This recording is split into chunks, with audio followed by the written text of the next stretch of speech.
Yeah, the Amstrad GX 4000, the ill-fated Amstrad GX 4000, the only Amstrad console that only had 27 games released. This console arrived to the market in 1990 and by 1991 it was discontinued.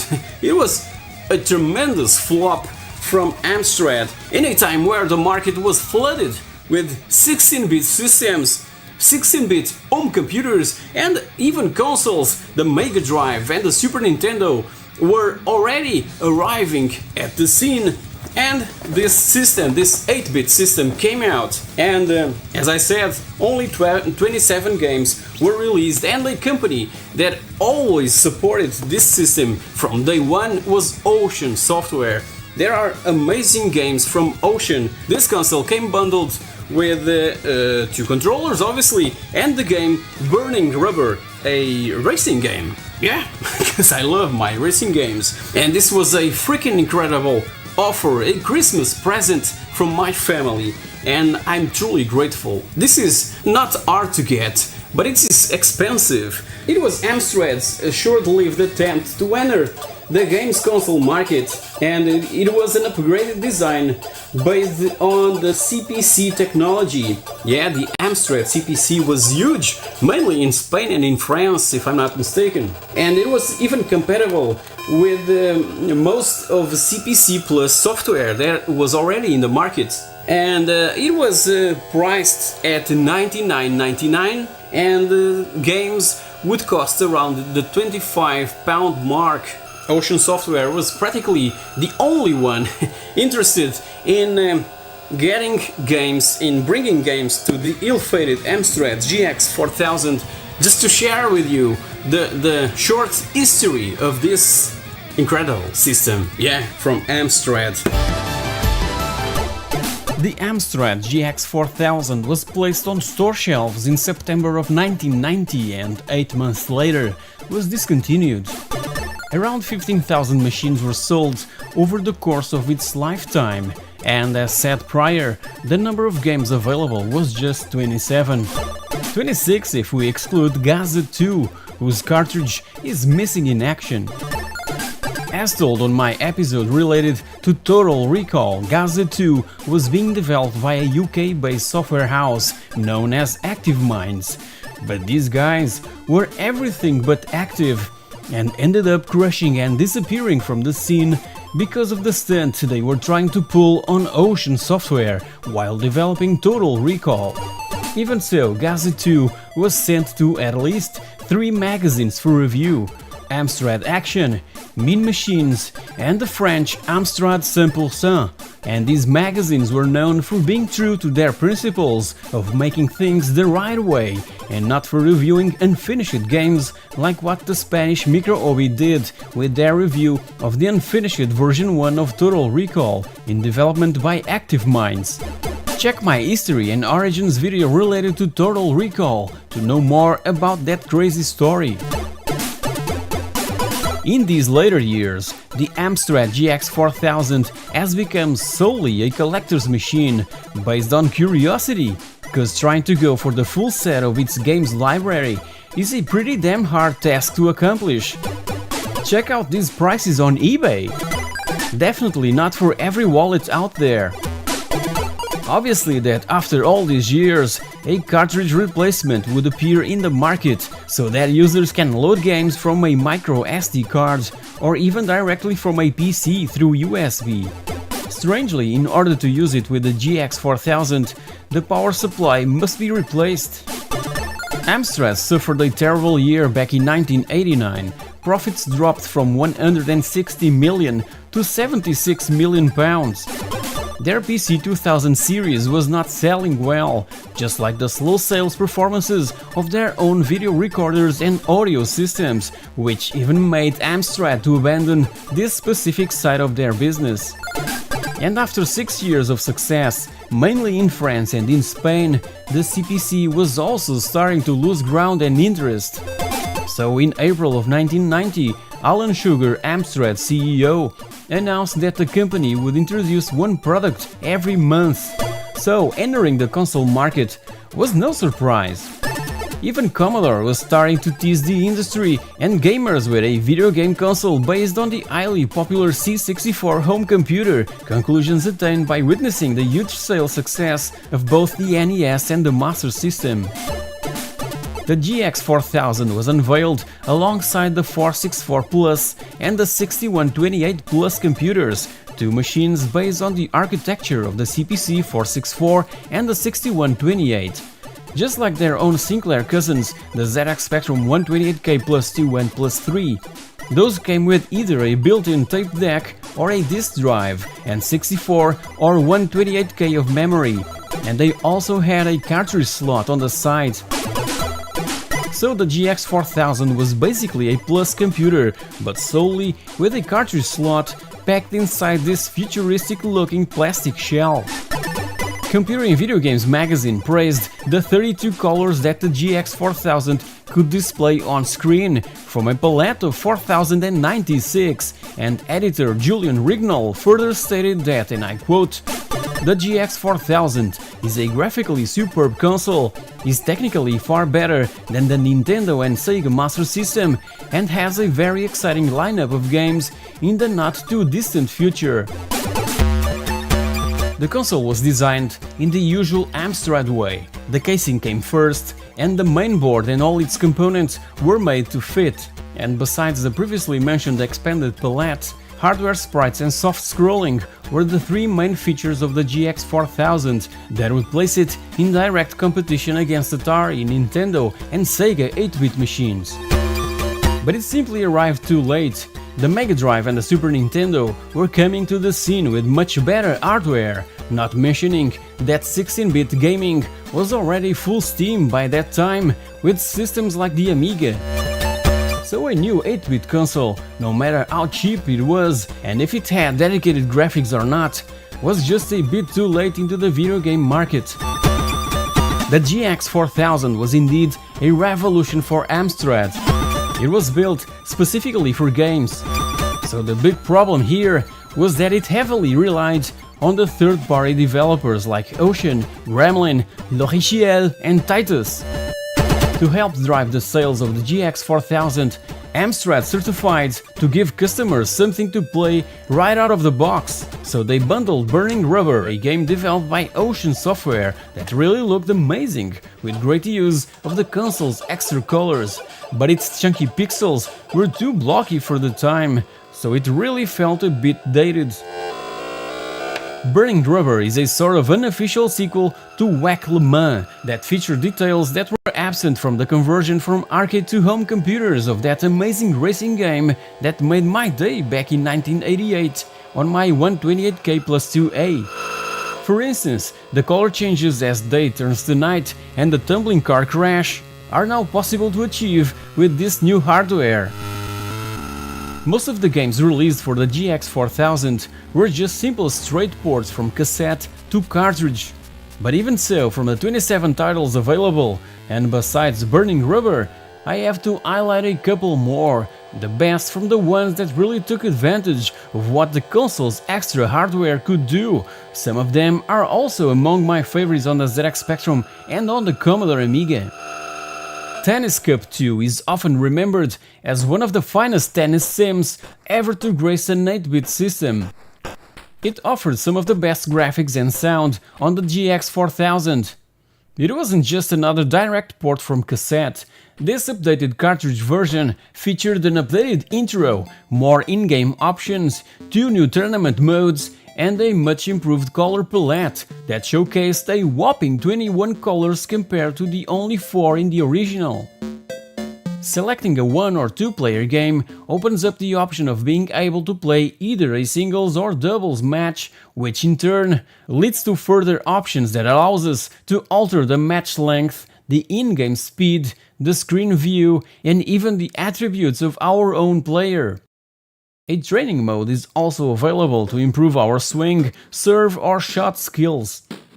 The last 2 options, Tournament and Davis Cup, allows us to pit our skills against the world's finest.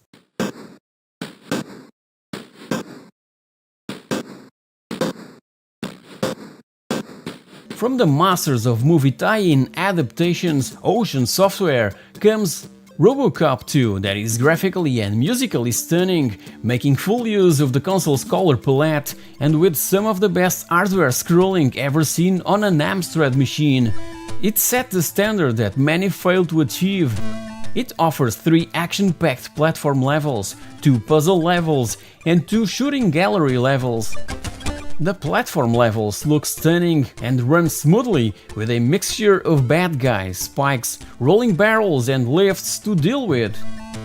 In the puzzle levels our directives are all mixed up and it's up to us to reroute Robo's circuit boards and collect microchips to help restore him back to complete operational status. Each of the puzzle levels are well thought out and are, once again, well presented, musically and graphically speaking.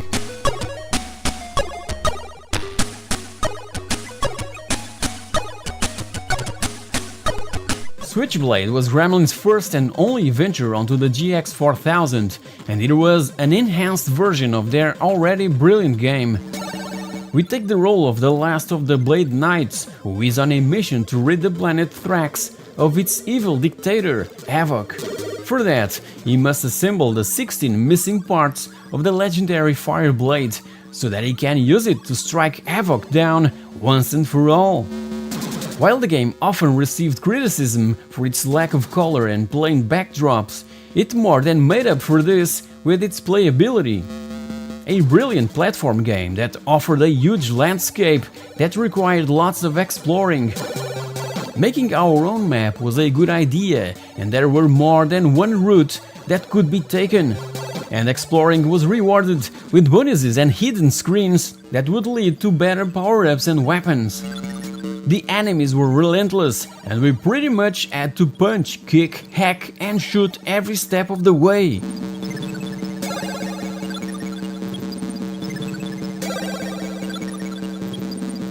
As seen throughout video games' own history, the most simplistic games are often the best and most addictive, and Pang is no exception.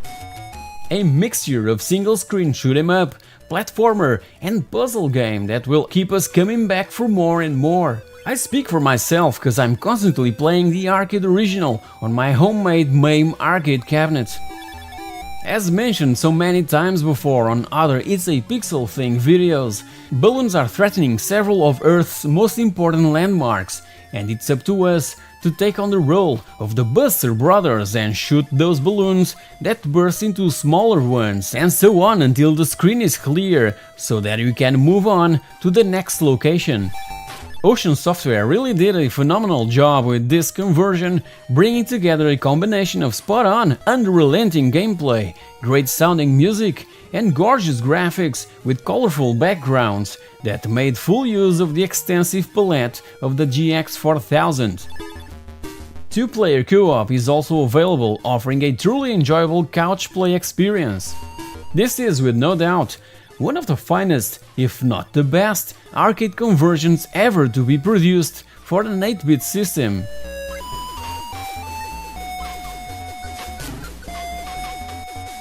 Stuart Middleton, programmer of the arcade conversion of Pang for the GX 4000, said in an interview, and I quote, "Amstrad underestimated the competition that they were facing and were looking backwards rather than forwards with their hardware design."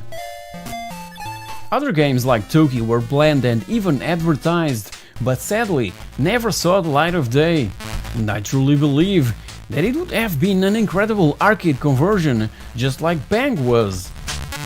Even so, the homebrew community is healthy and active, and back in 2018, a remake of the classic coin-op Ghosts and Goblins was released for free for the GX 4000.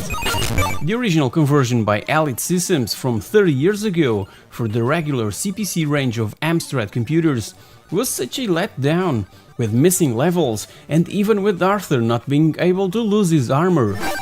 Also, an overhauled 128K exclusive version for the CPC 6128 Plus computer is in the works and coming soon.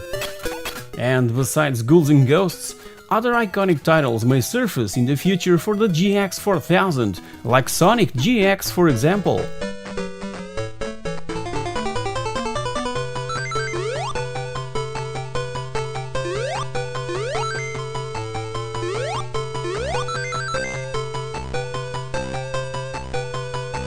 The GX 4000 remains a piece of gaming history. Nowadays it's an extremely difficult system to collect for, and as you've seen, prices of the rarest titles are just for a very restricted group of collectors. It really failed to impress due to the outdated 8-bit technology and lack of support from software houses who were by that time all moving on to 16-bit technology. Hope you've enjoyed this episode of It's a Pixel Thing, so if you did, you know the drill! Also, if you really dig what I'm doing, please consider supporting the show through Patreon. Thank you very much for watching, and I'll catch you all in my next video. Cheers!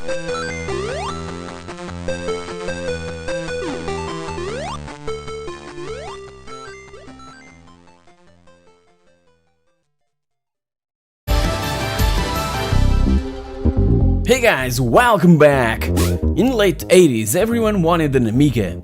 It was the computer that would take home all the fun from the arcades. The 8-bit microcomputers were starting to show their age, and the 16-bit technology was the next big thing.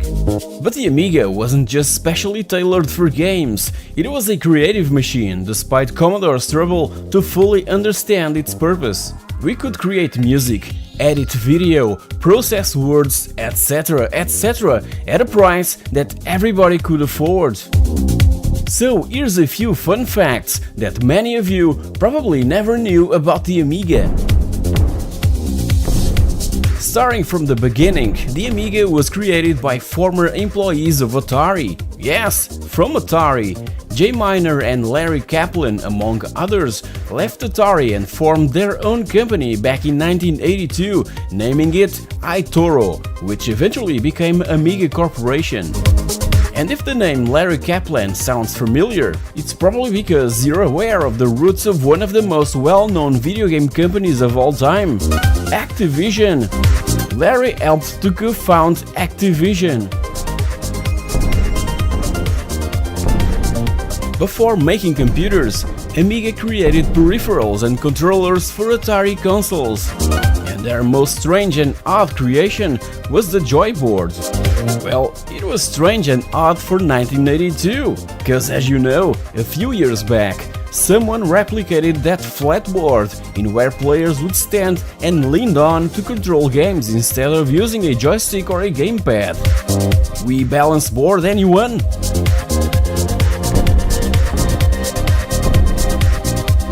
Around 1984, Amiga Corporation was in trouble, financially speaking, and Atari moved forward to help them out with the intention of gaining ownership of the chipset of the Amiga computer being developed at that time.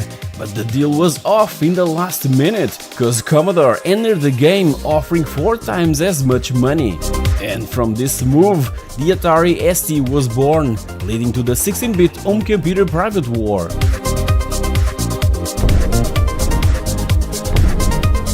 Someone at Amiga was a huge fan of the American band the B-52s, cause each computer's motherboard had the name of a B-52 song inscribed on it. The Amiga 500 was Rock Lobster, the Amiga 600 was Junebug, the Amiga 1200 was Channel Z, and the Hard Drive Plus A590 was Party Mix.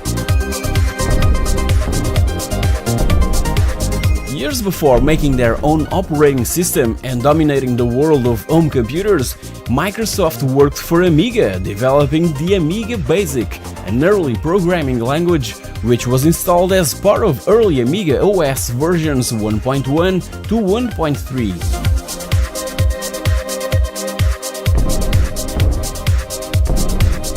The inside of the Amiga 1000 has the signatures of all the design team members that helped shaping and creating the final product. Even the paw print of Jay Miner's dog is embedded, cause Michi, that's the name of Jay Miner's dog, would always help Jay when he was in doubt with something.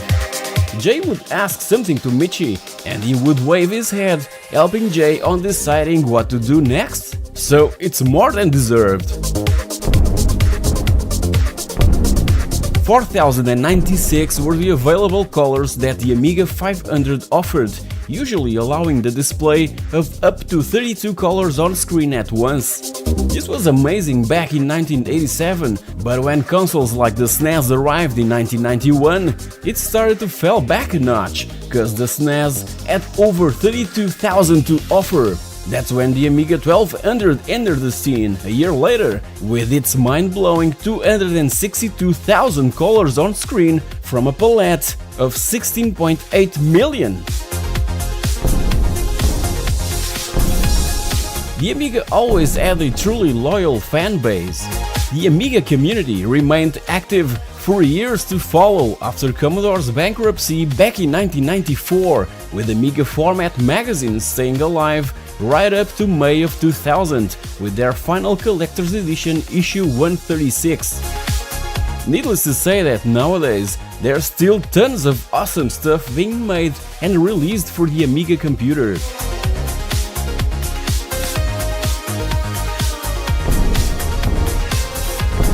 As said before, the Amiga was the creative machine of the future, and music creation was on top of its capabilities. So this chap, Calvin Harris, is such a huge fan of the machine that his 2007 debut album, I Created Disco, includes the hit single Acceptable in the 80s that was made entirely in his own studio using an Amiga 1200. Yeah, that's right, a 15-year-old Amiga 1200. In fact, the whole record was made on his Amiga 1200.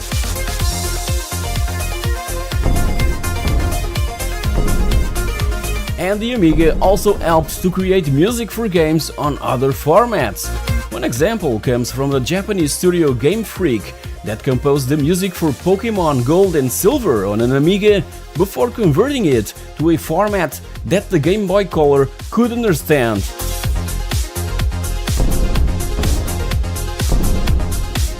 Is it just me that think that Andy Warhol's creations are just dreadful? Well, he attended the Amiga 1000's launch, where he created a digital painting of Blondie singer Debbie Harry. In the meanwhile, he became such a fan of the machine that in his spare time, he would mess around with his own Amiga, creating all sorts of paintings on the many art programs available for the machine. All sorts of crazy stuff would arise from creative minds within such renowned video game developers like Sensible Software. As you know, these guys were responsible for huge hits on the Amiga like Cannon Fodder and Sensible Soccer. So by Christmas of '93, they combined the two and made a special little game bundled with Amiga format magazine called Cannon Soccer. Can you imagine the craziness?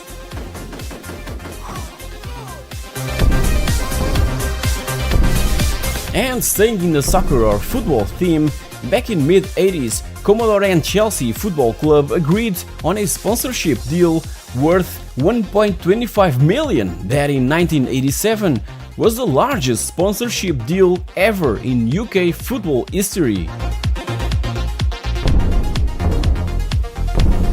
As a proof of the durability of the Amiga, back in June of 2015, 19 public schools in the Grand Rapids, Michigan area were still using an Amiga 2000 to control their air conditioning. Over 30 years later, it's still reliable, and replacing it would cost around $2 million. So I bet that they're happy to stick with it. The last officially announced Amiga computer, shortly before Amiga Technologies went bankrupt, was an enhanced A1200 with a CD-ROM drive. It became known as the Amiga Walker because of its odd shape of its case, which looked like a sort of robot dog. Only 2 prototypes were released before the company closed its doors. And the prize to the most delayed game ever goes to Putty Squad. When it was supposed to be released, it ended up mysteriously cancelled right at the last minute. It was already finished and had been sent to magazines for review with scores of 94% and 91%. 19 years later, in 2013, was finally released by System 3, not only for the Amiga, but also for practically all video game systems around that time, like the PlayStation 3, 4, PS Vita, Nintendo DS, Xbox Live Arcade, Windows, etc. Even the Nintendo Switch got its own version, Super Putty Squad. As a reminder, back in 1994, and besides the Amiga, Putty Squad was also being developed and scheduled for release for MS-DOS, for the Mega Drive, and for the Super Nintendo. Only this last one saw the light of day in '94. So guys, here you have it, 16 facts about the Amiga that you probably didn't know. And I truly hope that with this video I have enlightened those more unfamiliar with the Amiga family of home computers. If you've enjoyed this episode, please don't forget to smash that like button, to subscribe to the channel, to leave a comment with more fun facts about the Amiga, and to click on that bell icon so that you're notified when all my future videos become available. Thank you very much for watching, and I'll catch you all in my next video. Cheers! Hey guys, welcome back! As you know, there were a few games on the PlayStation 2 that offered 480p resolution. I'm talking about the PAL region, obviously, cause, as you know, I live in Portugal. On the latest count, there are 179 games that can output to 480p, but only 52 of those are for the PAL region. You can check the full list by clicking on the link down in the description below. Progressive scan is achieved by using a components cable and is way better than interlaced scan. It produces less flickering, cause the lines are drawn in sequence, so in consequence it's better for the eyes. There are three main methods that developers implemented in-game to turn progressive scan on: by suggesting it at the startup, through the game's menu, and by holding a combination of buttons on the DualShock while booting. So let's take a look at a few that I have in my collection. Resident Evil 4. In Resident Evil 4 we have to hold cross and triangle at booting so that progressive scan can be enabled. And I can tell the difference right away. This is still my favorite Resident Evil game from the series, when talking about the original releases. I'm yet to try the remakes of the first two games. I've never really enjoyed those two back in the good old days of the original PlayStation, mainly cause I simply hated the tank controls, so disorienting, and because of that, I completely skipped the third game in the series, and even the 2002 remake of the first game for the GameCube, that was later remastered for the current gen systems. Many of you will crucify me for that, I'm sure, but Resident Evil 4 brought a new gameplay mechanics. That was what I was really looking forward to since the beginning. An amazing game and one of my favorites on the system.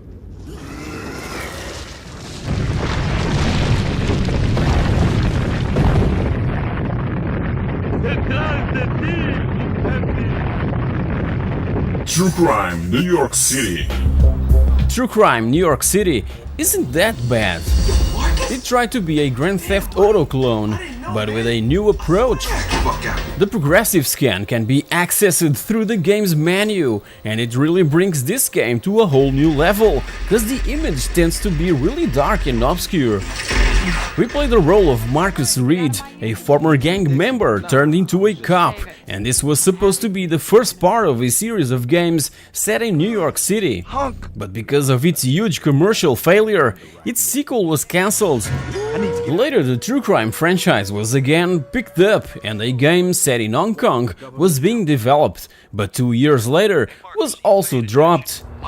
The publishing rights were then sold to Square Enix, and True Crime Hong Kong was released as Sleeping Dogs, but without any connection to the True Crime series. As a reminder, the very first True Crime game, known as True Crime Streets of LA, also offers 480p. I only have the Xbox version of that one, so I can't show you any footage of Streets of LA running on the PlayStation 2.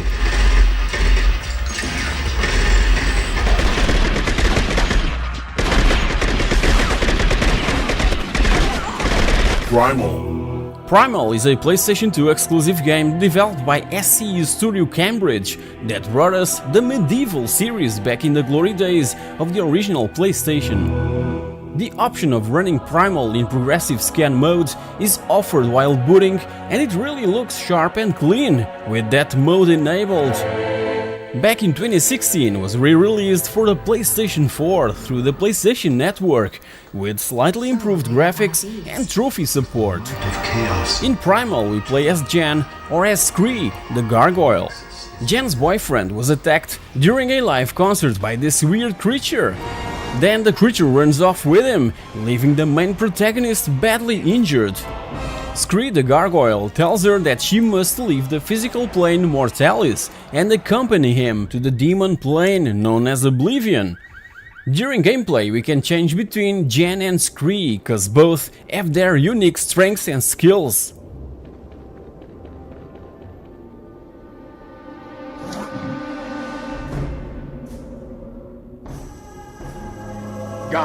Tomb Raider Anniversary.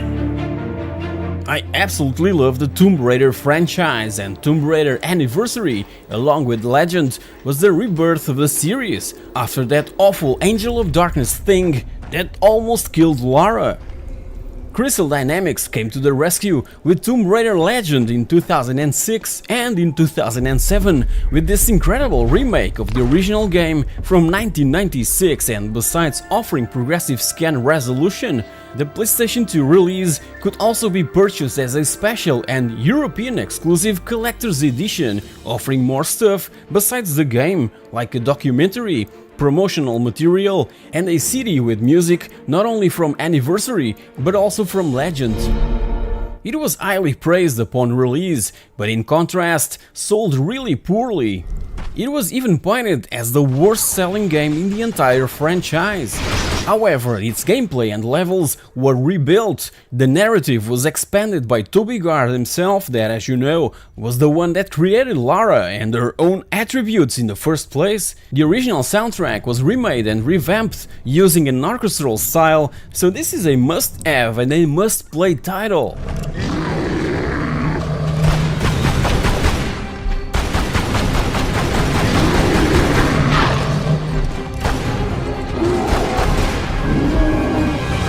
Shadow of the Colossus. This is such a beautiful and unique game. It received its first remaster back in the glory days of the PlayStation 3. If there were any. Don't get me wrong, I love my PS3, and it was where I played Shadow of the Colossus and Ico with stereoscopic 3D. And let me tell you that it's a freaking awesome experience. Well, I've already told you that on my video dedicated to 3D compatible games, not only for the PS3, but also for the Xbox 360.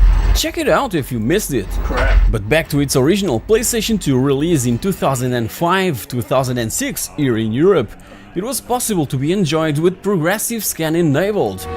But let's face it, few were the ones that had the chance to enjoy this one, and all others included in this video with 480p resolution. TVs that supported component in and even the component cables themselves were nowhere to be seen. So I only started to fully enjoy these games around 2013, right when the console was discontinued and when the PlayStation 4 was a couple of months away from its debut. Even so, I was completely overwhelmed with its graphical beauty, pushing the hardware of the PlayStation 2 to its limits. To enable progressive scan, just go to the game's own menu. As simple as that.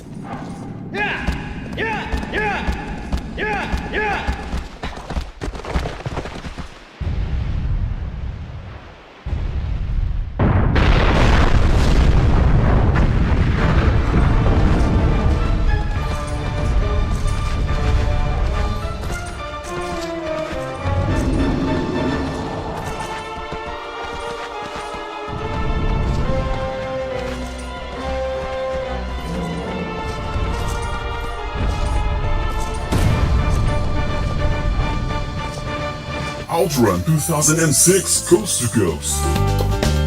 And to conclude, one of the most amazing games on the system, Outrun 2006 Coast to Coast.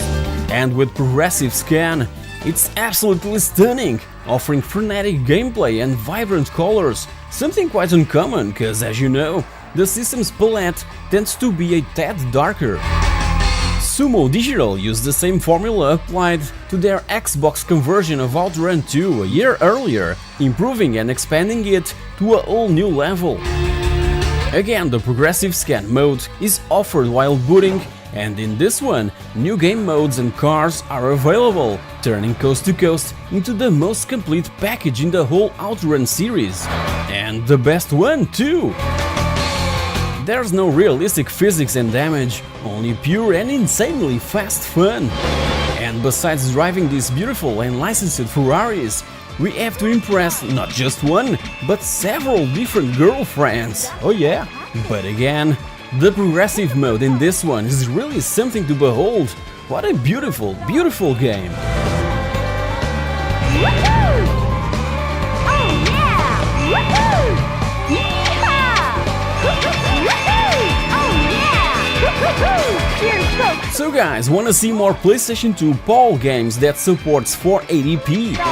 Leave a comment down below and I'll surely get back to this subject in one of my future uploads. And to keep up to date of my latest videos, don't forget to click on that bell icon. That way you'll be notified when a new one is available. But for that, you must be subscribed to the channel to be able to activate all notifications. Also, and if you really enjoyed this video, don't forget to like and to share it across a multitude of social media out there. It will help tremendously. Thank you very much for watching and I'll catch you all in my next video. Cheers!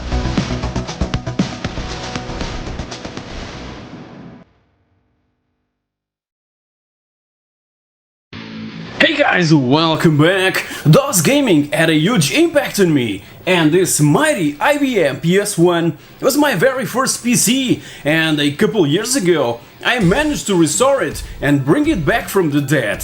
So are you ready for a trip down memory lane to the best DOS gaming era? Let's take a look! By 1990, the PC market had become so popular that video game related companies preferred to get the PC versions released first, even though the Amiga and Atari platforms had already proved to have better graphics and sound capabilities. Technical capabilities, however, were no match for the superior user base the PC offered.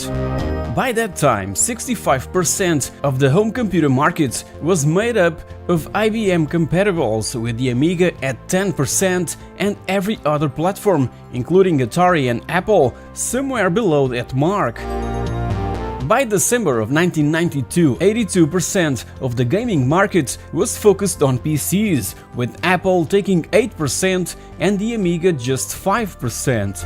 And by September of 1993 was when I bought my very own PC, leaving my Amiga behind. Well, I never really left my beloved Amiga, only needed to focus my attention towards my brand new IBM PS1 because of my academic choices at high school. Launched by mid-1992, the Intel 486 DX266 was a massive advance from its predecessor. Gaming on a PC had never looked or been so good. The DX266 was the ultimate in gaming processors. It was fast, had an extra 8 KB of on-chip cache, and was priced just right for the new DOS gamer like myself to enjoy the benefits of an amazing gaming setup where the likes of Doom 2 and X-Wing ran beautifully. This was the top of the range in terms of gaming and a super fast processor compared to what came before, and telling your friends at school that you had a DX266 and inviting them over to play Doom 2 the way it should be played really helped to have a ton of envy eyes looking over my shoulders. Obviously, that AMD had also their own much cheaper contestant, but it didn't perform quite as well. The MS-DOS based PC is a platform that doesn't get enough respect that it deserves. And you know why? Because it simply never died, like every single gaming system that ever existed. The MS-DOS gaming PC evolved with the appearance of Windows 95.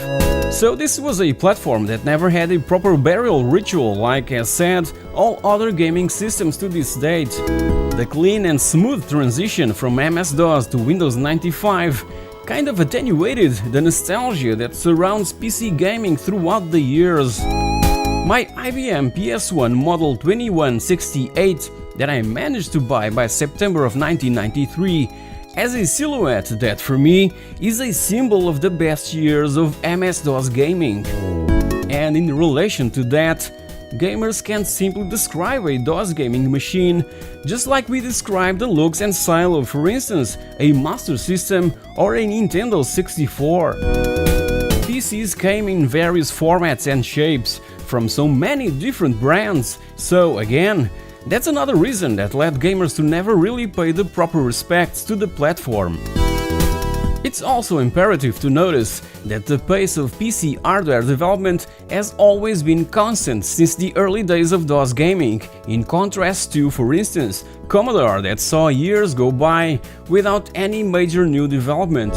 That's what killed Commodore in the first place, staying for years in the shadow of the success of the Amiga 500, while Intel processors and IBM PC compatibles evolved almost on a daily basis. A while back I've already told the origins of the personal computer, and you can click on the annotation on the top right of the screen to go directly to that video. So for now, let's just recall some of my biggest addictions back from the glory days of DOS gaming that I still play nowadays on my beloved IBM PS1 486 DX266, and that always remained on the hard drive since then. Dune 2 is a perfect example of the rise and importance of gaming on the PC. It was released first for DOS machines, later being ported to other systems. If you recall, I've mentioned it on one of my latest videos as being part of the Amazing Power, Corruption and Lies compilation for DOS. Check it out if you missed it. Recording. So besides Dune 2, another game that I've played a ton on my DOS machine and that stayed on the hard drive since then was Doom 2. The classic, the revolutionary Doom 2 that rocked the place down and made all my friends jealous. Being one of the last ones from my personal circle of friends to own a PC was really cool, cause I was able to run every single new game that was coming out with no issues at all. Everyone wanted to come over to my parents' house to play Doom 2 the way it should be played. Pinball Fantasies was another amazing piece of programming that would always bring a smile to everyone who played it.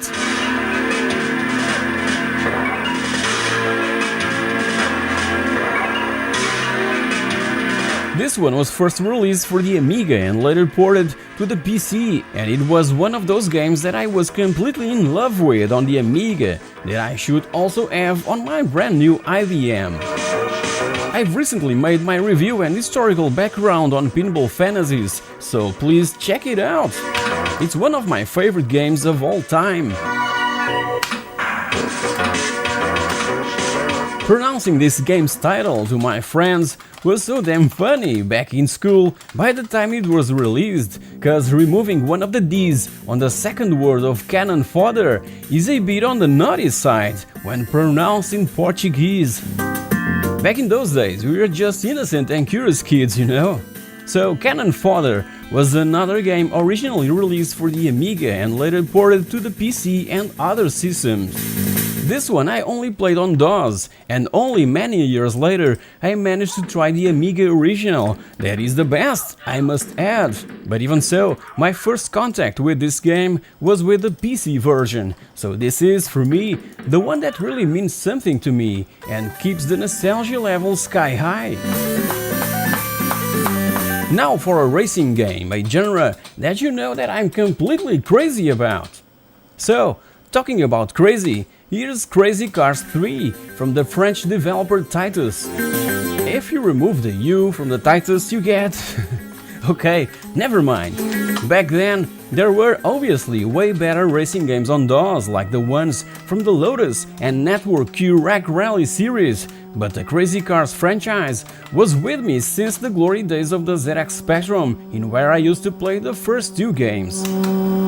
We just have to floor our way through in these illegal street races, passing all cars and trying to reach the main rivals in front, so that we can arrive in first place and win all the money in stake from the bets placed before the race started. It's that simple. Now, one of my most played point-and-click adventure games was Day of a Tentacle, with its incredible art style and dark humor, and it came from the creative minds of those crazy fellows, Tim Schafer and Dave Grossman, obviously. I miss so much the glory days of graphic adventures, mainly from Lucasfilm and LucasArts. If you haven't watched my complete history video on those mythic video game companies, feel free to click on the annotation on the top right of the screen.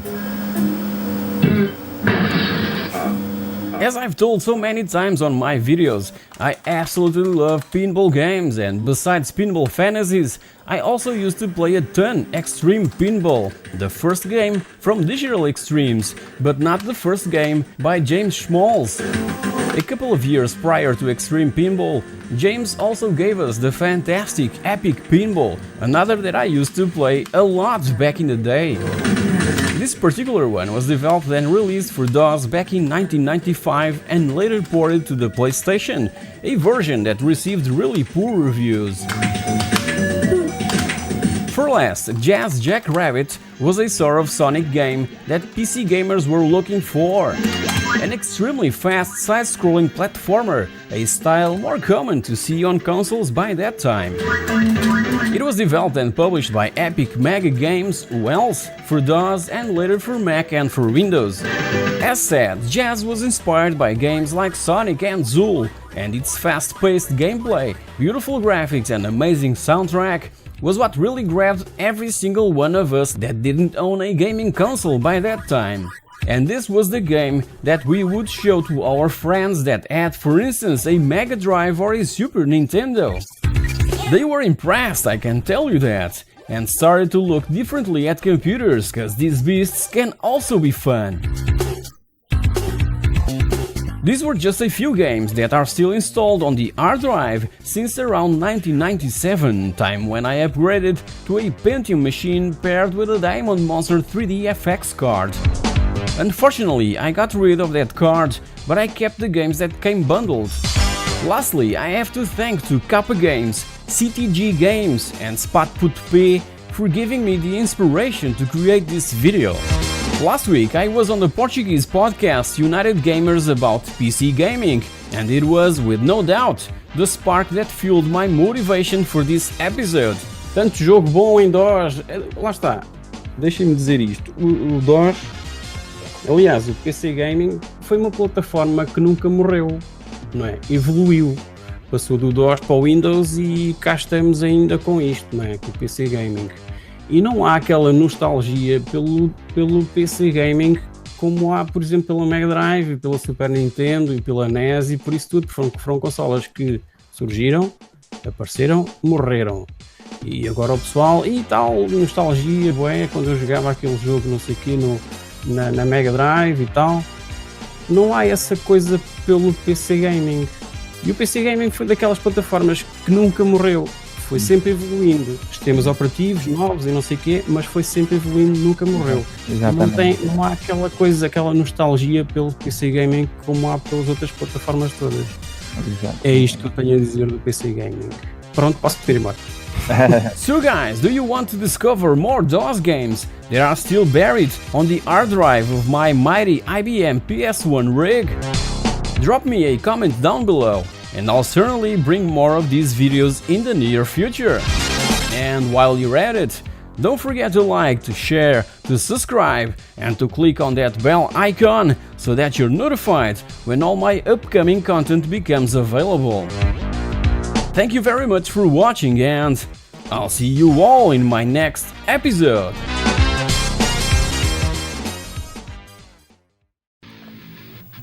Hey guys, welcome back! As you know, Last year I finally got my hands on a ZX Spectrum Plus 3, one of my childhood dreams. So, are you interested in knowing more about this amazing machine and some of the best games to play on it? Come along, let's take a look! 1984 was the year when I had my first contact with a ZX Spectrum, the Rubber Kid 48K. I was 9 by then and I had practically no clue of what it was about. It looked like a toy, a friendly and quite fascinating toy connected to a TV that ended up grabbing my attention. It was mysterious. We needed to type things and plug a tape recorder to get it to do stuff.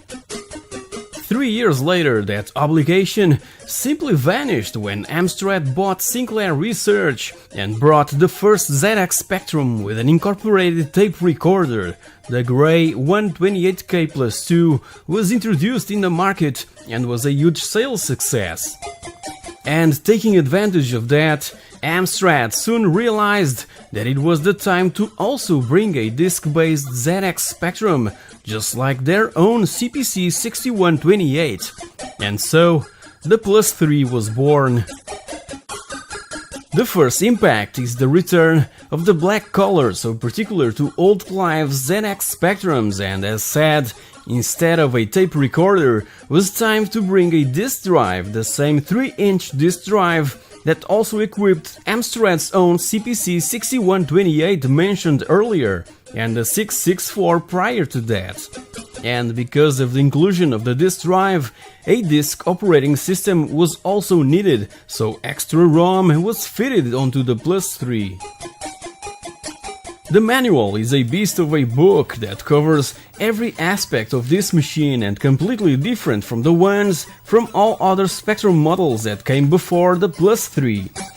The disk drive is obviously its central focus, and this 330-page book was also bundled with the successor of the Grey Plus 2, the Plus 2A. It isn't perfect, far from that, but by that time it practically ditched the need of having other Spectrum-related books. 6 games came bundled with the release of the Plus 3 on one single disc, and from Ocean Software that always supported the Spectrum 128K since its first model, the well-known and extremely coveted Spanish TOS rack. And as you know, going from cassette tapes to floppy disks was a huge leap when it comes to loading speeds. Instead of waiting 11 minutes and 20 seconds for Batman the movie to load from the real cassette, from this it would take about 15 seconds. And from my newest find, the Div IDE, the wait is reduced to just 4 seconds of loading time and completely error-free. Whoever had a Plus 3 back in late 80s, going back to cassettes was a mission that they wouldn't accept. I can comprehend that now, over 30 years later. Being Ocean Software a major supporter of the 128K, all their new games would have a 128K version, mainly incorporating amazing music in their respective menu screens and even throughout the whole game. As mentioned before, Batman the movie is a great example of that, and taking only a few seconds to load would back then look like science fiction. As told in many of my other ZX Spectrum related episodes, this is one of my favorite games ever made.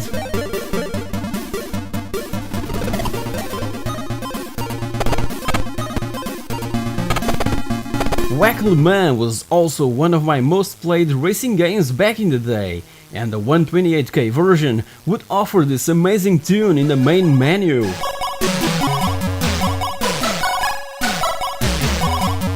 By then, the brand Imagine was already in the hands of Ocean, and the game's graphics engine was so good that it ended up being used in the arcade conversion of Chase HQ to create this amazing smooth scrolling on the specky.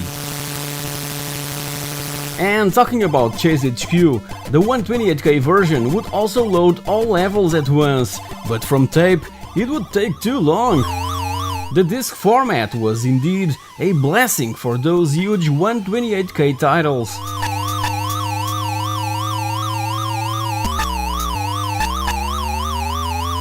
And we can't talk about these three without mentioning RoboCop. It's one of the greatest titles for the ZX Spectrum that was #1 for a year and a half.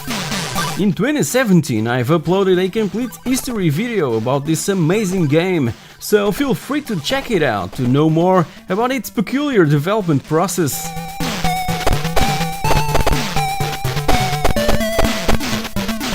As I've mentioned previously on many other occasions, Ocean Software was a major supporter of the 128K since the beginning, releasing all their new and future titles not only in 48K, but also in an enhanced 128K version of their astonishing creations. Other examples are, for instance, The Untouchables, Combat School and Cabal. In late 80s and early 90s, Ocean even started to develop and release 128K exclusive games like Where Time Stood Still, Adidas Championship Football, The Addams Family, RoboCop 2, Total Recall and Bang, just to name a few. Obviously that all other major software houses would board that same train and publish amazing games that would take advantage of these now highly coveted machines. Continental Circus, Exelon, Elevator Action, Enduro Racer, an avalanche of Dizzy titles, Turrican 2, Time Scanner, Cybernoid 1 and 2, etc, etc.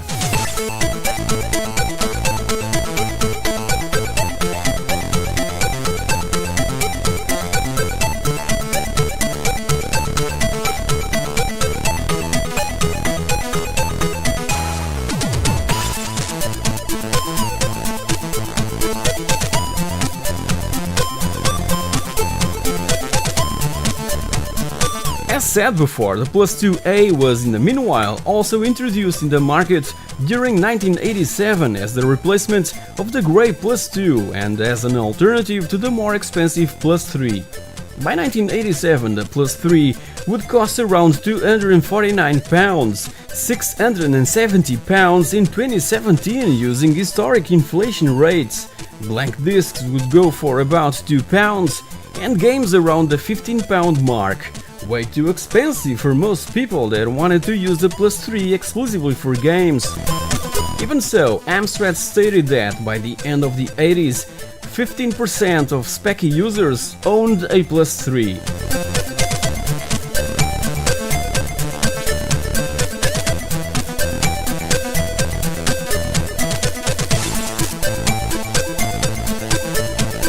In late 1990, the Plus 3 ended up being discontinued because Amstrad's own and much more expensive CPC 6128 Plus was arriving in time for Christmas of that year. A sad day for Speccy lovers and Plus 3 owners. The Plus 2, on the other hand, would continue to be manufactured with a revised edition and now known as the Plus 2B, now ditching the possibility to plug an external disk drive. So guys, hope you've enjoyed this look onto one of the most iconic Speccies ever released. It was indeed science fiction, going from slow and unreliable cassette tapes to high-speed and feature-proof floppy disks. And back in 1987, at school, whoever owned a Plus 3 was seen as a sort of god that came from the future, bringing this high-tech equipment and making everyone jealous of being able to load games in less than 10 seconds. I'm really glad that I managed to get one of these in practically mint condition and with a div IDE. It's that kind of magic. Again, if you've enjoyed this video, like, comment, share, subscribe and click that bell icon so that you're notified when a new video becomes available. Thank you very much for watching and I'll see you all in the next episode.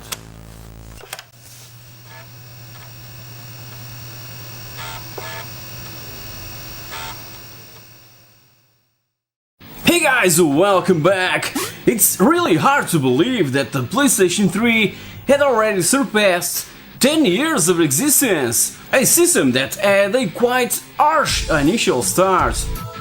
So let's recall its history and point out some of the titles that I still relish playing on the system.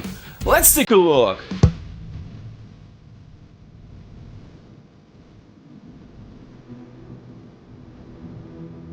The PlayStation 3, Sony's black sheep, was originally released in November of 2006 in Japan and in the United States. European and Australian PlayStation fans would have to wait till March of the following year to get their hands on the system. It was one of the most expensive consoles to this date, mainly due to its incorporated Blu-ray disc player that would be Sony's media of choice for their brand new system. It arrived a full year after its main rival, the Xbox 360, but it would offer out of the box a lot more features than Microsoft's second console, like built-in Wi-Fi and Bluetooth 2.0, HDMI, and as said, the Blu-ray disc player, a format that was taking its first steps and going against the HD DVD that brings to mind the battle between Betamax and VHS back in the 80s. As you know, the Betamax format was developed by Sony and released to the market in 1975, and 10 years later, by 1985, the VHS was declared the winner, cause both the format and VHS players were way cheaper than Betamax compatible machines. But let's not forget that the porn industry was also a huge deal around that time, that used this cheaper format since the beginning to reach their specific audience. Over 20 years later, Sony, as one of the major players supporting the Blu-ray disc, would fight with all their strength so that this time around, this brand new HD format would emerge victorious. The PS3 was announced at 2005's E3, and a prototype was shown that would offer 2 HDMI ports, 6 USB and 3 Ethernet connections, along with the awkward boomerang controller. Obviously that all those ports and connections were going to be reduced, so a year later the final design was unveiled, both for the console and its controller, this last one retaining the DualShock look from its older brothers. The 60GB model would cost around $600 and was one of the few that offered a card reader and the ability to natively play PS2 games. It was often considered as a supercomputer that even the US Air Force would pick over 1700 PS3s to create this machine capable of calculating 500 teraflops per second to be able to analyze high-definition satellite imagery. Just like its predecessor that offered out of the box an alternative to basic DVD players, the PS3 would also allow playback of movies in Blu-ray format with up to 1080p Full HD and 7.1 environmental audio, marketing itself as a true alternative to standard Blu-ray disc players that could cost around the same price as Sony's powerful system. Hugely criticized by fans was the use of the same font for the PlayStation 3 lettering, as seen on Sony's own Spider-Man trilogy directed by Sam Raimi and released between 2002 and 2007. And besides that, the original PS3 model would also suffer from overheating, leading to that infamous yellow light of death. The release of the slim model in September of 2009 helped to eliminate those overheating problems, consequently increasing sales. 3 years later, a new revision would arrive, smaller and lighter, with practically half the weight of the original model and known as the Super Slim. As of March of 2016, Sony revealed that the PlayStation 3 sold around 86 million units worldwide, and a year later, by March of 2017, was discontinued. So, to celebrate this groundbreaking and powerful console that was misunderstood by many and hard to work with to others, here's a bunch of my favorite titles that I truly love to play on the system, others that I still get back to quite often, and a couple that, in a way or another, marked this generation. The Orange Box. The Orange Box is one of the greatest compilations ever in the history of video games. It's my opinion, obviously. Besides offering Half-Life 2 and all its following chapters, there's Portal and Team Fortress 2. But the most mediatic thing about this particular version was that Gabe Newell refused to publish it for the PlayStation 3, stating that it was a waste of everybody's time. So Electronic Arts was the company responsible for the PS3 port, who gathered a team of PS3 programming wizards to get the job done. It's not the best version, but it's something I'll recall forever, mainly cause, a couple of years later, Gabe Newell came forward assuring players that the PS3 version of Portal 2 was the best. Go figure. What now? Whoa!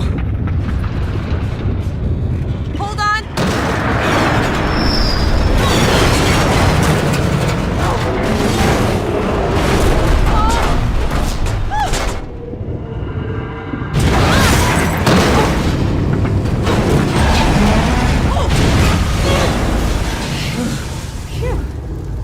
Alright, let's get off before the next ride starts. Yakuza 4. Exclusive to the PlayStation 3, Yakuza 4 is my favorite installment of the series. Bear in mind that I've yet to play 5 and 0 and 6 will only arrive in Europe by March of 2018. It's a groundbreaking series that had its origins on the PlayStation 2 by Sega's trustful hands.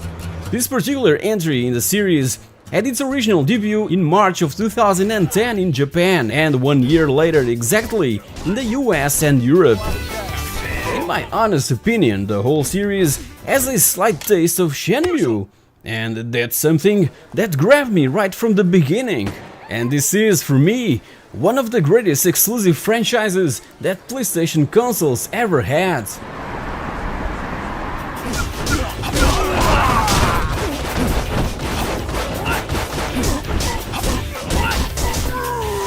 God of War 3. Kratos will have... While we wait for the new God of War, let's recall its third amazing installment. Obviously that the PS3 was made of exclusives, cause as you know, games made exclusively for that console would always get the most out of it. And God of War was no exception. Released just when Yakuza 4 arrived in Japan by March of 2010, it was target of a huge marketing campaign that turned it into a huge commercial success. It was even advertised through this paint scheme on Joey Logano's NASCAR vehicle. But this wasn't the case of a huge campaign marketing a bad game. God of War 3 is amazing and a must-have for everyone that is collecting for the system. And have you seen the huge scale of the Titans? What a spectacle! As a true enthusiast of mythology, the God of War series was always something that I praised and cherished since its first installment. Looking forward to the brand new vision that Santa Monica Studio is bringing to Kratos.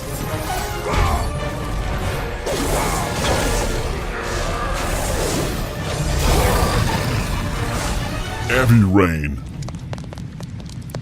After the Nomad Soul and Fahrenheit, the French developer Quantic Dream offered PS3 players this incredible and personal experience, sort of graphic adventure by the name Heavy Rain, released once more by 2010. We immediately connect with the characters and were compelled to solve the mystery of the origami killer in this interactive movie that is gossiped around the web, that was supposedly under adaptation to the big screen.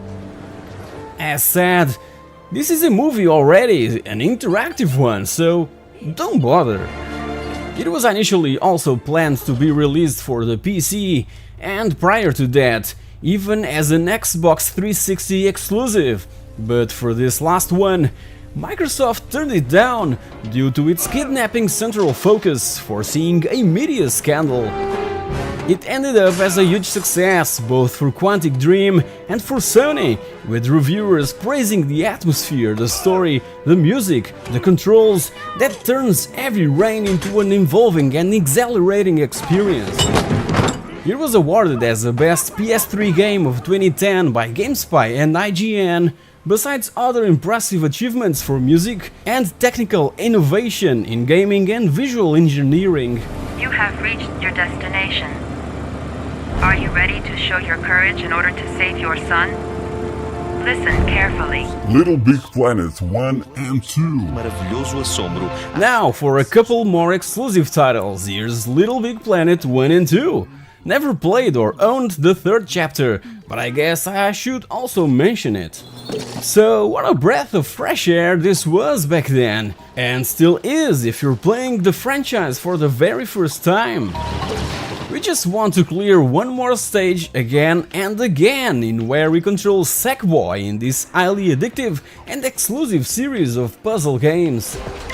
In these first two entries in the series, gameplay is centered around traditional two-dimensional platforming that drastically evolved from that simple concept to the inclusion of minigames and even other genres. In-game there's also a ton of cooperative puzzles with special prize bubbles that can only be collected when played with a friend. And we could create our own levels and share them with the world. And there's around 10 million user-created levels available on the PlayStation Network. Amazing.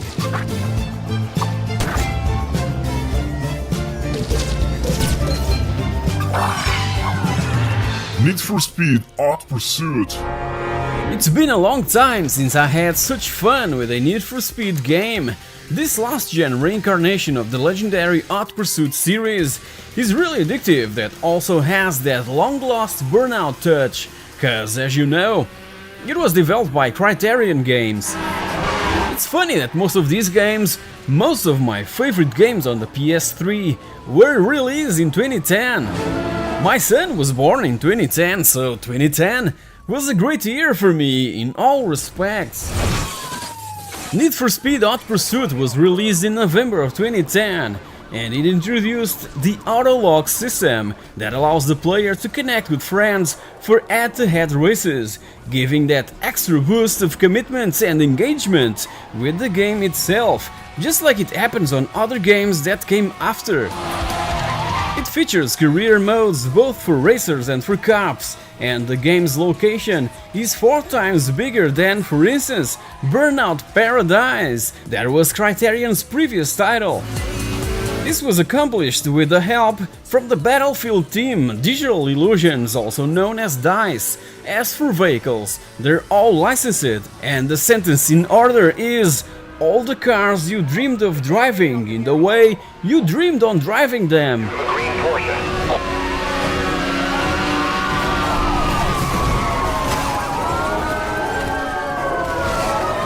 Deus Ex Human Revolution. What really attracts me in Human Revolution is the Blade Runner and Tron feeling. Obviously that this game hasn't got anything to do with both those movies, but the futuristic setting and soundtrack really drives me into those memories of watching those cinema masterpieces for the very first time back in my youth. Subsection 6. It is set in the year 2027, only 10 years from now, in where we play as Adam, a former element from a SWAT team, now contracted as a security officer by the Serif Industries.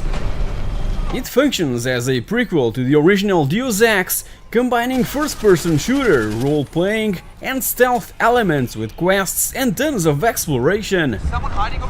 So the Serif Industries suffers a large-scale attack, in where the player comes highly injured, being later submitted to an extensive augmentation ordered by the company's CEO, David Sarif, so that we could go and chase down the attackers.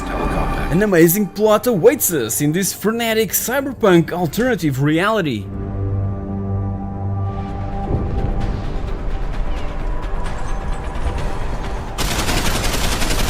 Dante's Inferno. PlayStation is the God of War's middle name, so Dante's Inferno should be its younger brother. It came to close the gap for Xbox players that also wanted Kratos on their system. I speak for myself, obviously. It would have been awesome to play God of War on the Xbox and Xbox 360. Dante's Inferno came from the recently deceased Visceral Games, a studio responsible for the amazing Dead Space series, besides many other groundbreaking titles. So let's just pay an homage to Visceral with probably the most controversial title that came right from the deeps of hell. By all that is holy. As you're already guessing, it was based on Inferno from the Divine Comedy, in where we play as Dante, reimagined by Visceral as a Templar Knight.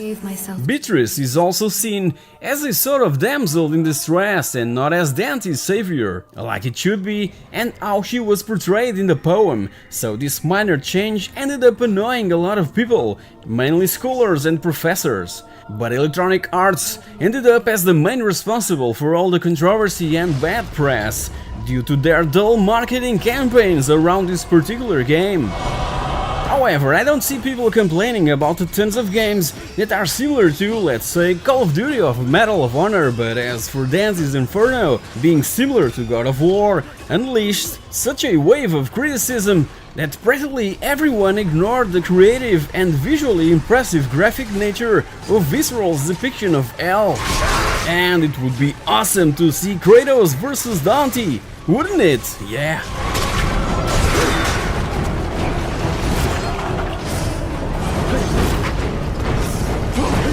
Metal Gear Solid 4, Guns of the Patriots. Metal Gear Solid 4 is another exclusive PlayStation 3 title that must be highlighted and praised.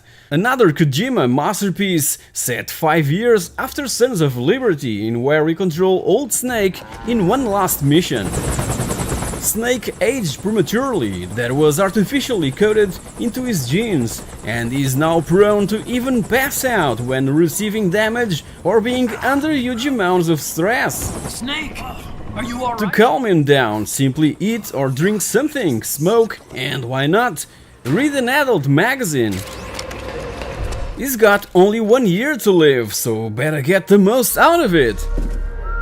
The funny was that this fourth installment in the series wasn't supposed to even exist, but public demand left Kojima with no other choice than make a direct sequel to Metal Gear Solid 2. Kojima simply left too many mysteries to be unveiled in the end of Sons of Liberty that fans practically begged for that sequel. Also, and after Snake Eater, Kojima stated that it was retiring as director of the Metal Gear series, so a new team leader was announced for this fourth installment. Again, fans demanded Kojima's involvement in the game. He even received death threats if he really opted not to. So, Guns of the Patriots ended up being directed by Shuyo Murata and co-directed by Hideo Kojima. So I guess that Kojima was really looking forward to step away from the Metal Gear series and from Konami altogether. It was released in the early days of the console by June of 2008 and helped to sell a lot of systems with an estimated total sales of around 6 million copies worldwide. Those Gecko will try to ram you. Don't let them get too close. The MotorStorm franchise. The MotorStorm franchise was my first priority for the PlayStation 3 since I watched that trailer on 2005's E3. All the mud being splattered all across the screen and the overwhelming tractor formation really grabbed my attention. But PS3's price held me back. I wasn't prepared to pay that huge amount of money just because I was eagerly looking forward to play Evolution Studios' venture into this new HD era. I was always a fan of their work since the very first World Rally Championship licensed game for the PlayStation 2 back in 2001, so this was going to be huge, cause Evolution Studios always had the backing from Sony and all the tools to make it happen. And after the release of the very first MotorStorm, Sony ended up acquiring Evolution Studios by September of 2007. MotorStorm Pacific Rift followed in 2008, that takes us to these beautiful locations around volcanic mountainsides, jungles, beaches, caves, etc. It introduced monster trucks and a 4-player split-screen feature. Riders on bikes and ATVs can now throw punches to other drivers, just like it was seen in Road Rash back in early 90s.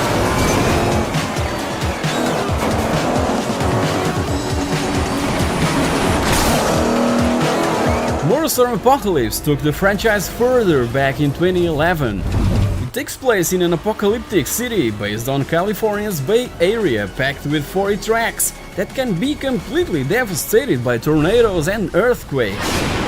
Helicopters can also crash into buildings, causing huge chaos. There's also pedestrians that will attack us with guns and stuff, and the hell has simply break loose in the apocalypse. And a freaking cool feature that this game offers is the ability to play it using stereoscopic 3D. Have you tried it? No? You don't know what you're missing? Check my episode totally dedicated to video games with stereoscopic 3D support.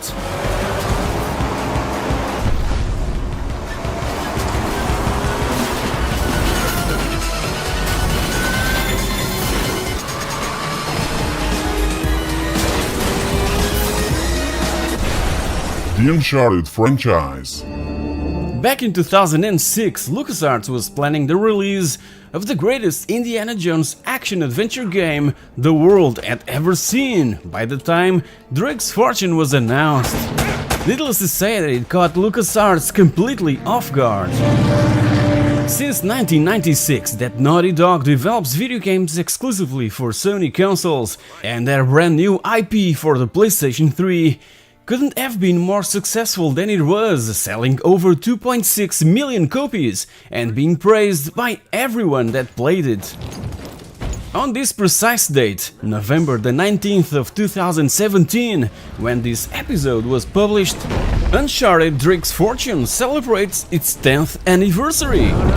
The voice acting, the frenetic action, the highly inspirational and cinematic soundtrack, the overwhelming and breathtaking locations, all these tasty ingredients would immediately spawn 2 other amazing sequels, completing one of the greatest trilogies ever to grace the gaming world. Something you don't see every day. Being a huge fan of the genre, I was eager to play not only Drake's Fortune, but also Among Thieves and Drake's Deception, something I managed to do just a couple years ago. And what a ride it was! Loved every minute of this journey. All 3 titles managed to grab me really tight in this sort of mix between Indiana Jones and National Treasure, without forgetting, obviously, the Tomb Raider franchise. Nathan Drake's second adventure that arrived in 2009 would explore even further the power of PS3's cell processor to deliver way more realistic animations, locations, and cinematic sequences. As stated by the developers, Among Thieves uses between 90 and 100% of the cell processor, being most likely one of the few PS3 games that are fully optimized to take advantage of the real capabilities that the PlayStation 3 offered. Hello, Harry. An install of the game to the hard disk wasn't even needed, and the 25 gigabytes of the Blu-ray disc were completely used. An incredible achievement in every aspect, no doubt, and to complement that, it sold over 6 million copies, being also rewarded as one of the greatest video games of all time. 2 years later, Drake's Deception was launched, built with a more advanced game engine that offered improved physics, even more realistic animations, textures and graphic environmental effects such as water, smoke, sand and fire dynamics, leading to one of the main goals of Naughty Dog for this game, to achieve that 100% of processing power of the PlayStation 3. The development was so extremely focused on that objective, pushing the technology to its limits, that this third chapter wasn't as compelling and mind-boggling as the previous one. Just like in MotorStorm Apocalypse, stereoscopic 3D was also implemented onto Uncharted 3, and to a pretty damn good effect also.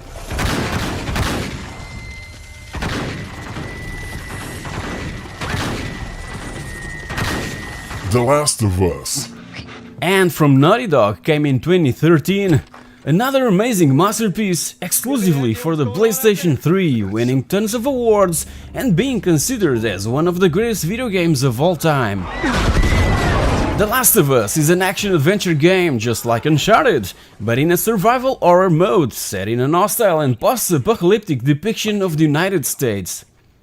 This was the first time that Naughty Dog had split into two teams, one developing Uncharted 3 and the other creating The Last of Us, and they came up with one of the most memorable stories ever written for a video game. A true epic that really stood out among the crowd, and a perfect example of what could be accomplished when you're driven by passion for the business and having all the tools required. The Last of Us is beautiful, no matter from what perspective we look at it. The violence depicted is necessary and comprehensible to keep us safe in such an hostile environment, and the female characters are treated respectfully in this game. There's no poorly dressed babes or a damsel in distress. Not a bad reason. Well, at first, Ellie seems like a vulnerable one, but soon we realize how strong she is. Where did you get that? We simply care about these characters and we just want to keep them safe. That's what The Last of Us is able to deliver right from the first couple of minutes of gameplay. And it will surely make you laugh and most certainly cry, something that not every developer can quite accomplish in a video game. Naughty Dog nailed it completely, and there's no doubt in my mind that the PS3 was essential to create something so visually and narratively outstanding that even the PS4 will be struggling to beat. But it's Naughty Dog, and I'm sure that they won't be letting us down in the near future.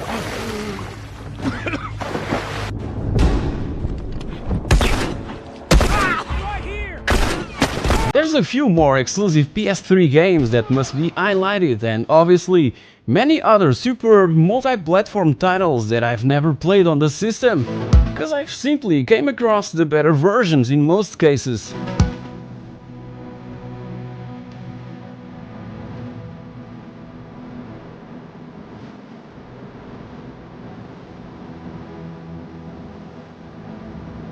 And needless to say that playing driving games on the PS3 with a DualShock is such a pain. My original 160GB hard drive died while making this episode, so I had to grab a replacement ASAP. Went for a 500 gigs hard disk, and needless to say that I lost my save games for all these titles, and to capture footage had to start every single one from the beginning. Yeah. Stuff that happens with these new consoles. Even so, hope you've enjoyed this episode, a sort of tribute to the mighty PS3 that gave birth to awesome exclusive franchises.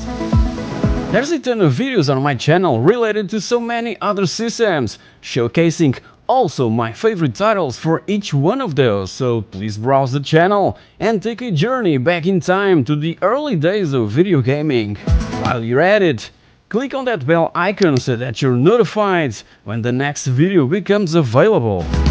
Also, don't forget to like, to comment, to share, and to subscribe to It's a Pixel Thing. Thank you very much for watching, and I'll see you all in the next episode.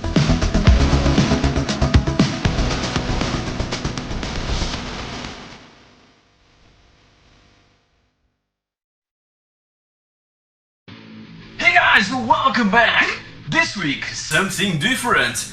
Games from the last generation that offered stereoscopic 3D support. And I just got the right tools to try it out. Let's take a look.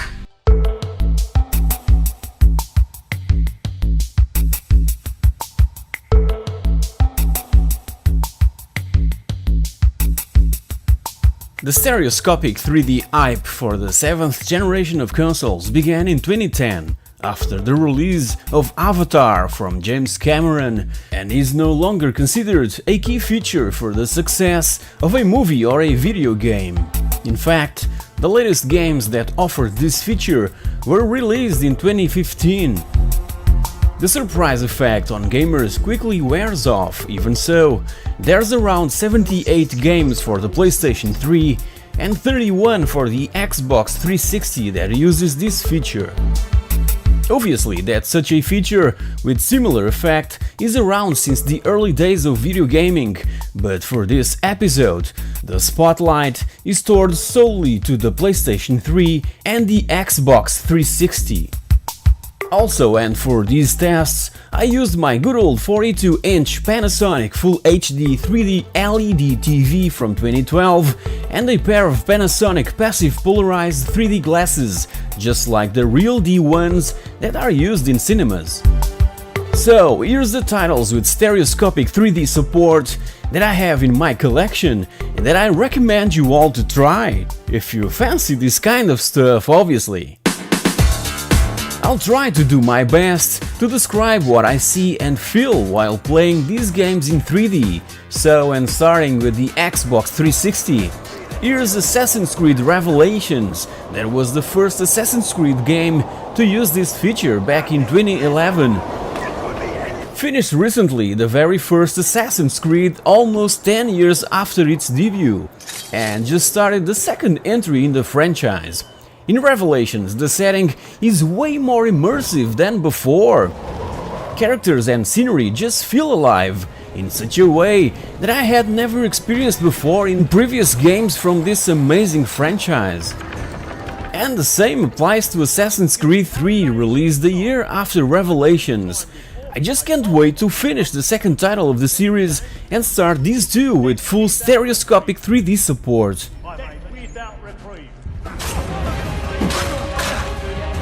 Next up, Call of Duty Black Ops 1 and 2 that have the power to really place us in the boots of a badass Black Ops soldier, completing all those freaking amazing and dangerous assignments behind enemy lines. The stereoscopic 3D, along with its incredibly involving audio environment, will drop you off front and center, and these initial moments from the second entry of the Black Ops series, in where we have to climb these cliffs and fly to a predetermined landing zone using a wingsuit, are simply overwhelming. The first-person shooter is one of the many genres that really suited perfectly for the use of the stereoscopic 3D feature, so the 2012 BFG edition of Doom 3 is the definitive way to immerse ourselves into the scary scenario of this research facility on Mars, where all hell has simply break loose. If the normal Doom 3 was already scary and frightening, then prepare yourselves for a prescription of an even scarier experience. Sadly, the two first titles of the franchise, bundled with this BFG edition, doesn't offer stereoscopic 3D support. Staying in the FPS genre, Crysis 2 is another title offering a stereoscopic 3D experience in a post-apocalyptic setting. This was a game that I didn't enjoy much back when it was released in March of 2011, but after trying it out using its 3D feature, I'm willing to give it another chance, cause again, I was really immersed in this intense action that Crytek placed at our disposal. Sevati Yerli, co-founder, CEO and president of Crytek, stated back in 2010 that the success of 3D movies like Avatar and the introduction of 3D TVs from the hardware manufacturers tells us that this is the next big movement in entertainment, much like HD was years ago. 3D gives gamers an increased level of immersion, which can enhance an intense experience. That statement is what I really felt while playing Crysis 2, but sadly that 2010 production didn't live to everybody's expectations. Batman Arkham City was another cool experience in stereoscopic 3D. This is the Xbox 360 version that, just like its PS3 twin brother, offers the chance for gamers and fans of the character to be part of this obscure setting of Arkham City, a huge super prison that is composed basically by slums of Gotham. Combat and stealth plays a major role in this second venture into the Arkham cities, with a huge dose of intense and frenetic action, combined with Tarzan-like swinging along with superb 3D effects. This is how all Batman games should be like. Never tried Batman Arkham VR, but I'm guessing that it can't even reach the hills of Arkham City with the good old stereoscopic 3D activated. Plenty wrong with me. Gears of War 3 was another major achievement on the Xbox 360 back when it was released in September of 2011, and playing it in stereoscopic 3D is freaking amazing. The sense of depth in the scenarios is superbly implemented, and the action can really be intense and with plenty of 3D jump scares. When the first Gears of War came out, it was the video game that people would show to friends simply to brag and for them to experience firsthand exploding HD gaming. Later, Gears of War 3 was what people would be using to show off their brand new 3D displays. It's that good. Obviously that Nathan Drake would be jealous if Naughty Dog didn't also take advantage of the stereoscopic 3D feature in one of his adventures. So in Uncharted 3 Drake's Deception, we could contemplate Nathan's perfect air in all its 3D glory. Finished this third chapter of the Uncharted series in December of 2016 and played it in 3D from beginning to end. And let me tell you, it was one hell of a ride. My favorite is still Among Thieves, but Drake's Deception, played in 3D, is simply one of a kind. One of my most fondly remembered moments was the arrival to the Lost City, and I just stood there contemplating all its beauty. The scale and depth just petrified me. What a spectacle! An amazing experience, no doubt.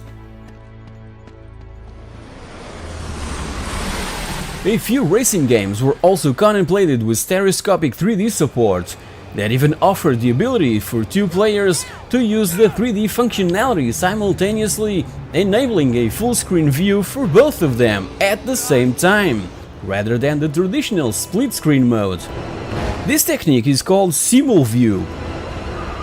Gran Turismo 5 was an example of that, and an amazing experience using the cockpit camera.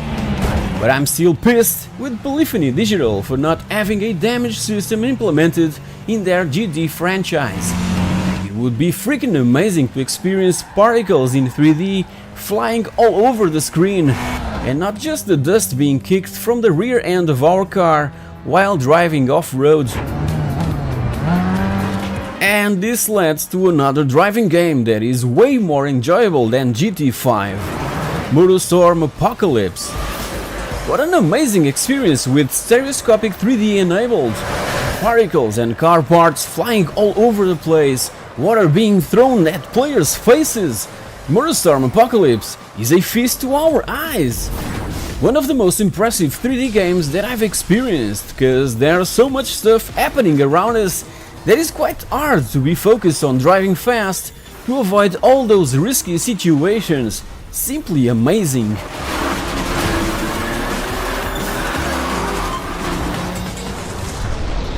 But a couple other spectacular stereoscopic 3D experiences were offered by Ico and Shadow of the Colossus in the Classics HD collection. Loved the originals on the PS2, but when I tried the HD 3D renditions of both, I was just speechless. I just thought that these two couldn't be more beautiful than they already were. These are perfect examples of how a remastered should be done. They didn't simply stick with upgrading the game's engines to HD format. They've also improved and widely expanded the experience, taking full advantage of the stereoscopic 3D effect, turning Ico and Shadow of the Colossus into a couple of unforgettable adventures once more. But the greatest surprise came from Sonic Generations. I wasn't expecting much from this little game, to be honest, but when I tried it in 3D for the first time, I was completely amazed and blown away to tiny pieces. It's true that frame rate can drop at times, but even so, Sonic Generations was the game where I spent the most time with, and then my kid joined me and we had the time of our lives. What an amazing experience! What an amazing way of playing a Sonic game! Sorry, Sonic and Sonic 2, Sonic Generations in stereoscopic 3D just became my favorite Sonic title.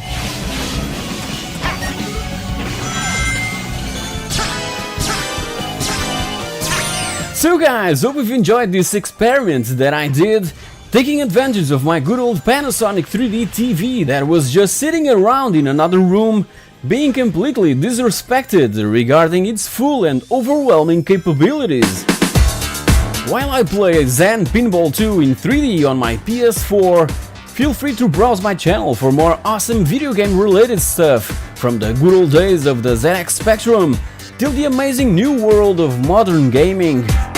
Thank you very much for watching, and I'll see you all in the next episode.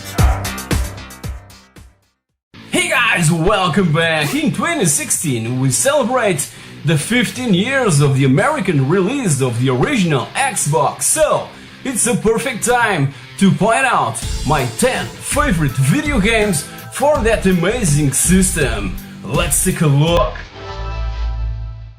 November of 2001 was when we saw and touched for the very first time a console system from Microsoft.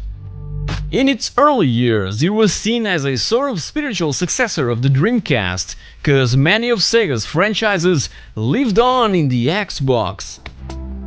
By the time the Xbox was out, the Dreamcast had already been discontinued, and Peter Moore, by then president of Sega of America, has been labeled as the Dreamcast killer, cause he was the one that pulled the plug on the console's manufacturing. The fact is that afterwards, by 2003, he was hired by Microsoft to work on the next gen's Xbox. So the early years of the Xbox were like a song for the Dreamcast. Sega chairman Isao Okawa visited Bill Gates several times trying to convince him to add Dreamcast compatibility into the Xbox, and by doing that, Dreamcast customers would certainly migrate to Microsoft's console.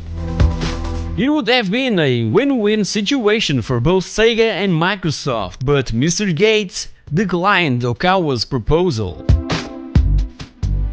The DirectX box, as it was known, offered out of the box an integrated Ethernet port and was the first console ever to feature a built-in hard drive for save games and other stuff that users could download directly from the Xbox Live online service that would come a year later in November of 2002. Also, safety features must be highlighted, like this breakaway cable that prevented the console from being pulled off, causing all sorts of damage. The system was conceived by a team of 4 engineers in their own free time, trying to create a PC-based console that could rival the next generation systems that would arrive soon. They ended up presenting their idea to Microsoft's CEO, and well, the rest is history. The Xbox was born. Coding for this new system was really easy for developers. As said, the system was basically a high-end PC, based in the Windows kernel and obviously DirectX technology. The Duke was the original controller for the Xbox, inspired on the design of the one from the Dreamcast, at least for its A, B, X, Y buttons, the respective colors, triggers and expansion slots. Later, the official controller for the Xbox became the Model S, the one that was bundled in Japan right from the beginning. And every time I look at my Xbox or Xbox 360 controllers, the Dreamcast comes in mind. Dwayne "The Rock" Johnson was the first man/client on Earth to own an Xbox, and the system sold out quickly after its American launch. 24 million consoles were sold, 16 million of them in US soil only. So, without further ado, let's take a look at my 10 plus 3 favorite video games for the original Xbox. Skies, I rode to revenge. One of the most underrated Xbox games nowadays, considered as a cult classic. It was a breath of fresh air into the gaming scene, a unique title from Microsoft Studios that was only available on the Xbox platform. Later was also released for the Xbox 360 through the Xbox Live Marketplace. It suffered a few delays, but the wait was worth it, cause many extra features ended up being included, like Xbox Live support. Developers wanted to expand the formula of its predecessor with a more Indiana Jones-like sky adventure, if you know what I mean, and you can see the Indiana Jones influence right in the game's cover, drawn by Drew Struzan, the responsible for the Man in the Hat movie posters. Many things can be said about this awesome title, so if you like this arcade flight shooter type of games, go get it! The original boxed game works fine on the 360.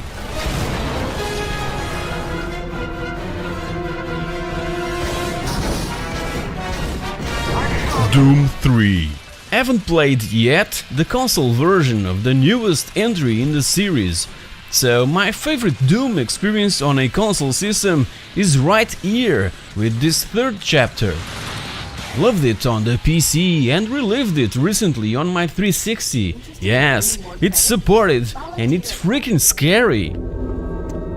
Since the very first Silent Hill on the PlayStation, that I haven't felt the presence of that fear factor in every step that I made. I can't simply recall how many times I had to wash my pants after playing Doom 3. The atmosphere, the almost real-life-like environments, the freaking scary monsters, and the claustrophobic feeling got me hooked both on the PC and on the Xbox. Surprisingly, the console port holds up pretty damn well with its amazing smooth and friendly gamepad controls. I was really impressed by how good it felt to play it on the Xbox. But even so, a good old mouse and keyboard are still my favorite weapons in this genre, and Doom 2 is still my favorite from the whole franchise.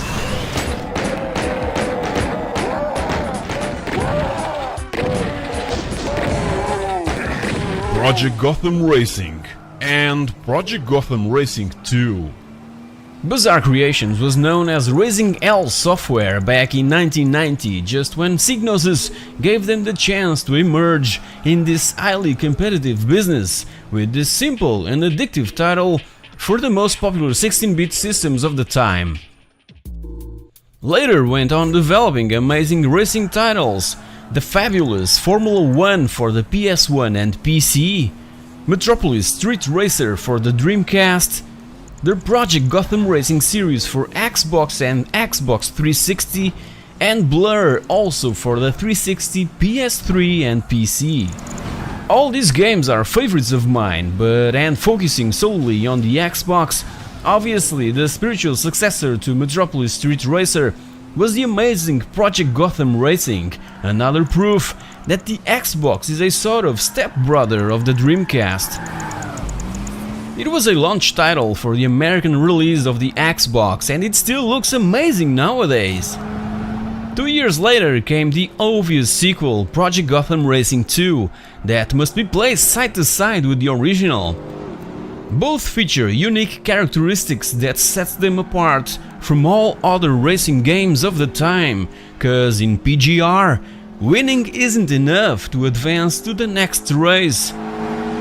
What a challenge!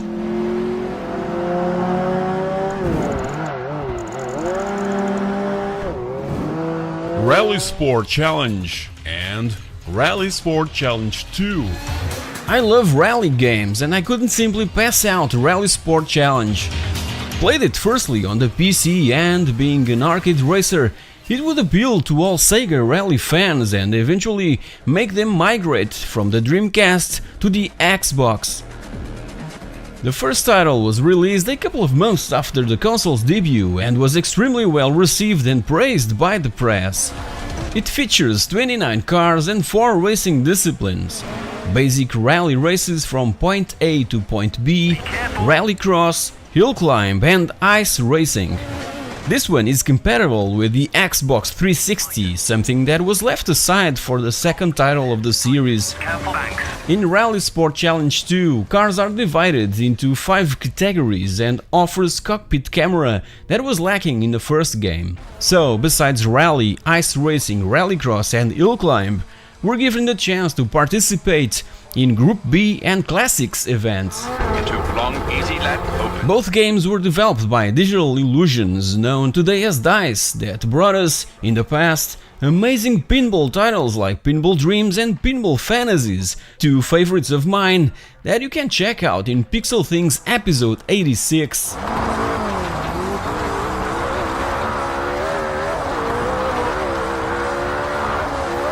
Ninja Gaiden.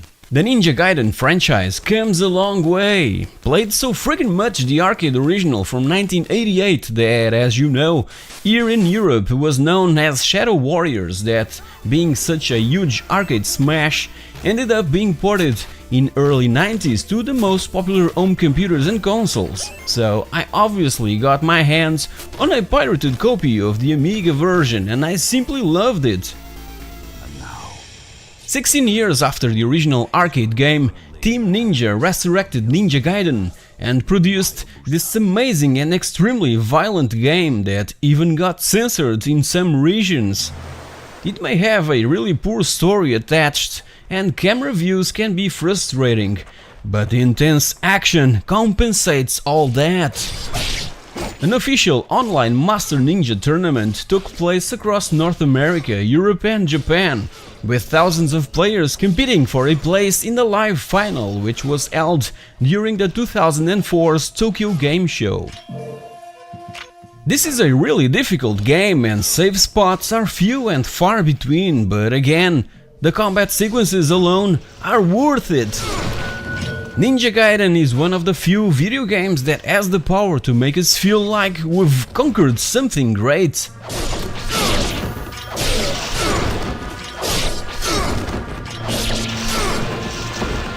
Shenmue 2.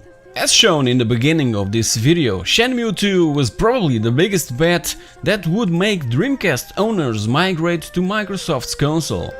Yes, there was also a Dreamcast version of Shenmue 2, but I never played this second title on Sega's last system, and Microsoft made a bold move, securing the rights for an Xbox version of Shenmue 2, being this one, the only version of Shenmue 2 available in the United States, Xbox's strongest market. Even so, it sold poorly. So what's new in Shenmue 2? This time. The scope and scale are incomparable to the first game. It's massive, it's gorgeous, and I love getting lost at the arcades. Now, seriously, Yu Suzuki masterfully expanded Shenmue's formula to such a huge level that I would get lost frequently. But that wasn't a bad thing. I was always discovering new places, new characters, and get completely involved in this astonishing plot. We control once again Ryu Azuki, still in pursuit of his father's killer, and this, let's call it, enhanced port of the Dreamcast original features English voice acting, improved frame rates, lighting, filter effects, etc. Shenmue 2 is an interactive movie, a compelling adventure and a worthwhile experience. The true nature of things. OutRun 2. I'm a bit divided here. Don't know if I prefer OutRun 2 or the 2006 coast-to-coast version. For the Xbox I only have OutRun 2, that is another amazing exclusive for the system, so I guess I'm gonna go for this one. OutRun 2 was an extremely well-made arcade original game by Sega AM2 and ported to the Xbox by Sumo Digital, that released it in October of 2004 for the delight of fans all over the world. They also added 480p anamorphic widescreen support for everyone that would have a components cable connected, and the game looks gorgeous in 480p. But that wasn't all. They managed to include the original game, remixed audio tracks from the timeless OutRun soundtrack, extra tracks and vehicles, and plenty of extra missions to keep us entertained for quite some time. Here's another proof that magazines and websites can really influence players' choices regarding video games. I can't simply comprehend why reviews were so deceiving. These were certainly made by people that didn't live the arcade experience of late 80s. In consequence, Outrun 2 sold really poorly. I can't recommend it enough. It also runs smoothly on the Xbox 360, so go get it! It's a must-have title.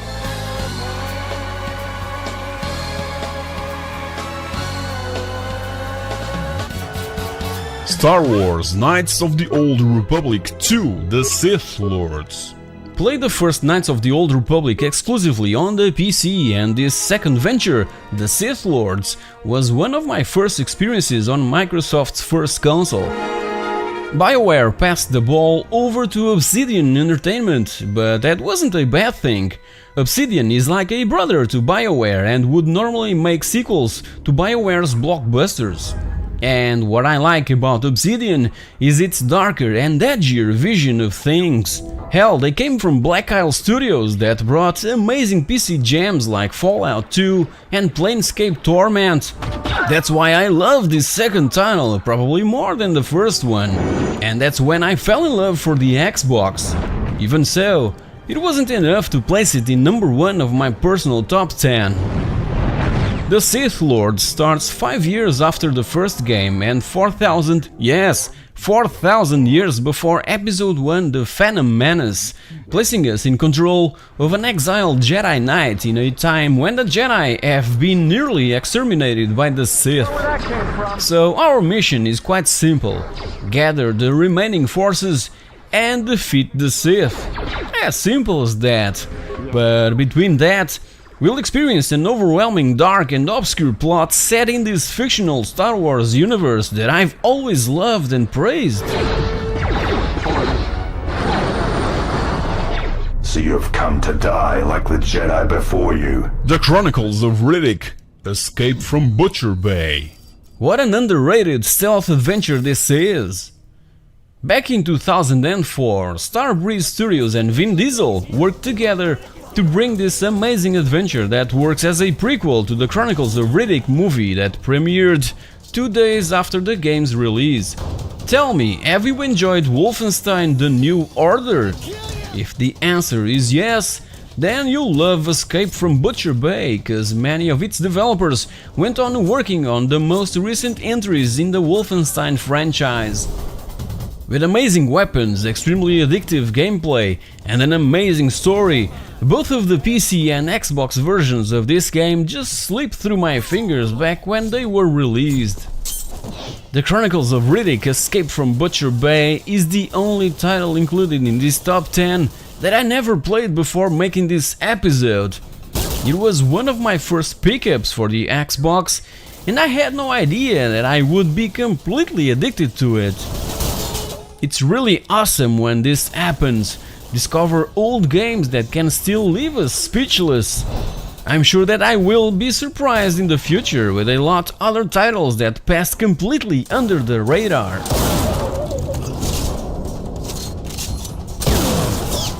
Now you're gonna die. Halo Combat Evolved and Halo 2.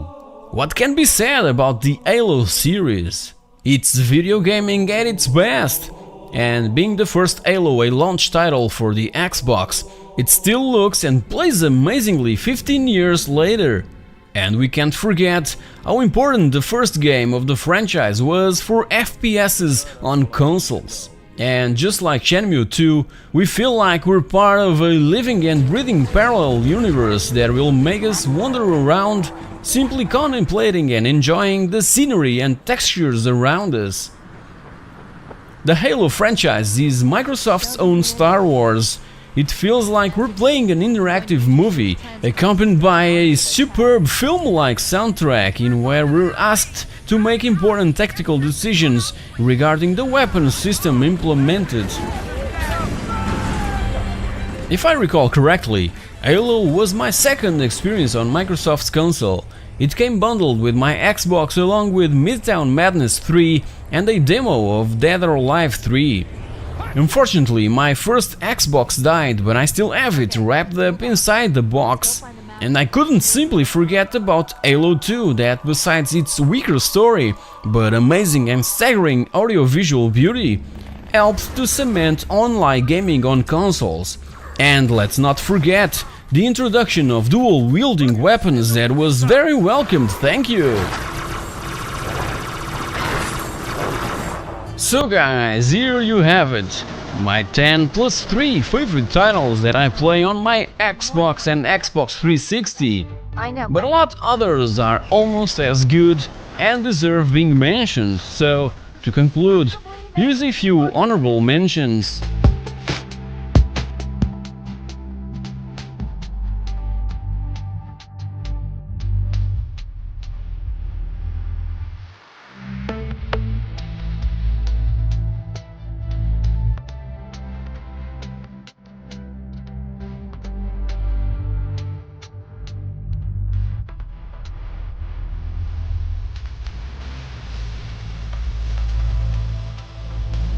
So guys, hope you've enjoyed this look at my favorite titles for the original Xbox, and I feel the need to explain why there's no Grand Theft Auto games included.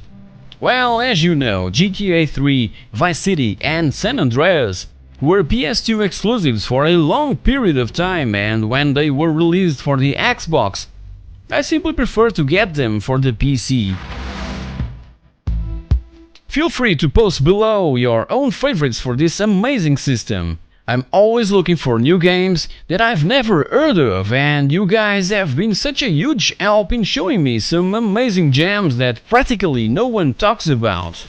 And also, if you had a blast watching this video, just like, share and subscribe to It's a Pixel Thing. Thank you very much for watching, and I'll see you all next week.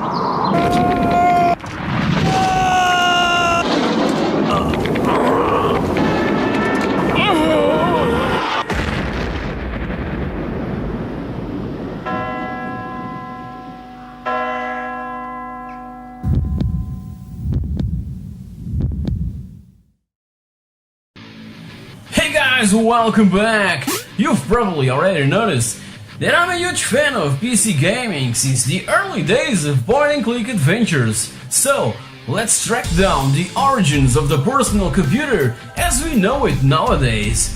Let's take a look. The name William Cleland Lowe may not sound familiar to many of you, but it belongs to the father of the IBM PC, or personal computer as we know it, that started with the 5150. That's why my very first PC was an IBM.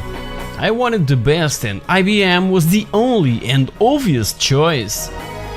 So, back in August of 1981, the 5150 was introduced after IBM being threatened by a rumor that younger companies like Commodore, Apple, Texas Instruments and Tandy were about to start the whole and still inexistent personal computer market, and to save time, they centered the 5150 in the open architecture concept, using as many off-the-shelf components as possible. It was also during this period that IBM partnered with Microsoft, and both met the tight deadline to stay ahead of the competition. After the IBM PC or 5150 came 2 years later the IBM XT that introduced the standard of a PC paired with a hard drive, in this case a hard drive with a mind-blowing 10 megabytes of storage capacity, when all others were playing around with tapes and swapping floppy disks. In 1984, the PC Junior was born, directly aiming towards the gaming home computer market, dominated by Sinclair, Commodore, Apple and Atari, that could even be hooked to a television via the built-in RF modulator, just like its competitors. Although it's considered one of the biggest flops in computer history, mainly due to the problematic wireless keyboard. It seems that no one bought this visionary concept, and its price was still way far from being competitive. For that price, people were expecting a more powerful machine. In 1987, the PS2 line of computers was marketed in response to the rising dominance of PC clones coming from Compaq and many others. This new policy and the way IBM was planning to go with their PS2 line led to the resignation of William Lowe. Thanks to this man's vision and the risky move he made, home desktop personal computers are the way we know and love. The Wintel platform, Microsoft's OS installed in a computer powered by an Intel processor, became standard since IBM's 5150 back in 1981, and the number one choice during the 90s, and is still the main and probably best option for home computing and gaming. As you know, I still have my very first IBM that I've managed to buy back in 1993 with the precious help from my parents. It's a 486DX2 66 MHz with 16 MB of RAM, and you can watch my episode 46 about its restoration. It was a huge and awesome nostalgia rush the moment I pushed that start button. I recall inviting my friends over to play Doom 2 the way it should be played, and the first time they had a glimpse at this magnificent and imposing tower, they got completely mesmerized by it. What a beauty! For those late 90s titles, I also have an IBM, obviously. It's a NetVista Model 6793, and you can also watch PixelThing's episode 27 dedicated to it. Just click in the rectangle shown on your screen.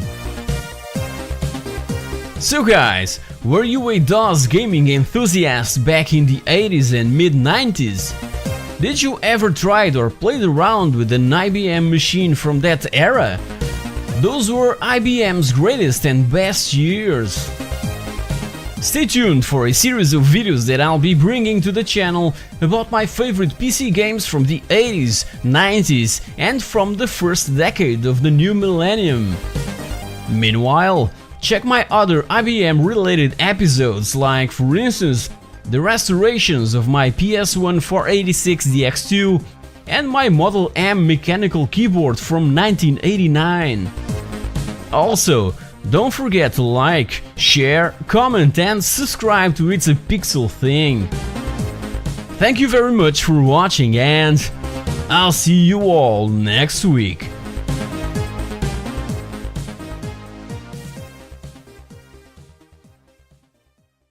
In 1984, the PC Junior was born, directly aiming towards the gaming home computer market, dominated by Sinclair, Commodore, Apple and Atari.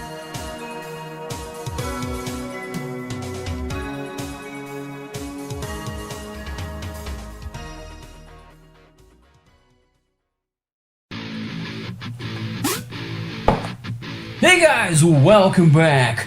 The ZX Spectrum 128K Plus 2A was my second home computer right before the Amiga, and received a lot of love for about 4 years.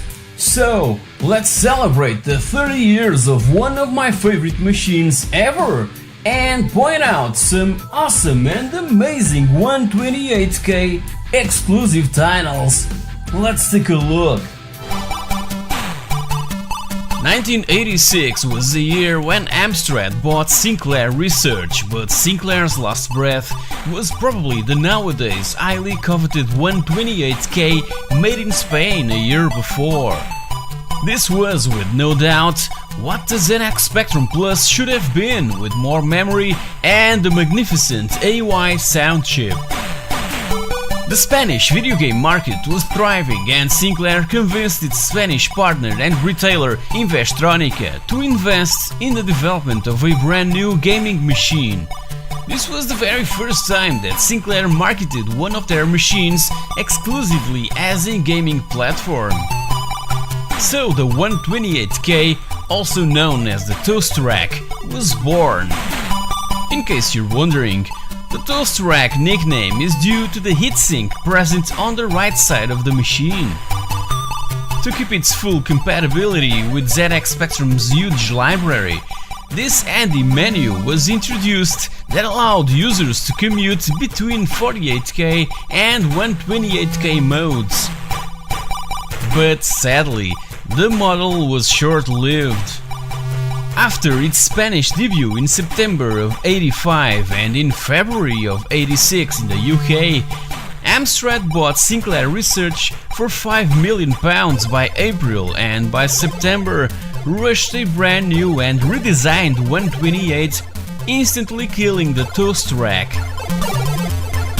The Plus 2 was born, based around the 128 hardware, and was the equivalent of Amstrad's own CPC 464 with its own incorporated tape recorder.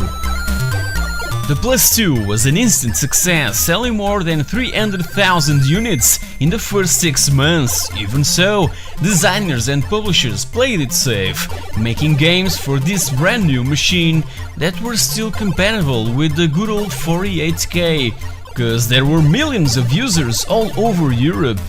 So what developers did was to make 128K versions of older 48K titles, applying this same rule for most of the newer games that were about to arrive. These 128K versions would mainly incorporate brand new intro and in-game music and, in some cases, more levels, enhanced gameplay and even all levels loaded in one go that would obviously take up to a dozen minutes of wait time. Nonetheless, Amstrad managed to breathe new life into the Spectrum, extending its commercial lifespan into the 90s, something that Sinclair Research was clearly unable to pull off by themselves. Ocean Software was the company that backed the Spectrum 128K from the very beginning, and many of their titles are among my favorites on the system.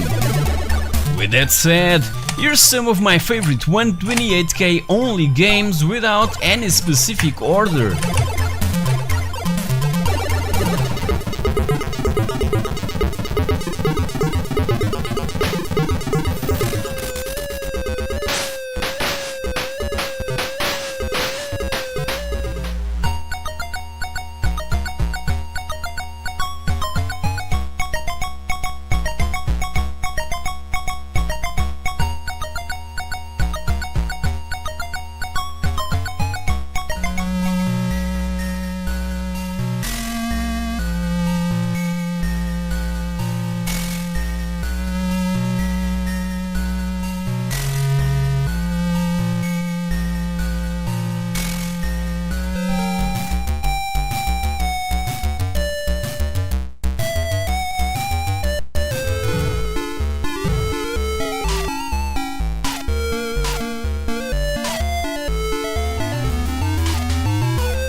So guys, which were your favorite 128K only games?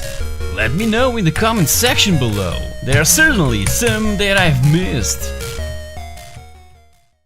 Hey guys, welcome back! As you know, my wife bought me last Christmas a brand new TurboGrafx 16, and since then I've been exploring its amazing library and as well the titles that were exclusive to Japanese players through TurboGrafx brother, the PC Engine. So I've came up with my top 16 titles.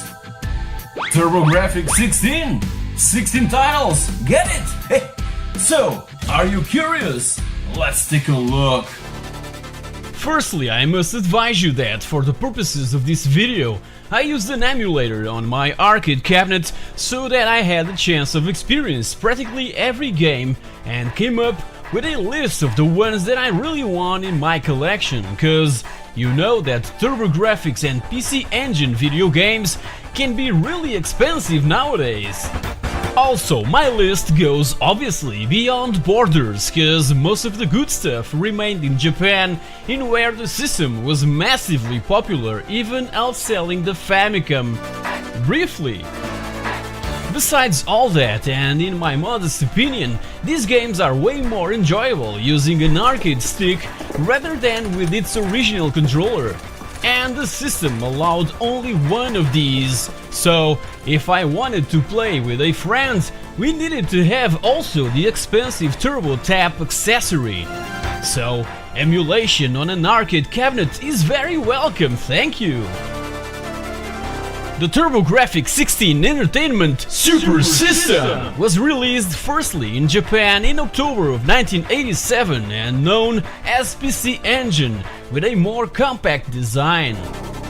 North America and Europe, when I say Europe I mean France, got their version almost 2 years later in August and in November of 1989 respectively. Other European countries were kind of reluctant about it, and only England and Spain signed contracts to bring a PAL TurboGrafx 16 over to the old continent, which occurred only by 1990 when the Mega Drive was about to arrive. So the lack of support from third-party developers and publishers instantly killed the system in these regions, cause all the attention was towards the brand new Sega 16-bit console. Also, Nintendo certified that the biggest video game developers signed exclusivity contracts, preventing them to release their most popular titles on rival systems. Despite having an 8-bit CPU, it was the first video game console of the 4th generation that was born after Hudson Soft's failure of selling their advanced 16-bit graphics chips to Nintendo. So they partnered with NEC that were after an excuse of entering the highly popular and lucrative video game business. It was also the first video game console to use the CD-ROM as a video game storage medium in a time when cartridges and floppy disks ruled. Besides that, the U-cards are just awesome that in the end of the 80s was something quite futuristic to handle and to show to your friends. We have to acknowledge that NEC and Hudson Soft pushed gaming technology forward in late 80s, and every single one of us must be grateful for that.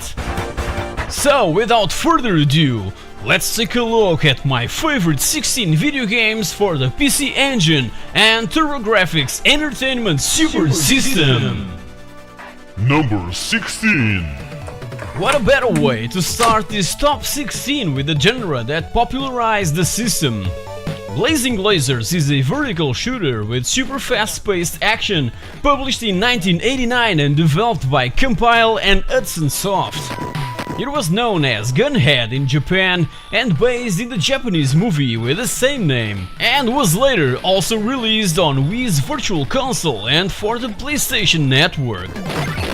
Its intense action, amazing graphics and sounds were praised by the press in late 80s, but being an exclusive for this platform was quickly forgotten by everyone.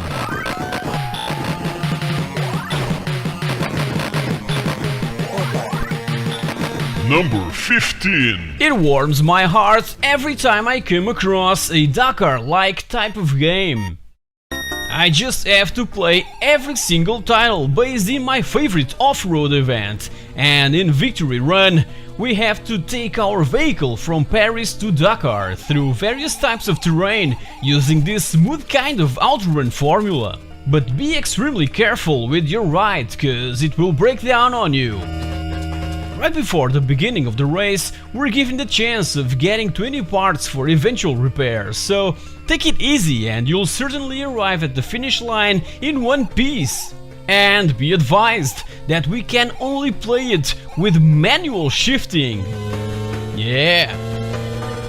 It was developed and published by Hudson Soft in December of 1987 for the PC Engine and 2 years later released also for the TurboGrafx.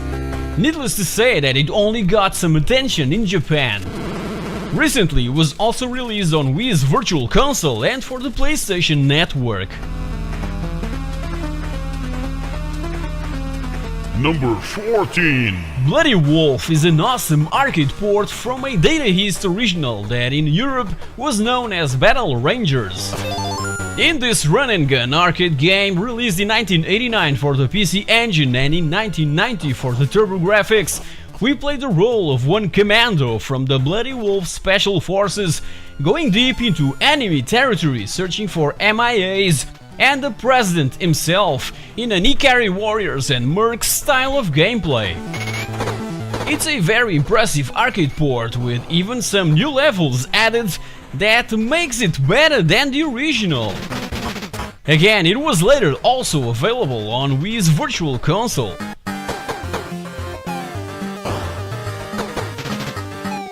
Number 13. Now, here's a title from this supposed 8-bit machine way better than the Mega Drive Genesis release. Kadash is a beautiful action RPG in where we get experience points and multiple character classes to choose from. It's a 1991 port of an arcade game from Taito, originally released in 1989, and later available also as part of a couple of Taito compilations. The Taito Memories Volume 2 for the PlayStation 2, and the Taito Legends 2 for the Xbox and PC. The replay value of Kadash is really high, cause it's a pretty long adventure and the differences between each character class are quite a few, so we can have completely distinct experiences.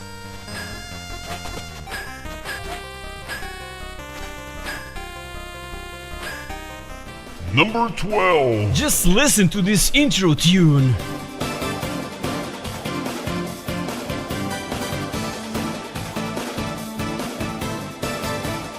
Really awesome stuff! Gate of Thunder has to be one of the best shooters of all time. It's graphically gorgeous and with an amazing soundtrack, only available for PC Engine and Turbo Duo Super CD-ROM.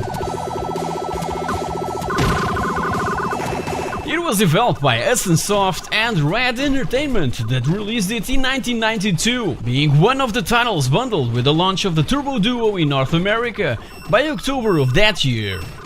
In this game, we're a space cop trying to put an end to General Don Gingy's plans of acquiring a powerful energy source from an ally planet. But the music is really something to behold and received back in 1993 the award of Best Music for a CD game, presented by Electronic Gaming Monthly magazine.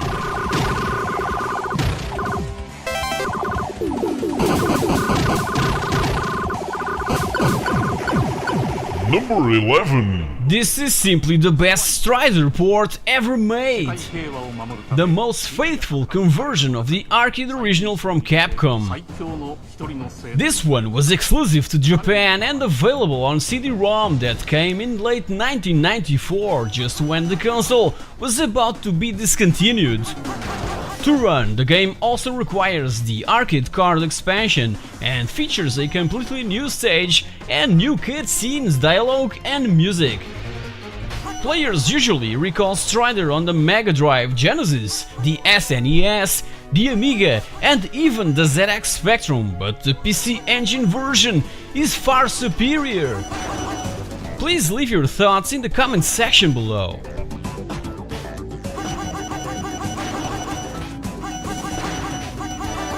Number 10. Soldier Blade is another awesome scrolling shooter and the last game from the Star Soldier series for the TurboGrafx, released in 1992. It's amazing how many shooters are out there for the system. I believe that at least half of its library are shooters. As you can see, Hudson Soft was doing all the work to bring titles for the TurboGrafx, and even so, managed to develop amazing pieces of digital entertainment. In this one, we have to defend Earth from being invaded by aliens.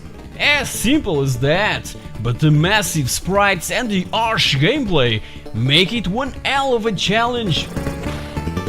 If you're a fan of arcade shooters, take a look at this one. It's one of the best looking and sounding games on the system.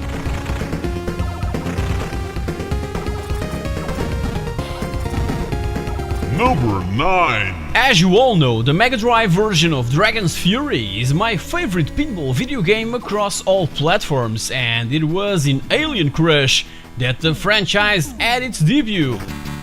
So Alien Crush has to be my favorite pinball video game on the TurboGrafx. Don't get me wrong, its sequel is also extremely good on the system, but in this particular case, the Mega Drive Genesis wins.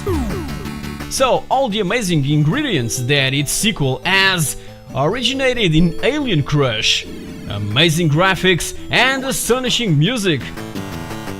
It drank huge inspiration on the Alien movie franchise, as we can see here. Next Soft came up with this genius approach to the genre back in 1988, and we could only play this one on the PC Engine and a year later on the TurboGrafx. Recently was also made available through Wii's Virtual Console and PlayStation Network. If you enjoy pinball video games as much as I do, check PixelThing's episode 86 about my top 10 classic titles. Number 8. I believe that back in 1990, this was the second main reason for getting the CD-ROM attachment. Yes, the first reason is in the top position of my list, so don't go anywhere. Is Book 1 and 2 contemplates my kind of action RPGs in which its gameplay is not as deep as, for instance, the Final Fantasy series, and its main weapons were the voice acting, the animated cutscenes, and the breathtaking CD soundtrack.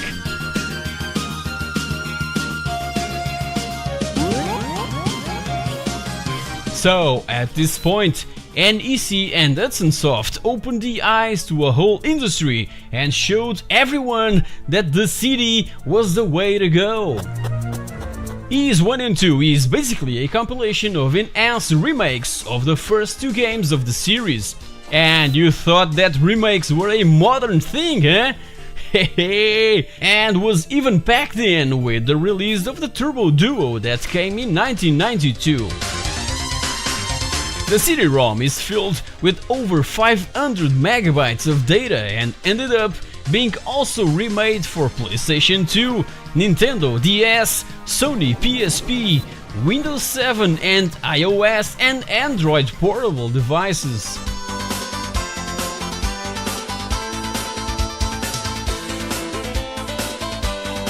Number 7. The legendary Axe has awakened my passion for games with a sort of Conan the Barbarian vibe.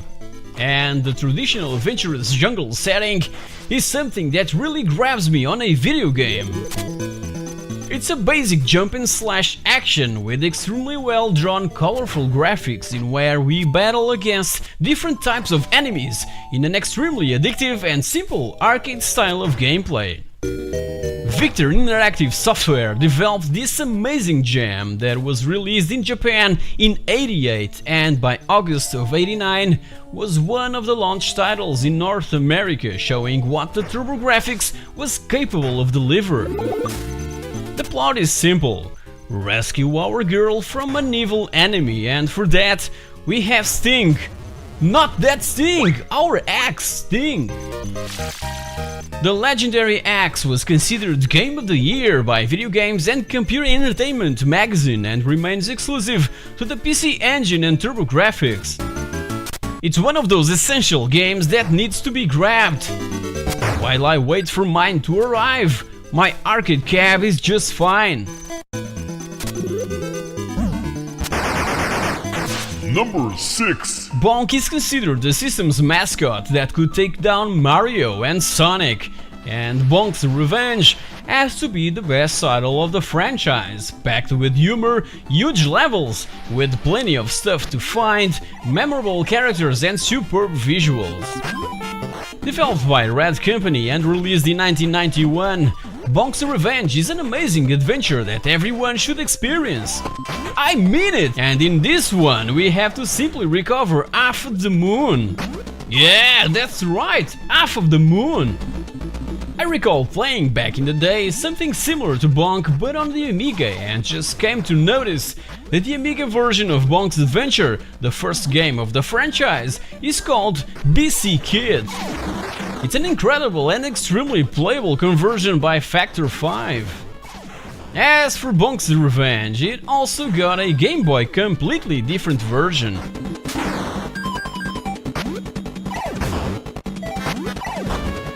Number 5. Hudson Soft are the ones that started it all, so the PC Engine and TurboGrafx are Bomberman's own. Over 70 Bomberman games have been released since 1983, but apart from Dynablaster, the DOS European version, Bomberman 93 is extremely addictive and I simply couldn't stop playing it. The simple concept of blowing up blocks and cute little monsters while searching for extra bombs, power-ups and the door to the next stage is just timeless, and everyone can simply pick it up and play. So simple. The franchise is also known for providing some of the best multiplayer fun out there, and this particular one was considered best TurboGrafx 16 game of 1993 by Electronic Gaming Monthly magazine.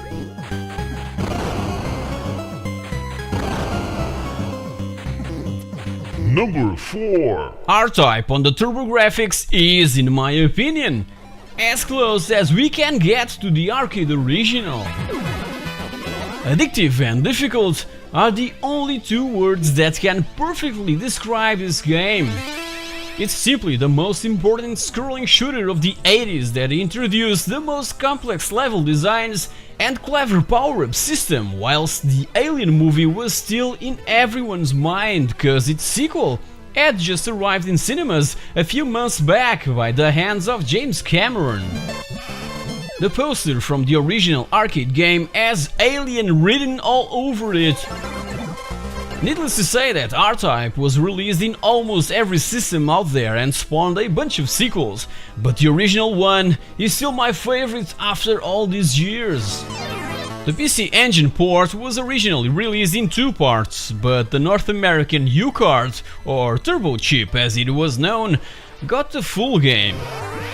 Besides that, the PC Engine and TurboGrafx versions have a new boss at the end of stage 6 rather than a huge wave of enemies present in all other ports. Cool. Number 3. I just love this game's setting.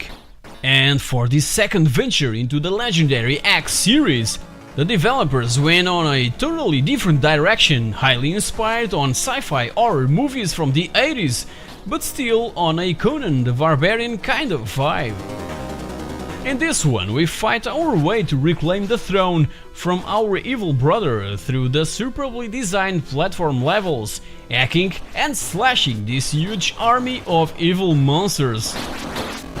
There's also a completely different and much easier weapons and power-up system present, in where we have at our disposal a few swappable items like swords, axes and even bombs that clears everything on screen. These weapons and power-ups are dropped by the defeated enemies. Just like its predecessor, the legendary X2 is only available for the PC Engine and the TurboGrafx, meaning that we can't find it anywhere else. Number 2. Ninja Spirit is another almost arcade-perfect port in where we have the ability to create shadow copies of ourselves, mimicking our every move. It was one of the early games that showed all the system's graphical power with multi-layered backgrounds and giant bosses. Its solid control system is what makes Ninja Spirit a winner, with fast-paced action and awesome and ingenious power-ups in where we have to hunt down an evil enemy and avenge the death of the father of the main protagonist. Besides the original arcade version, this port also offers a friendlier PC Engine mode in which a handy health bar is present. Very welcome, cause in the arcade mode, and just like in the original game, a simple touch from an enemy means instant death. The TurboGrafx version of Ninja Spirit was the first game in history to receive a 10 out of 10 in Electronic Gaming Monthly.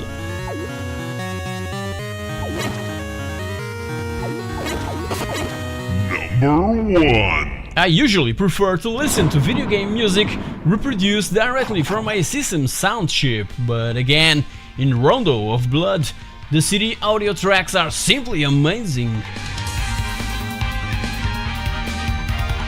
It remained a PC Engine Japanese exclusive till recently, when it was released as a 2.5D remake for the PSP back in 2007 as part of the Dracula X Chronicles, which also includes its sequel, Symphony of the Night. Rondo of Blood is my kind of Castlevania game, with gorgeous 2D visuals, superb gameplay, and amazingly inspiring soundtrack. And may well just be my favorite title from the whole franchise. It tells the story of Richter Belmont, in which we find our way to rescue our girlfriend that was kidnapped by Dracula's servants, being the missing link to my now second Castlevania favorite title, Symphony of the Night. The game ends right when Symphony of the Night starts, with a battle between Richter and Dracula himself. While exploring the castle, we can rescue other 4 damsels that are being kept prisoners, including our girlfriend's sister, Maria. She becomes playable after she's been rescued by Richter, and she's way more agile and can do double jumps and inflict more damage to enemies. Developed and published by Konami in October of 1993, it was later voted by Electronic Gaming Monthly as the best Japanese action game.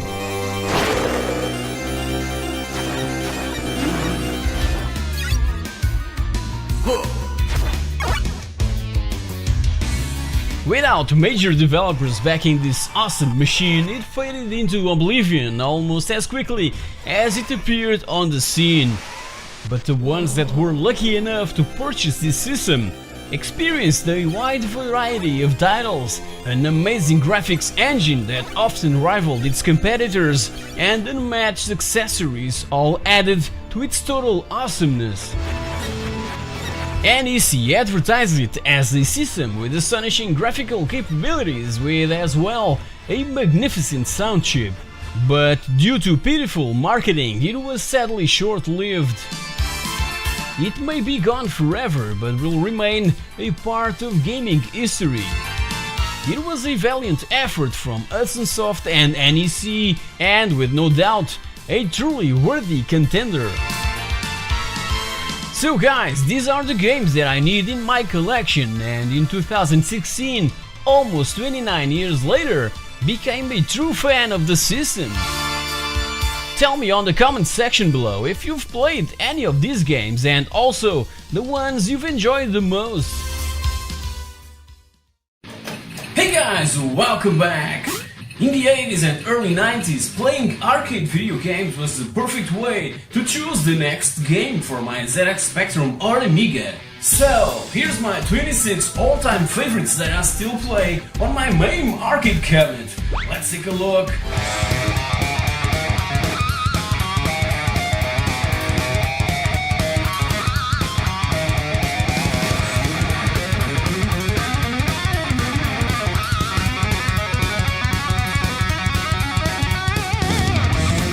Back in the 80s and early 90s, arcade games were always the storefront of my future pickups. I would normally rely on my own judgment about their overall quality and by the feedback from players right on the spot. Let's face it, in those glory days of the arcades, owning an Atari 2600, a ZX Spectrum, a Commodore 64, an NES, or even an Amiga or Mega Drive Genesis wasn't quite the same. The hardware and software innovation was always side to side with arcades, and it was in those dark and obscure places that we could find the best that the video game industry could by then deliver. So, in spite of all the cigarette smoke that infested these places, here's the 26 arcade titles that made me spend all my lunch money back in my teenage years. Number 26. This 1988 beat-em up was where I fell in love with the genre. Vigilante was exactly what I was after in a fighting game. I was never a fan of the Street Fighter series that had its debut a year before Vigilante, and never had the chance to try the very first Renegade on the arcades. By that time, many action movies were all about martial arts and kicking ass, basically. And I was after a similar experience on a video game, and Vigilante offered the chance to fight our way and save our kidnapped girlfriend, Madonna.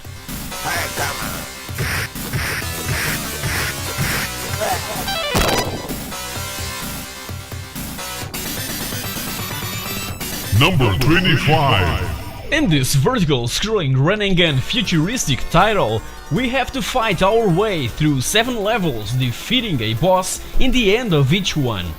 So, where's the novelty in this? Beats me, I just love the frenetic action, the awesome weapons, and the superb soundtrack that rocks the place down.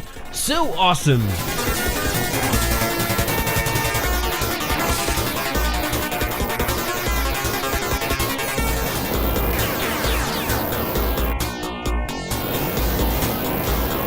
Number 24. By 1996 I was all over the PC and the PlayStation, and most of my local arcade saloons were closing its doors. One of my latest experiences at the arcades was with Metal Slug, the very first one, and I was blown away by the characters' animations that were among the most incredible I've ever seen on an arcade game. It grabbed me right there, with also the awesome music and graphical quality, despite the slowdowns, cause there's so many stuff happening on screen at the same time, just like in those bullet hell shoot 'em ups.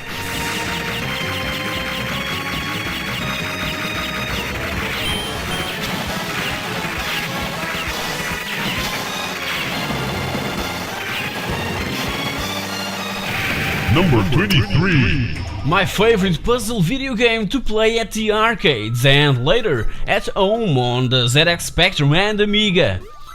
So many coins spent with plotting, trying to get through all those levels that can sometimes really mess up with our brain. And that's a good thing, a really fun and addictive little game from Taito.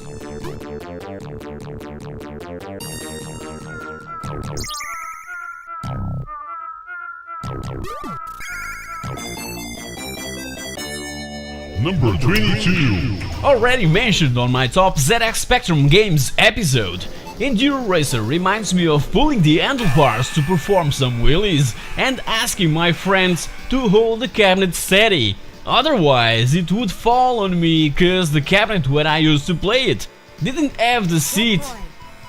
Enduro Racer places us on a dirt bike, trying to beat all the 5 stages, avoiding rocks and other riders, and the wheelie stunt is extremely important while jumping. That way we could avoid crashing into those rocks and maintain our momentum. Just good old days.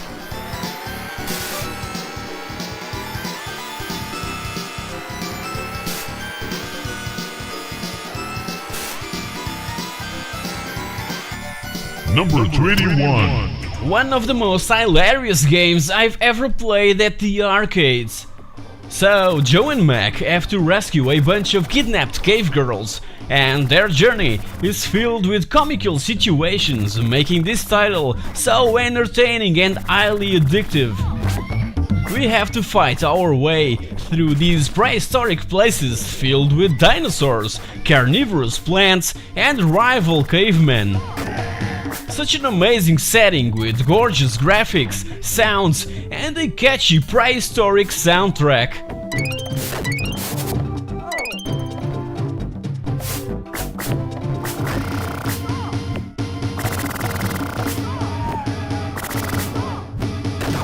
Number 20. What Cadillacs have to do with dinosaurs? I don't know, but it was based on a rather successful comic book named Xenozoic Tales, set in a post-apocalyptic future that spawned the not as successful animated series from CBS. And concurrently with the animated series, Capcom released an arcade video game that glued players to the screen with that so much action going on in those beautifully detailed scenarios.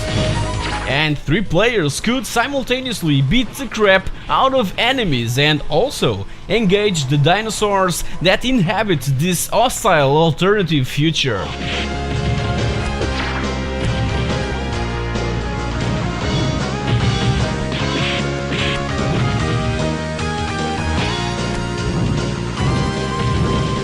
Number 19. My very first experience with a driving game in a proper and dedicated cabinet. And its soundtrack still pounds so freshly in my mind.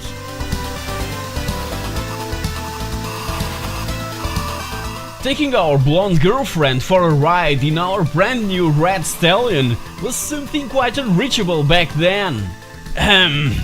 It still is, I guess.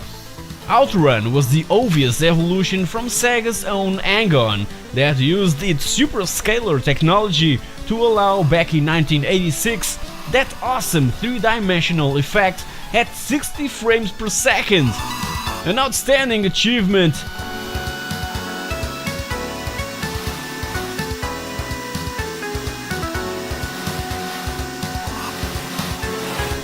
Number 18. Ever wanted to turn someone into a snowball? Here's your chance to do it!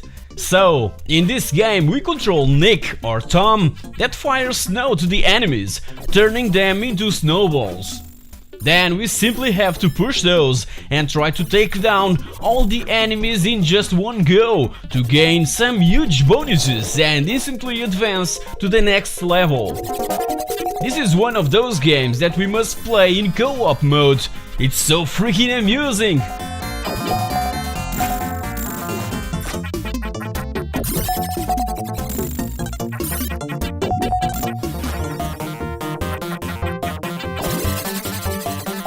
Number 17. Ninjas were really popular by the end of the 80s and Ninja Spirit just kept that flame on going.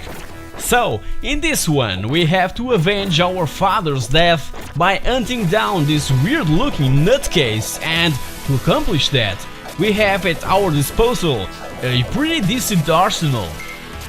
There are 7 stages across ancient Japan, with temples, swamps, cliffs, wastelands and forests, with an overwhelming mystical tone, set also by this captivating and inspiring soundtrack. Now that I have a TurboGrafx 16, I must try and grab this game for that system, cause it got 10 out of 10 and it's considered by many the best title for that platform.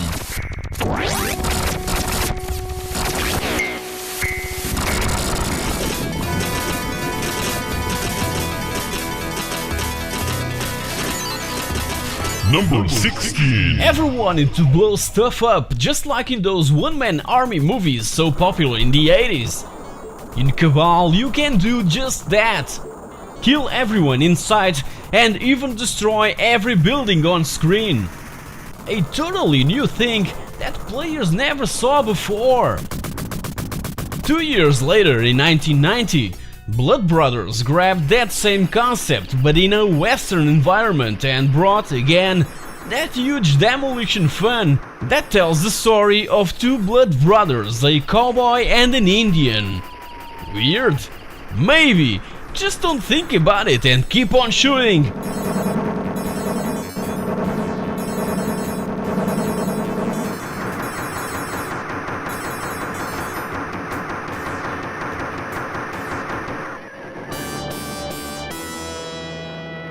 Number 15. This one has got one of the most memorable scenes ever on a video game. My very first encounter with Stage 1's amazing boss. What a spectacle! Back in 1987, this was something quite unique that was miles away from everything else. Also, and only many years later, when I had the chance to play it at home using MAME, I've listened to its sounds and music, cause alongside with the R-Type cabinet was the really loud Tetris. So, while playing R-Type, I was completely involved with this tune. And what about Tetris with the R-Type soundtrack in the background? Nah, that just doesn't work at all.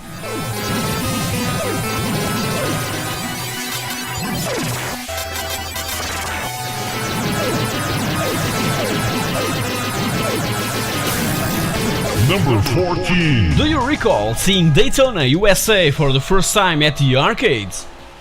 I remember walking in this brand new place that had opened its doors a couple of days prior to the arrival of this new standard for racing games. It blew everyone's minds in every technical aspect. No one had ever seen something so realistic, and if I wanted to play it, I had to wait in line because it was the new sensation and everyone wanted to try it out. And I believe that it was the smoothest video game ever, maintaining a consistent 60 frames per second with so much stuff happening on screen at the same time. In this game we simply have to outrun the other opponents and complete the race before time runs out. That's it. But the speed at which things happen, the beautifully detailed and fluid graphics, and the exploding environmental sound was what Daytona USA was all about.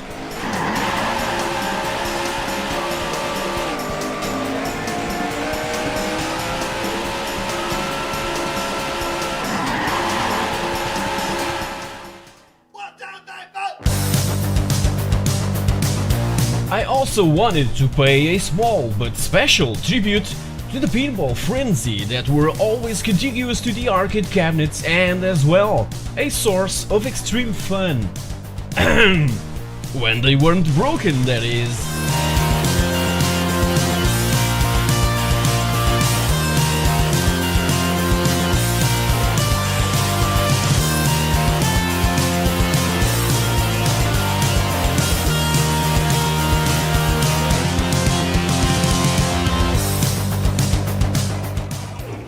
Number 13. Ever wanted to be a badass cowboy and ride off into the sunset, just like in the end of Indiana Jones and the Last Crusade movie? Well, here's your chance to do it with Sunset Riders. Filled with humor, action and dynamite, we have to dodge raging bulls, frightened chickens and really trigger-happy bad guys. Fortunately, their bullets travels really slow, otherwise would be dead in an instant. This one was the Red Dead Redemption of the time, in where we played the role of a bounty hunter going after some tasty rewards, and for that we must defeat the main outlaw that is waiting for us in the end of each level.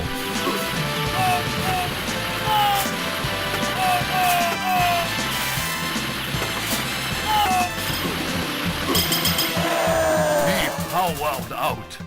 Please, please, don't shoot my brother. Number 12. If I'm not mistaken, Double Dragon was my first experience at the arcades. I was 12 by then, and I recall that the popular arcade in town, closest to the school I went, was just a 10-minute walk. And I also remember to see, contiguous to the Double Dragon cabinet, other fantastic titles like Outrun, Enduro Racer and R-Type, but don't know why, and in that precise moment, those didn't appeal to me that much. I guess that being in a different school and with new colleagues inspired me to learn some martial arts stuff, just in case. Double Dragon was the follow-up to Renegade, other astonishing fighting game that I only played on the ZX Spectrum, and our goal is to rescue Marion that was kidnapped by the Black Warriors gang. So expect a lot of punching, kicking and elbow attacks.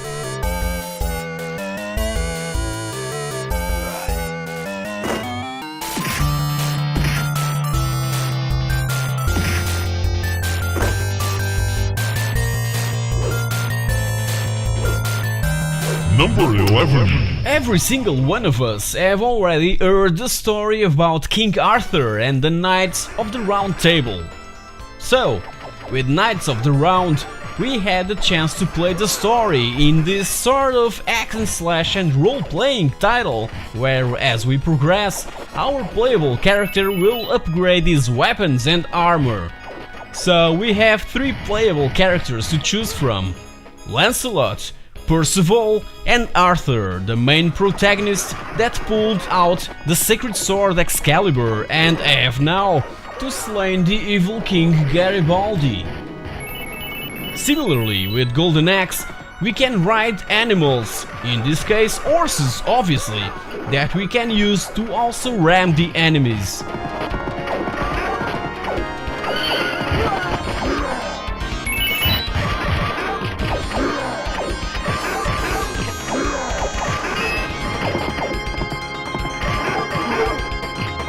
Number 10. Now, here's something quite unique back in 1988. An arcade title licensed from a UK-based computer game company, Ocean Software, that held the rights to create a video game based on Paul Verhoeven's blockbuster movie. And the Ocean guys were smart enough for letting Data East come up with all the concept and design for the game. I remember coming down to one of my favorite local arcades and be hypnotized by RoboCop's demo mode, with its mind-boggling graphics and digitized speech. Serve the public trust, protect the innocent, uphold the law. I'll forever remember that. So if you've watched the movie, that is one of my favorites ever, you know what to expect. Lots of criminals to shoot and inevitable confrontation with ED-209 Enforcement Droid Unit. One advice: don't waste your ammo. Make every bullet count. And the sound effect that the gun compartment on Robo's leg makes is just awesome.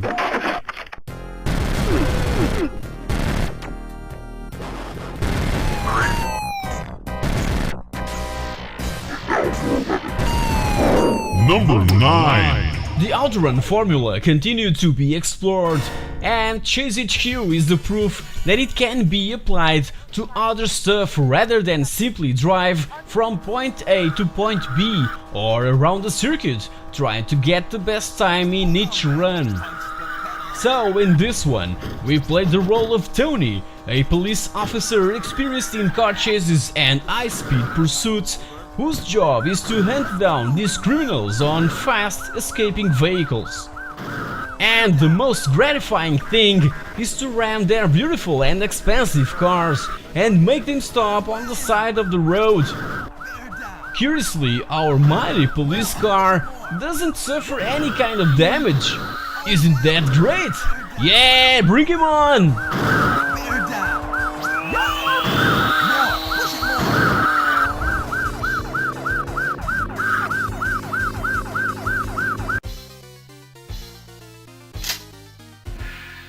Okay, you're under arrest on Number 8. With a premise as simple as drinking a glass of water, Midnight Resistance places us in an alternative future where we must rescue our family from the hands of a weird enemy. But what's really awesome about this game is the frenetic running gun action and the ability to shoot on any direction. And don't forget to pick all those keys, cause you'll need those to get all the firepower possible to keep on going and accomplish your rescue mission. I simply love this game's setting, the level design and the amazing and superb soundtrack.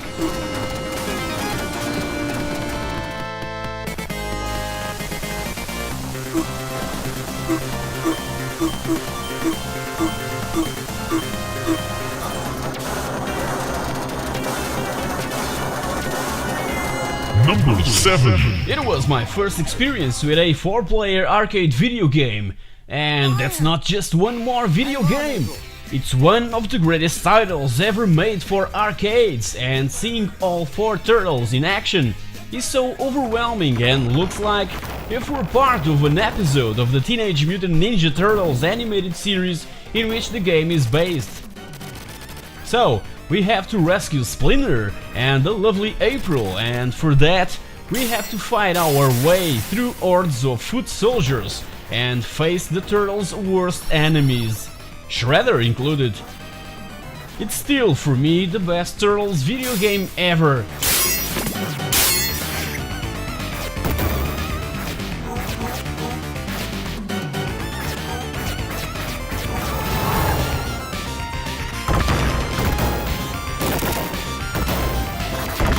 Number 6. Everyone on Earth played Golden Axe.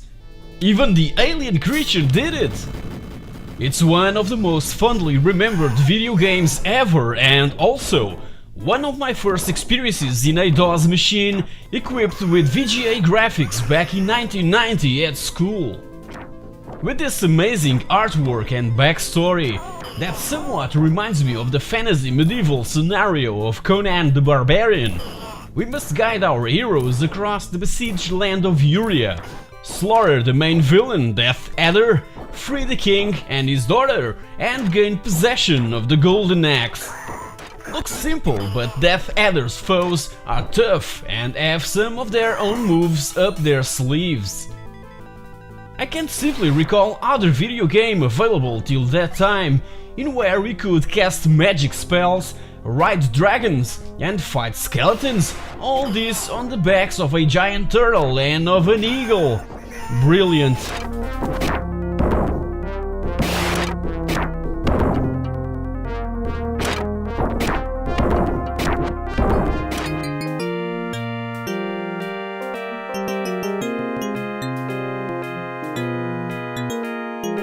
Number 5. Now, here's my favorite beat-em-up video game ever. And it has to be played on a real arcade and with a proper arcade stick. Amazing level design, amazing sound, amazing music, amazing ambience. Everything is amazing in Final Fight. As I said before, I was never a huge fan of one-on-one fighting games like Street Fighter or Mortal Kombat, where the player is confined to a kind of ring, but those sort of side-scrolling beat-em-ups were my thing back in late 80s. I need to have a purpose in a video game to keep me focused, and again, in Final Fight, we simply have to save Jessica, the daughter of Metro City's mayor. Final Fight was hugely influenced by the astonishing Streets of Fire movie from 1984 and suffered from a bit of controversy when it arrived in the US, but I'll leave that for another episode.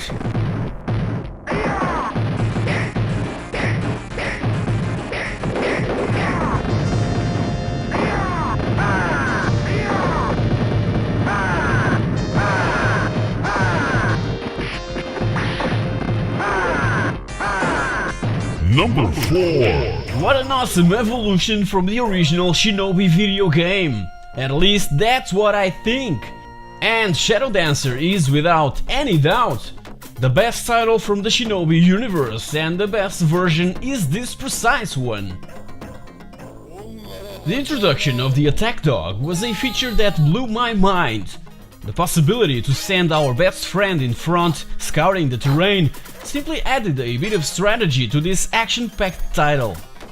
But please bear in mind that if you take too long to kill the enemy being beaten, your most beloved friend can be hurt and turned into a puppy, leaving his master on his own for the rest of the level, or when he disables one of the many time bombs scattered throughout the level.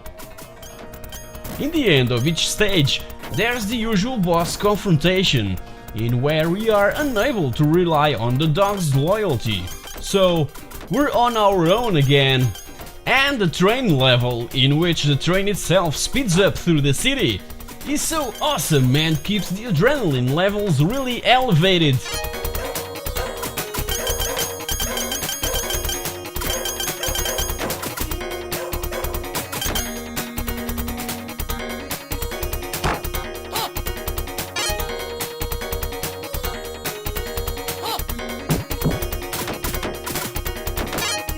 Number 3. Aliens is an arcade exclusive game, meaning that we can't play it on any other platform. And it's one of the best alien-based titles ever made. Believe me, it's brilliant. Inspired on James Cameron movie from 1986 with the same name, Aliens let us play as a female marine exploring this abandoned space settlement. Between all the hordes of alien creatures that we must destroy, there's also survivors that we can try to rescue. So, in this shoot-'em-up title, we have to pay extreme attention, cause the creatures appears from the multitude of directions, and the lift level is, in my opinion, the most terrifying one, cause the nasties can cut its cables, sending us to our bloody death down the shaft. It may have a similar gameplay to many other shoot-'em-up titles, but the atmosphere created around it and the obscure place in where I used to play it brings so many incredible memories of high-intense moments trying to beat it.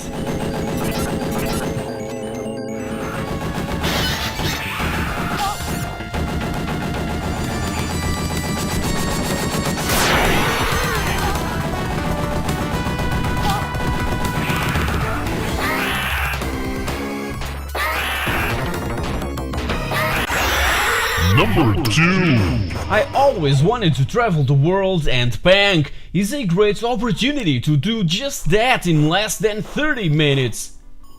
And while exploring these 17 locations, why won't we save their landmarks from being squashed by these giant balloons?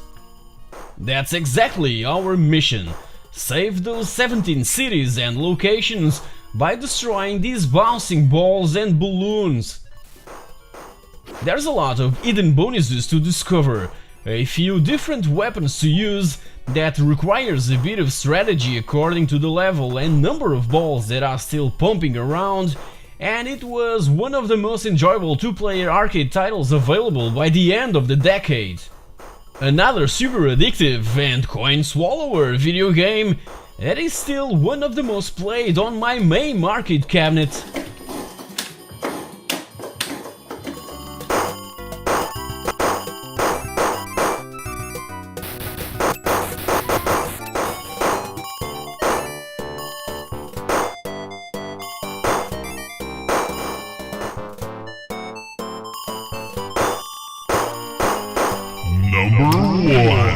The minute I saw the intro of Toki, I was immediately glued to it.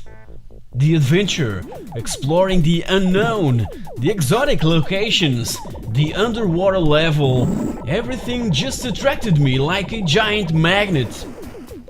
The graphical beauty, the characters' animations, the music, sounds, everything just seemed to be perfectly synchronized in perfect harmony. 1989 was the perfect year for the arcades, with so many original titles and new and fresher ideas to old genres that were becoming boring and quite repetitive. And Toki was just that, an amazing experience set in an astonishing, vibrant, mysterious and colorful new world in where we played the role of Toki, that was one of the victims of the wrath of this wicked wizard that casted a spell upon him. Now in his gorilla outfit, Toki has to travel through these treacherous places infested by raging animals and weird-looking beasts, defeating the wizard and rescue his loved one, Princess Mayo. A fabulous adventure that everyone should experience.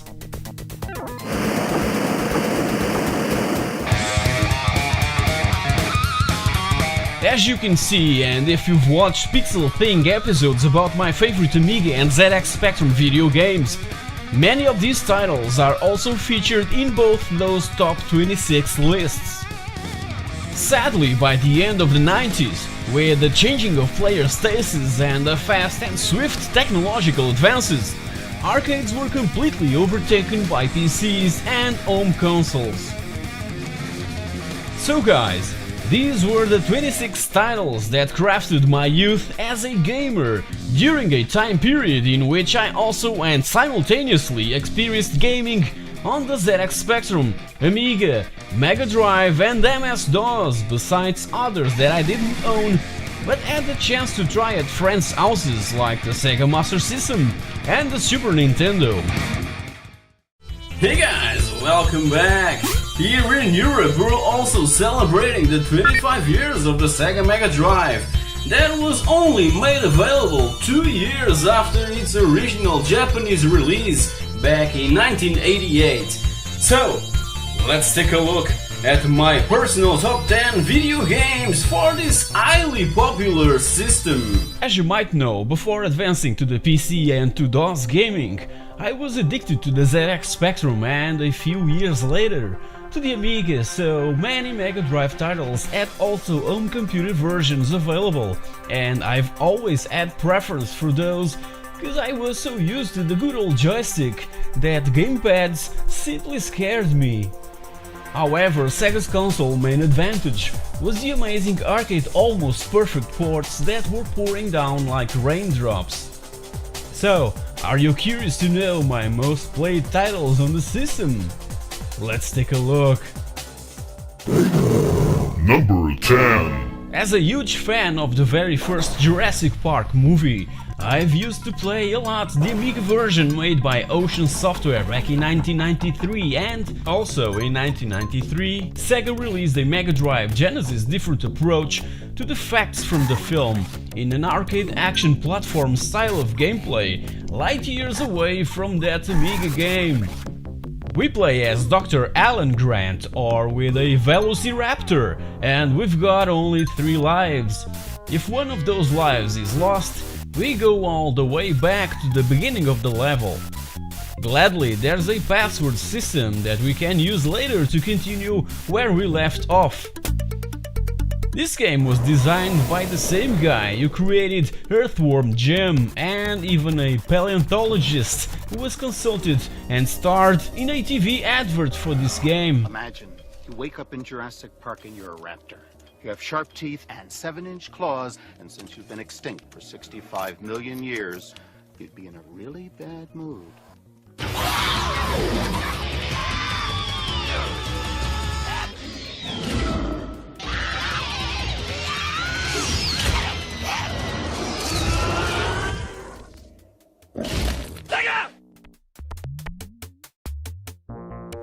Number 9.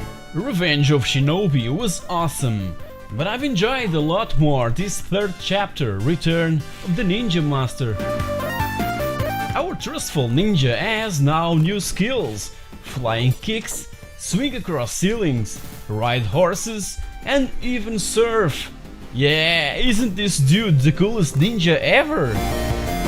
This title was in development for about 4 years, something unthinkable back in early 90s, but the wait was worth it, cause for me, it's the best Shinobi game to ever see the light of day.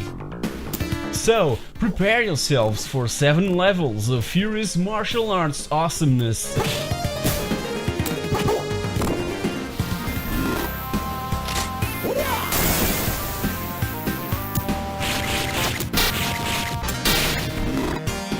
Number 8. Midnight Resistance has probably one of my favorite soundtracks ever on a video game that just fits like a glove into the action.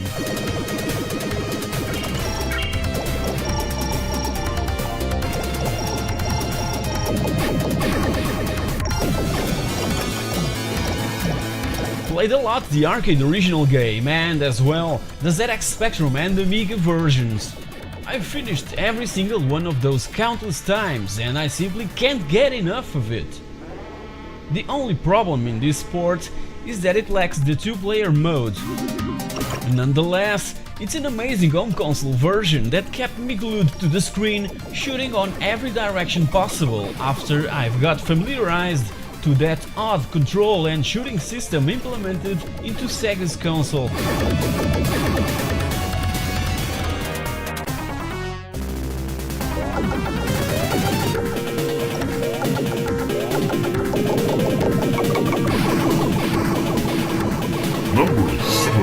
As I've mentioned before in other PixelThing videos, I'm a huge fan of pinball games, and in every single system I own, I have a favorite title. For the Mega Drive, it has to be Dragon's Fury or Devil Crash in Japan or Devil's Crush in the United States. This is such a unique pinball game that I believe it's my favorite pinball game ever made. And just listen to its music. So awesome.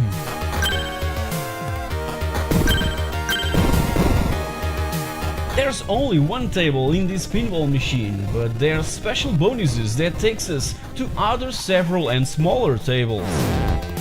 It's highly frenetic and again, with this huge and unforgettable soundtrack, it's just super addictive.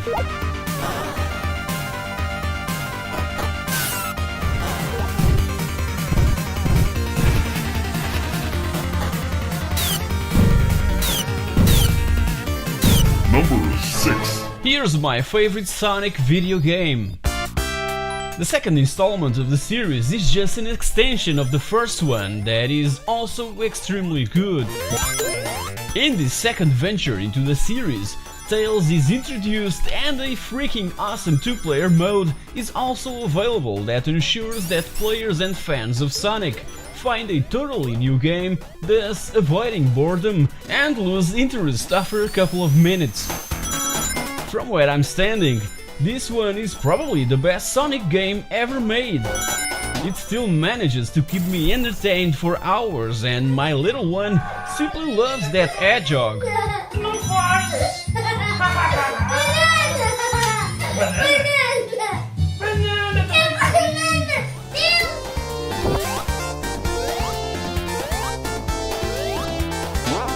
Number 5. Here's a title that needs no introduction. I was addicted to it right from the minute I saw it at the arcades and played the ZX Spectrum and Amiga versions of Golden Axe. But somehow, none of those just satisfied me. Then came the DOS PC version that was a port of the Mega Drive game that only landed in Europe in 1990. The first time I've tried it was on a computer at school which had amazing VGA graphics, but it missed an important item for a PC to really stand out: a sound card. Playing Golden Axe hearing only the sounds from the PC speaker wasn't the arcade experience that I was looking forward to. But when I first tried the Mega Drive version, I was immediately blown away, and that looked just like the arcade original game.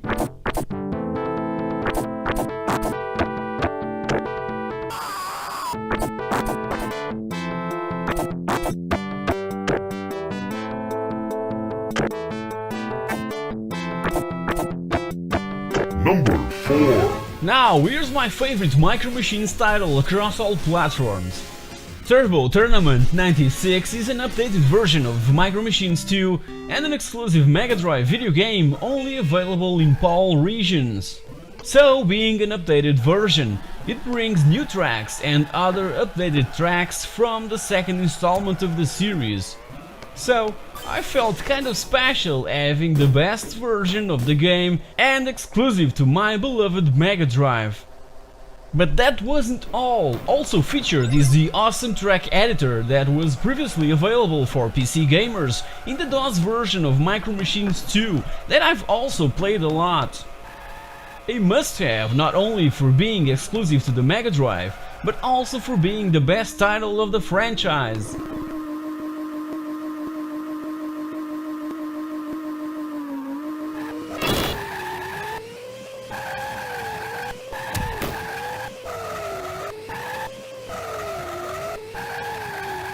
Number 3. My favorite shooter on the system, Thunder Force 3, with one of the best and smooth parallax scrolling effect I've ever seen on a Mega Drive video game. Gorgeous backgrounds, amazing bosses, inspiring soundtrack that just compels us to keep moving, blasting our way to victory. So in 1990, Technosoft brought the side-scroller horizontal shooter that was so well made that an arcade port was developed and renamed to Thunder Force AC, that was later ported to the Super Nintendo and renamed again to Thunder Spirits.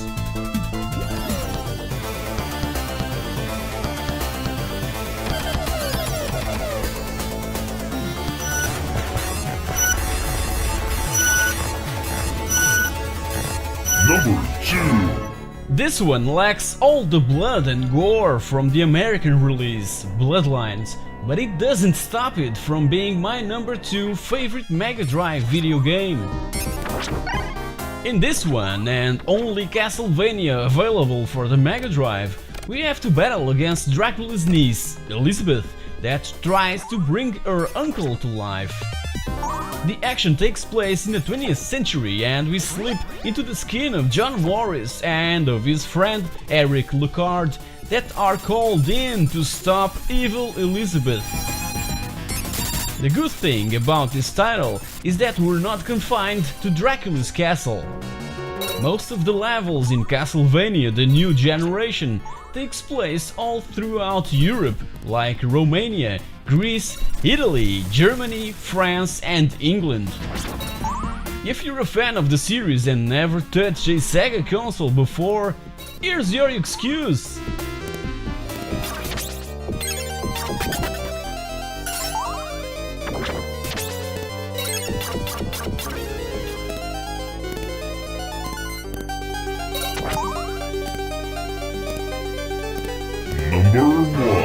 Finally, my number 1 video game on the Sega Mega Drive is Gunstar Heroes. Japanese developer Treasure, founded in 1992 by former Konami employees, had this spectacular debut on Sega's 16-bit console. It's the greatest side-scrolling run and gun of that time that still holds up pretty damn well today. This was made possible by a group of guys that just weren't making what they really envisioned for their creations whilst working at that big company such as Konami. So they left that mighty corporation simply to pursue their dreams, and here's the proof that dreams can come true and be better than everything else that was available by that time. Let's just wait and see what Kojima will bring us in the future. Gunstar Heroes is a masterpiece, exploiting all the potential and almost going beyond the limitations of the system.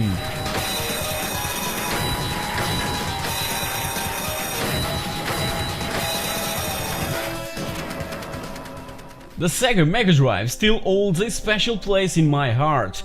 It was the first system to allow a perfect transition from arcades to personal home computers and consoles.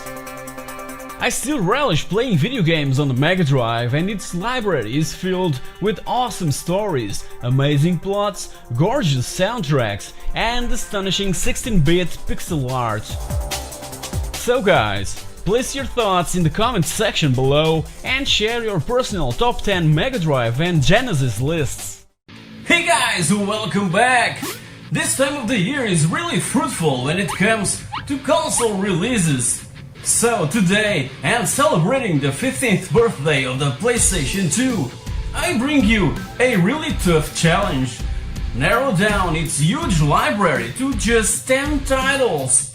I only have on my collection around 200 games, so it's not that difficult. Let's take a look! I have to start this video stating that the PlayStation 2 was the system that got me back into console gaming. Since 1993 that I was almost exclusively a PC gamer. The Super Nintendo, the Saturn, the N64 and the Sega Dreamcast were consoles that I used to play a ton over at friends' houses, and the ones that I really owned back in the 90s were the Sega Mega Drive and the PlayStation, but these were always relegated to second place, cause I prefer to play on the Amiga and on the PC. By 2003 I finally got my first PS2, and again I was desperate to play a racing game that was coming out very soon and unavailable for the PC. Even in 2015 I'm being amazed by the quality of many PS2 exclusive titles. I'm still discovering some amazing gems for the system that came to be the best-selling console of all time, with more than 150 million units sold and almost 4,000 games published. So, here's my personal top 10 list that I've managed to narrow to 10 titles, even if, at the end, those 10 unfolds into 16. Number 10. The WRC PS2 exclusive series is the best rally video game franchise available for Sony's console. It's pretty awesome to see the evolution from the very first title to the last one, where we can really see what the PlayStation 2 was capable of. During 5 years and before advancing to the MotorStorm franchise for the PS3, Evolution Studios had the WRC license to create official video games based in this highly popular form of motorsport, and they've nailed it right from the very first title released in 2001. Only this one was available on US territory, cause the sport isn't that popular over there.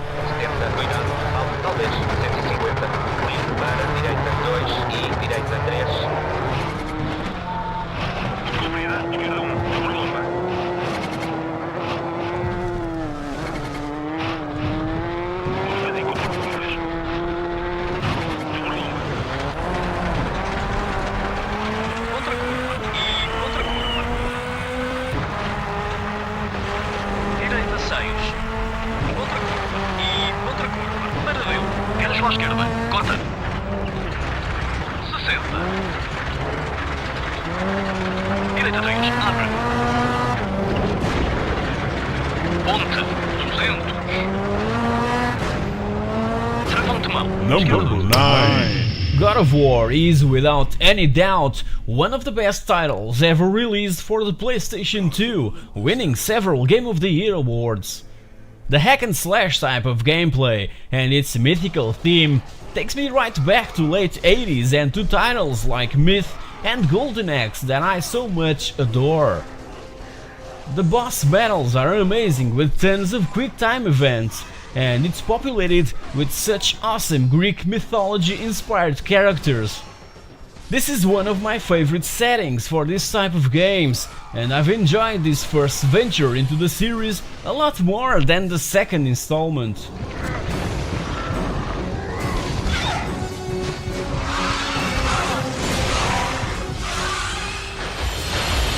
Number 8. Here's a title that made me buy the system in the first place, almost a year before it was released.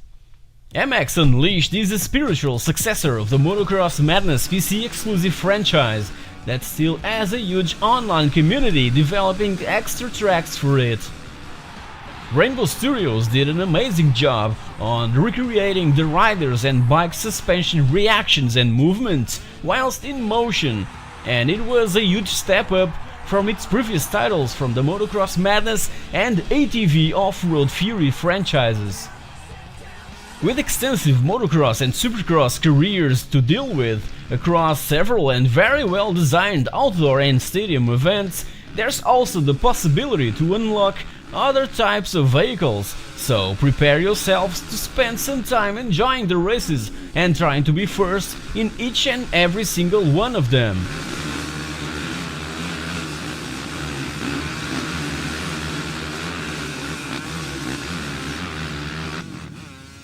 Number 7. Now, here's my favorite Metal Slug title, the third one. I've forever been a fan of the series since its debut in arcades back in 1996, and this type of run and gun gameplay is what the 80s and 90s were all about. The superb spot-on characters, animations and the comical approach to the series made Metal Slug such an arcade hit that spawned a bunch of sequels, and every time I play it, I simply enjoy it like it was the very first time.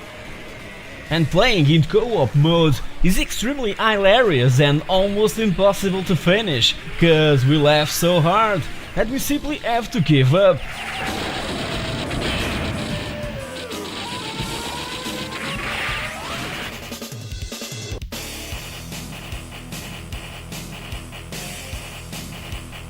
Number 6. This one was the closest I could get to those awesome 90s DOS video games, X-Wing and TIE Fighter, and later for Windows 95 X-Wing vs TIE Fighter, and the DualShock is the perfect tool to maneuver these fighters.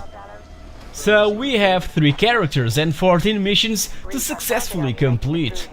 In these missions there's shield generators to destroy, carriers and bases to protect, and rescue operations to conduct. After each concluded mission, there's medals to be won and special bonus assignments to be unlocked. All the action is supported by John Williams' intemporal soundtrack, and the sound effects are exactly what we'd expect from a Star Wars video game. An immersive experience for fans of the franchise like myself.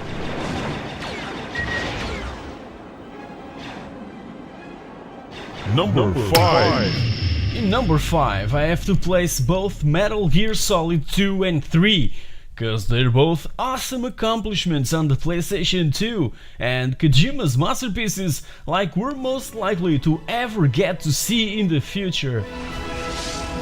The highly improved graphical beauty and stealth gameplay was something that left speechless gamers and fans of the first title and consequently helped to sell the PS2.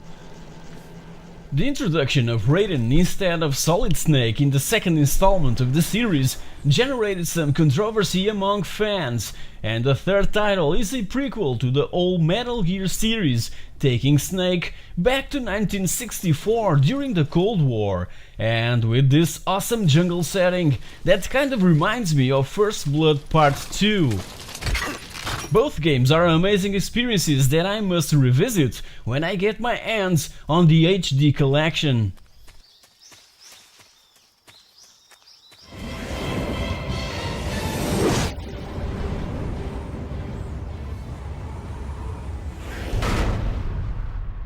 Number 4. I recall being completely mesmerized the first time I saw Ico and Shadow of the Colossus. Those huge gameplay areas just begging for exploration made my day, and the environmental audio and soundtrack is something that really compelled me to continue and never ever give up till I reach the end of these gigantic and gripping quests. I consider this outstanding visual approach to both games another tangible proof that video games are, without any doubt, a form of art. Both games are moving and interactive portraits made by extremely talented people, from musicians all through graphical artists and designers. 2 astonishing landmarks in video gaming history.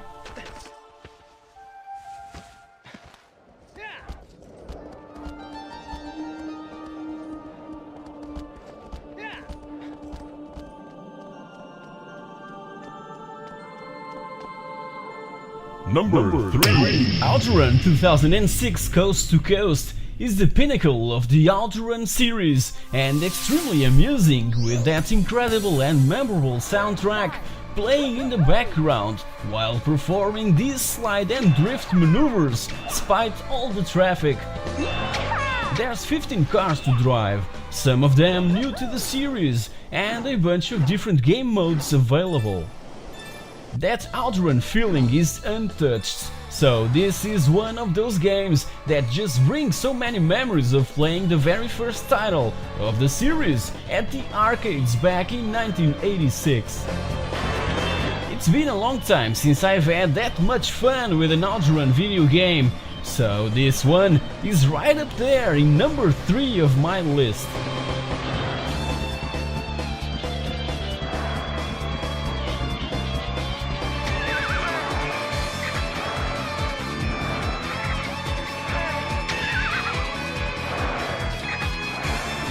Number 2. Don't get me wrong, I love GTA 3 and Vice City even more, but these two I've played exclusively on the PC right when they were released. As for San Andreas, it was a PS2 exclusive title for almost a year, and I simply couldn't wait to play it. Bought it at launch back in October of 2004, and sadly ended up selling it the minute I got the enhanced PC version that I still own. So, in this new venture into the Grand Theft Auto universe, we play as Carl and explore this fictional state of San Andreas that consists in 3 huge cities: San Fierro, Los Santos and Las Venturas. San Andreas also introduced role-playing features to emphasize Carl's attributes and social engagement, so I believe that taking some hot coffee helped to keep him in shape and develop and enhance his personality. San Andreas is the best-selling PS2 game, not only for its quality in every single department, but also for all the controversy that surrounded it.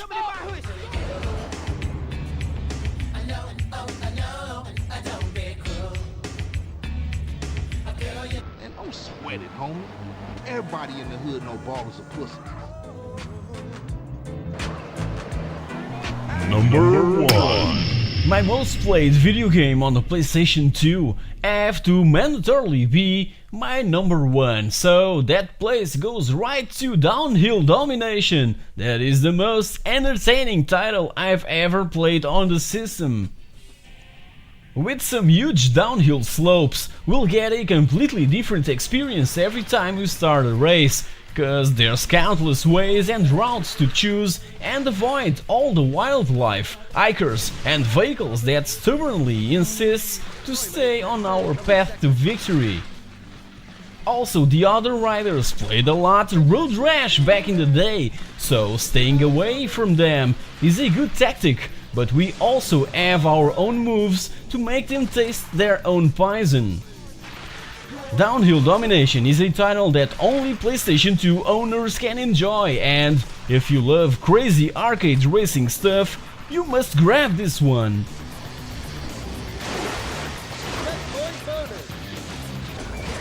Let me provide you free lesson.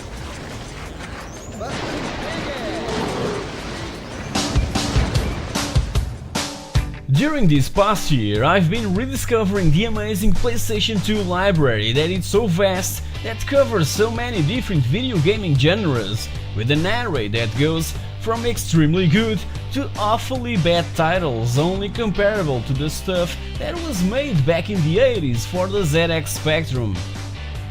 Just like its predecessor, the PlayStation 2 was a revolution in console gaming that endured for 13 years, almost catching up the release of the PlayStation 4.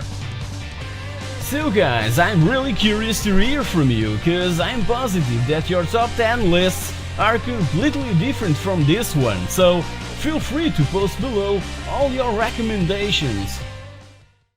Hey guys, welcome back! The Xbox 360 is turning 10 years old, and it's simply one of my favorite video game consoles ever. So let's just start celebrating its birthday by pointing out my top 10 titles, and you'll certainly be surprised with my number 1. Let's take a look.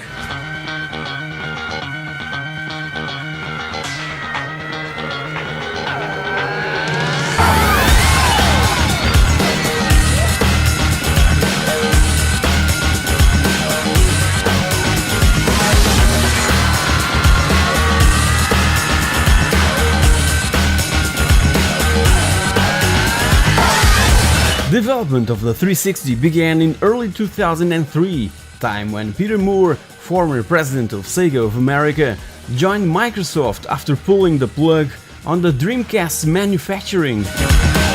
Initially known as Xbox 2, Xbox Next, Xbox FS, and Nextbox, the Xbox 360 was finally unveiled on MTV by May of 2005, right when I bought my first original Xbox. I was finally able to embrace Microsoft's brand new console 3 years later by September of 2008.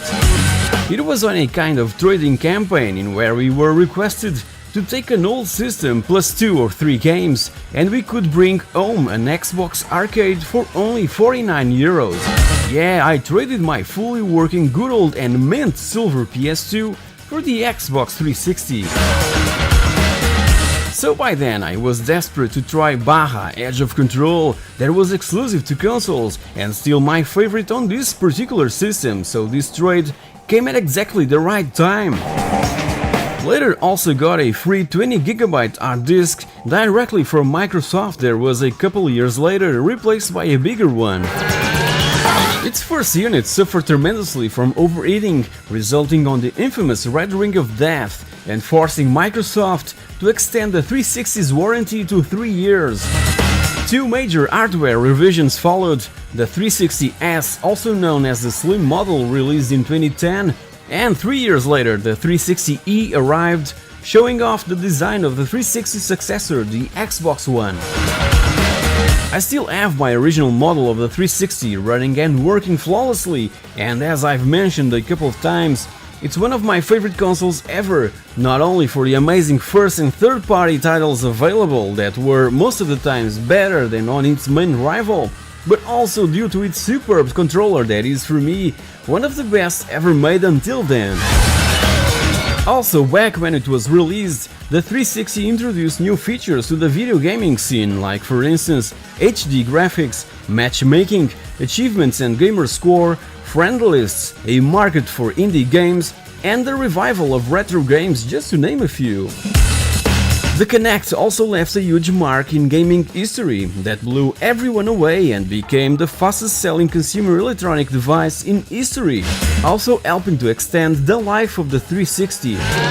Obviously that I haven't played everything that was out for the system, and most of these titles are multi-platform. Nonetheless, even those that I've played, for instance on the PC, have a kind of nice vibe that makes me come back to the 360 version, like for instance Grand Theft Auto 5. Number 10. Spec Ops: The Line is a kind of obscure and hidden relic. It offers one of the most amazing plots that I've ever experienced, with as well astonishing voice performance from Nolan North, best known for his work on the Uncharted series as Nathan Drake. North also provided his voice to other video game franchises like Assassin's Creed, Batman Arkham series, City Origins and Night, The Last of Us, Call of Duty Black Ops, etc. So in 2012, Jaeger Development brought this third-person shooter to the Spec Ops series that had its debut back in 1998, with Rangers lead the way for Windows. In this new approach to the series, an elite Delta Force team is sent on a mission to Dubai, or to what was left of Dubai, where American soldiers have been reported as MIA and later found dead. So our task is to reach for survivors, expecting lots of action and plot twists. Don't be so sure, just keep moving forward. Number 9. Released in 2009, Race Pro is a 360 exclusive title from Sinbin Studios that brought so many amazing driving simulation video games to PC owners. It covers a bunch of different driving disciplines, from WTCC over to Formula BMW F3000 and Mini Challenge. There's even a radical GT class with cars that can reach the 1000 horsepower mark. And there's also several tracks included, the ones that were used in the 2007 World Touring Car Championship, and believe me, they are quite a few to master. Race Pro utilizes the award-winning R-Factor game engine, but unfortunately, weather effects are simply cosmetic. They don't affect the driving in any way.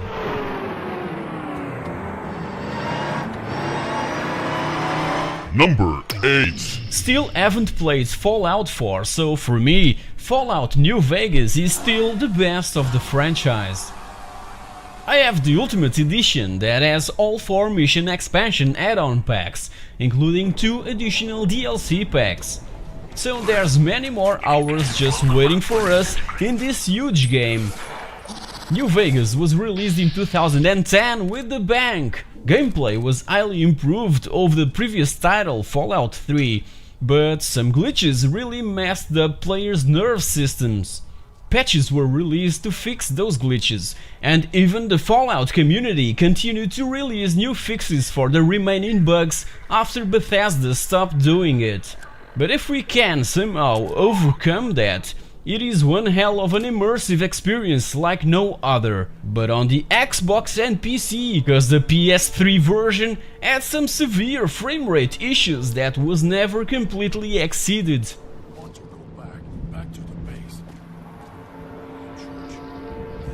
Number 7.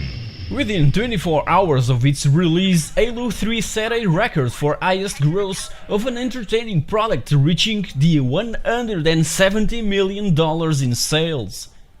Until now, it is estimated that Halo 3 sold more than 14 million copies. Was it because of all the hype that surrounded this last chapter of the trilogy? I really don't think so. I've just finished it recently and it's really good. A freaking masterpiece. This third chapter introduced to the series new gameplay elements, vehicles, weapons and a lot other little details that brought extra entanglement to the player that it's just not easy to let go after we've started playing. A huge game that should be experienced by everyone.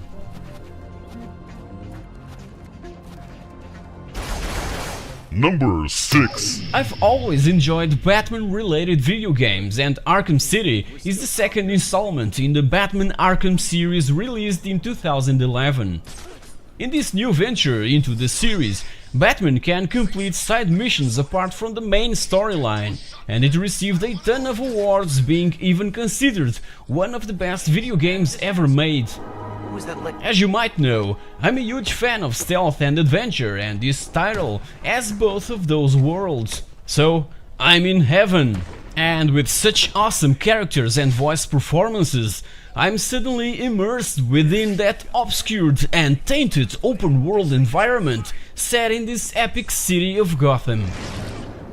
Still haven't played the sequels, Arkham Origins and Arkham Knight, but I intend to do so. Unfortunately, those are still missing from my collection. Number 5.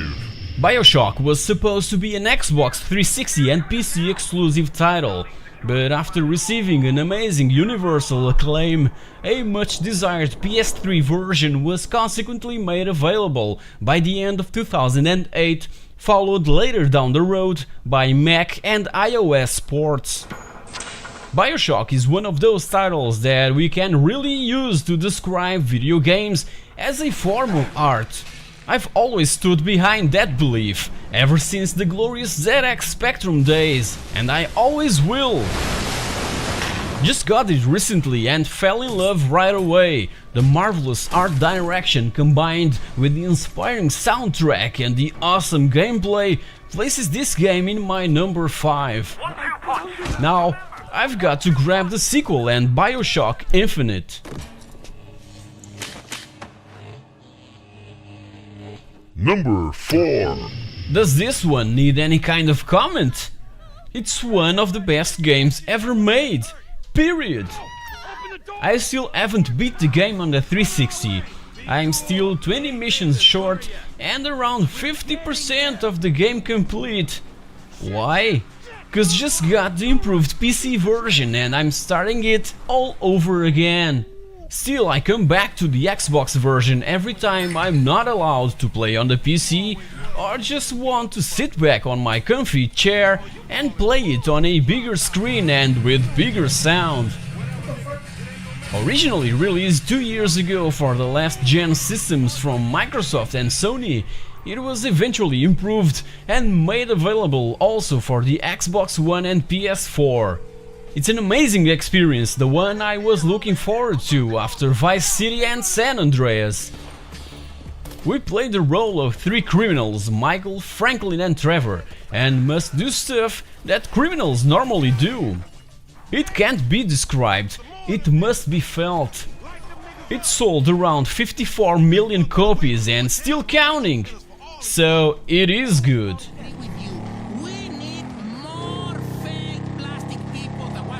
Number 3.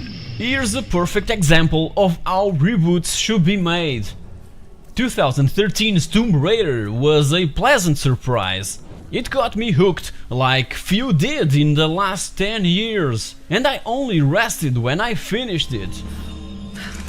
It has that Shenmue and First Blood feelings that I so much adore. The puzzles, the ambience, the sound effects, everything is just right in this fascinating and gripping experience. And Lara is better than ever before. And it's pretty amazing to watch her evolve from this fragile human being to a badass survivor. If you haven't tried it, you just don't know what you're missing. This time Lara is really back. I just don't know how Crystal Dynamics will be able to top this one. Is the recently released sequel better? Tell me on the comments below, cause I'm really looking forward to grab it. Number 2. Open world type of games is Rockstar's middle name, and the successor of Red Dead Revolver is another masterpiece of programming. Just like in Grand Theft Auto, there's also side missions or activities that we can take part in, like bounty hunting and gambling. Honor plays a big part in Red Dead Redemption. The higher the honor status, the more discounts we'll receive in some stores. Nice! So don't just kill everyone that crosses your path. Try to be the good guy and some perks will be awarded that can make the game more relaxing and enjoyable. The immense desolated landscape is so beautifully detailed, and I simply love to just explore it and come across bandits and travelers and also wild animals. I just missed the radio stations from Grand Theft Auto. These horses are just equipped with that kind of technology. Number 1. And finally, my number 1. Oops, not that one! Baja Edge of Control. Now here's the title that I was looking forward to play and made me trade my original PS2 for the Xbox 360 back in 2008. It is still the most played video game on my system and a perfect title to kill time. It features an extensive Baja career where we start with a simple and underpowered Baja bug and climb our way up to the more powerful trophy trucks and class 1 buggies. Circuit racing is kind of boring, but the rally stages and full Baja events are what makes this title so unique. For instance, the Baja 1000 event, composed by several stages, can take up to 3 hours to complete. Now that's a serious challenge, and I love that. Until now, no other game has even come close to this one. Besides that, there's also some very entertaining and fun hill climb races where we must face these huge mountains, climb all the way up and return back down with the minimum of damage. And talking about damage, during races we have to take care of our vehicle to be victorious and reach the end in one piece. In circuit events there's a kind of pit stop for repairs, and on rally and Baja events, when in distress, we can call on the repair helicopter that will meet us down the road and thus prevent our vehicle to be completely wrecked and unable to cross the checkered flag. If you've played the PS3 version, just forget about it. it suffers from slow frame rates that ruins the whole experience. This one runs really smoothly and that scenery is simply beautiful. It's like Red Dead Redemption but with dune buggies and trucks. You're probably asking, where's Mass Effect and Gears of War? Well, played all them on the PC and they are really awesome. Unfortunately, never had the chance to try those on the 360. So guys, tell me what are your favorite titles for the Xbox 360? You'll certainly have a bunch that I've never tried before. But for now, and almost 10 years after its original release, these are my 10 most played video games on my Xbox. Hey guys, welcome back!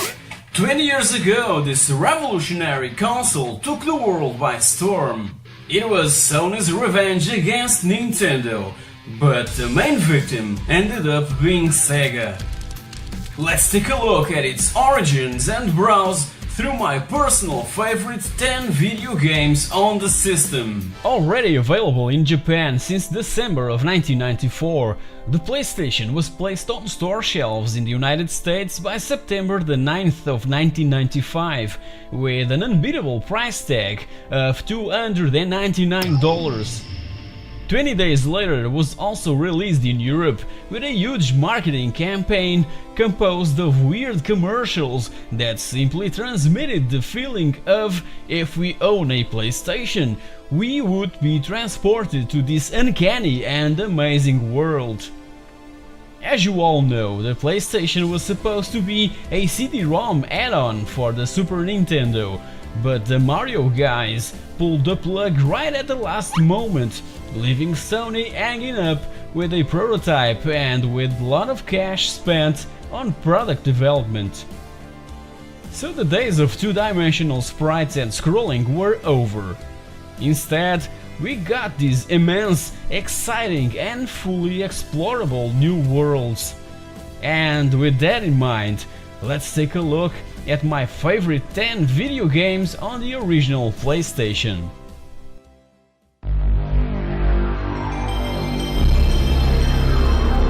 Number 10. Silent Hill is, for me, the ultimate survival horror game. We wander around this eerie, fog-shrouded town searching for the main character's daughter, but instead we'll discover some horrific-looking creatures that we must smash with our trusty iron bar. I simply can't recall other title with such an endlessly tense atmosphere and with this spectral soundtrack and effects, along with these gloomy visuals. Even today, Silent Hill is creepy as hell.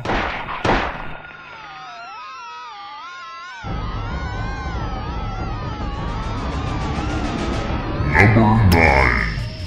I remember being in my parents' living room playing this game, and in the meanwhile, my grandfather walked in and asked, "Hey Pete, what are you watching on TV? What race is this?" That was a race replay in Gran Turismo 2, and it could have fooled anyone, cause it looked really good and felt real. The game featured over 600 highly detailed vehicles and a realistically robust customization system. That was a huge accomplishment never seen before. Well, it was kind of seen in the first Gran Turismo, but not at this level. This was when everyone woke up and started developing real racing games.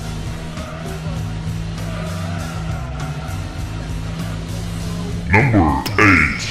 Wipeout 2097, or Wipeout XL as it is known in the US, was the highly improved follow-up to Wipeout, Sony's furious answer to Nintendo's F-Zero, and gave us faster vehicles, new weapons and even more amazing tracks.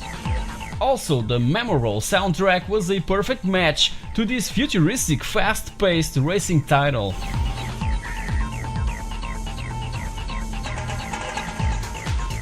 As incredible as it may sound, There was also in 1999 an Amiga version of Wipeout 2097. It was one of the very last commercial Amiga games. Psygnosis wasn't just gonna say goodbye to the Amiga without releasing one more awesome hit. After this, and as a consequence of Sony's 1993 acquirement, the Psygnosis brand vanished completely and became known as Sony Computer Entertainment Studio Liverpool.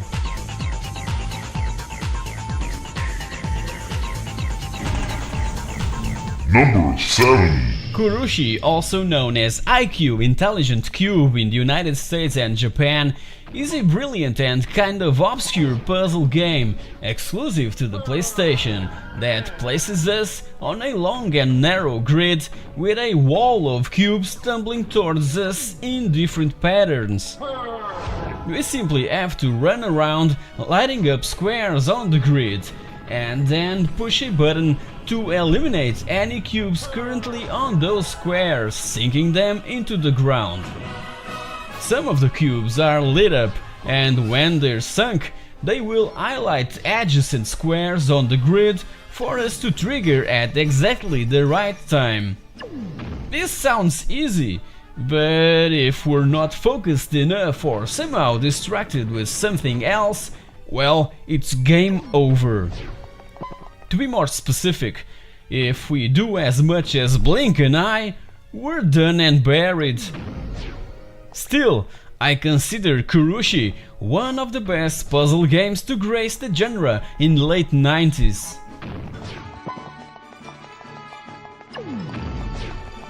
Number 6. Take a good look at me. You know that there's air missing on my head. But you know why? Cause Alundra came in and left me crying, swearing, throwing dual shocks against pillows and pulling air out. That's all the things that this game made me do, but it is a pretty damn good game in every aspect.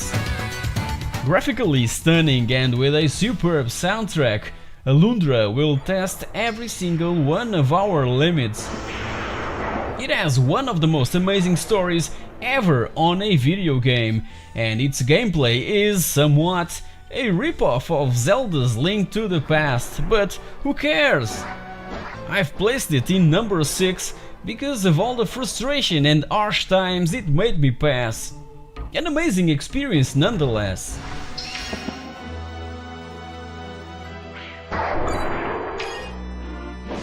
Number 5. G-Darius is based on the arcade game from 1997 developed by Taito and is one of my favorite shooters on the original PlayStation. It was as well the series' first venture into a 2.5D style graphics.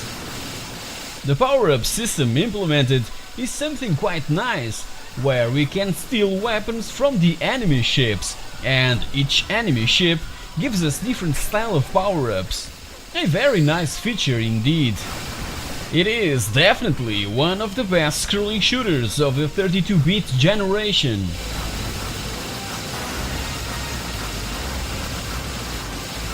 Number 4. R-Type Delta is another PlayStation exclusive that is simply the best shooter on the system. It features a clever gameplay strategy with new tactics and amazing level design that just makes us strategically use the Force Pod that, as you all know, was always our best friend against the Baidu Empire since the very first R-Type from 1987.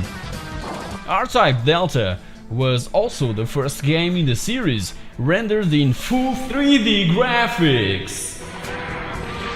New ships were also presented for the first time, each of which gives a different gameplay experience to the player, and the well-timed soundtrack matches perfectly with the on-screen action, making R-Type Delta an almost cinematic experience.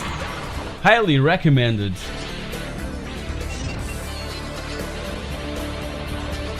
Number 3. Siphon Filter is a hell of a challenging and immersive game. Its levels encourage exploration and as well strategy. This 1999 third-person shooter stealth game was almost cancelled several times due to lack of inspiration from the team behind its development. After the huge commercial success of Siphon Filter, the inexperienced Eidetic studio ended up bought by Sony Computer Entertainment America and went on developing 6 more titles for the Siphon Filter series.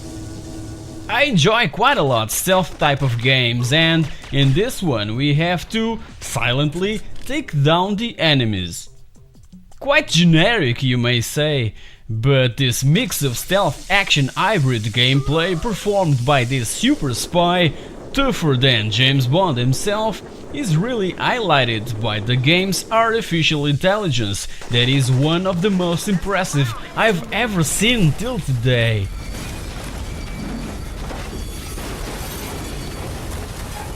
Number 2. The PlayStation is known for bringing 3D worlds to the masses. So, what is this 2D game doing in second place on my list? Because it's simply one of the best games I've ever played.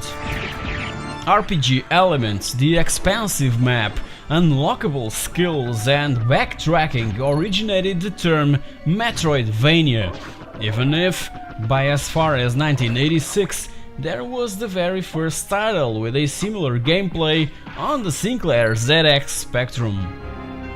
The PlayStation was an awesome tool for Konami to amplify the 2D graphics of Symphony of the Night. And I'm glad that, instead of delving into the trendy territory of early 3D gaming, they've opted to maintain the series' two-dimensional heritage. Did I mention the superb soundtrack? So amazingly good, with mixed elements from techno, gothic, rock, classic, jazz and even thrash and black metal. So good. Awkwardly, this title was kind of obscured for many years, mainly because of Konami's poor marketing campaign outside Japan, and only the power of word of mouth would make it a sleeper hit and a true classic video game that is coveted by collectors.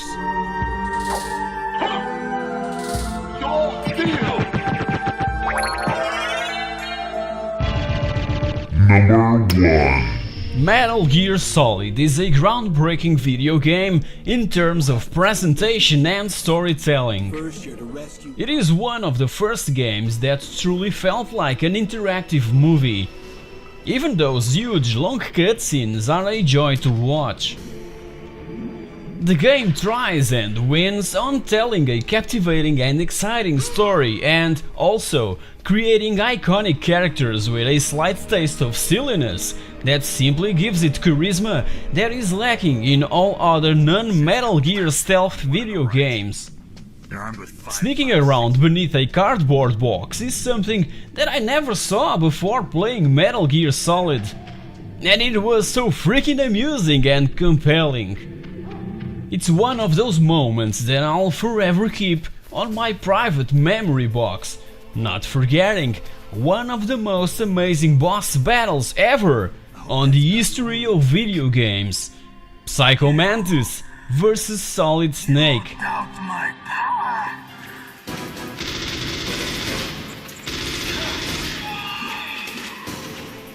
Games for the original PlayStation or PS1 continued to be produced till March of 2006, by a time when the PS2 reached its midlife and was well established as leader of the 128-bit generation.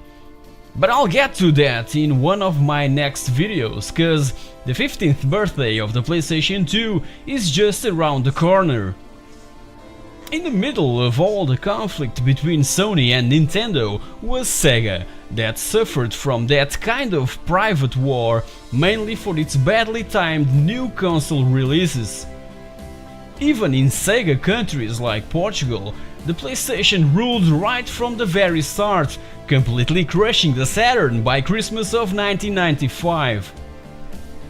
Needless to say that, after the decay of Sega, Portugal became Europe's #1 PlayStation country. Sort of. So guys, what's your favorite games on the PlayStation? Let me know on the comments below.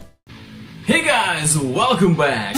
The Sega Dreamcast is turning 16 years old, at least in the United States and in Europe. So, to commemorate the birthday of one of the most impressive and underrated video game consoles ever, here's my personal top 10 video games for Sega's last system. The Sega Dreamcast. Never had one back then, but played a lot at a friend's house.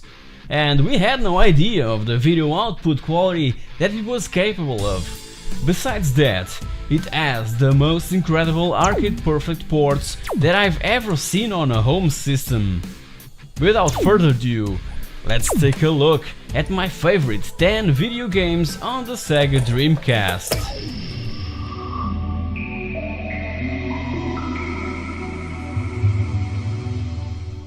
Number 10. Developed by UEP Systems and published by Sega in 1999, Cool Borders Burn is known in Europe as Snow Surfers, and it's a Dreamcast exclusive video game that, in my opinion, simply crushed all other snowboarding titles available in the late 90s on other systems, such as 1080 Degrees and even the titles from the Cool Borders series, which was UEP Systems' own unspoken predecessor to this title. Sony owned the rights in the US for distribution of the Cool Borders franchise, so they had to change its name in that region to Rippin' Riders Snowboarding. Having a different name in each territory doesn't help, and Snow Surfers suffered from that huge overlook from the public. I've always enjoyed downhill kind of stuff, and this game has some pretty good downhill courses, with a few unlockable secret levels, and it focuses on high-flying tricks and stunts that predated EA's genre-defining SSX franchise that started a year later. I believe that Snow Surfers is the only real snowboarding video game available for the Dreamcast, and it got me hooked for its awesome and solid physics engine and as well pretty good selection of audio tracks.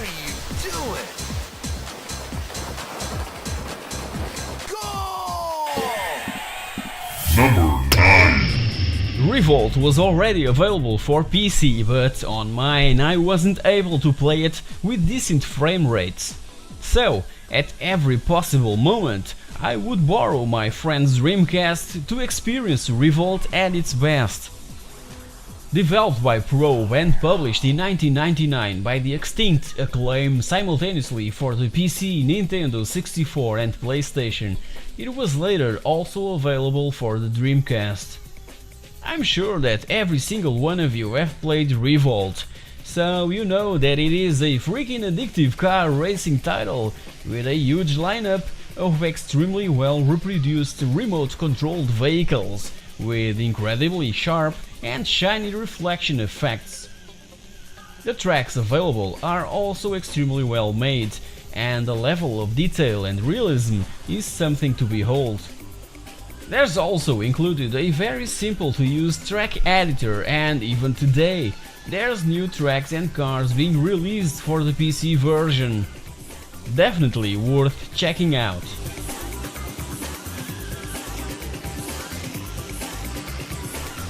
Number 8. Sega always had good racing games, and the Dreamcast has a lot of those, so for racing video game fans like me, it's like being in heaven.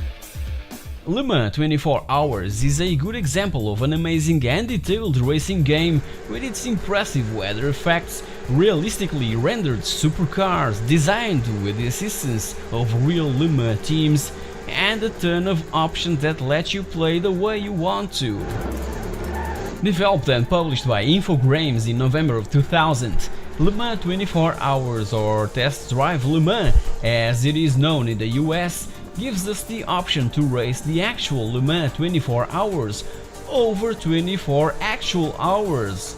Isn't this awesome? I've always enjoyed endurance type of racing games, and this was years ahead of its time.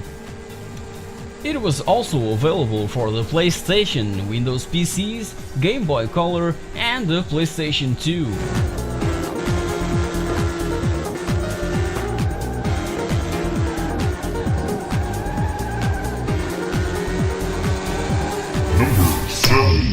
Yeah, I know that there are other more awesome and interesting shmups for the Dreamcast, but Gigawing was the one that I've played the most. Back then I wasn't aware of the quantity of shmups that were being released for the Dreamcast, mostly in Japan and the United States. I've always enjoyed playing this type of games at the arcades, and never thought that many of those later titles would ever had a European release for home consoles.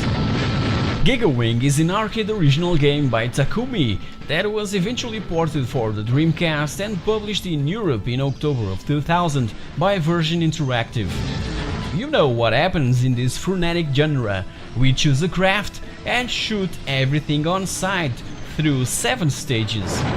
At the end of every stage there's a boss fight, and if we plan to reach the 7th level, we must preserve at least one of the 3 lives that are given to us at the beginning of the game. Just play it in easy mode and you're good to go.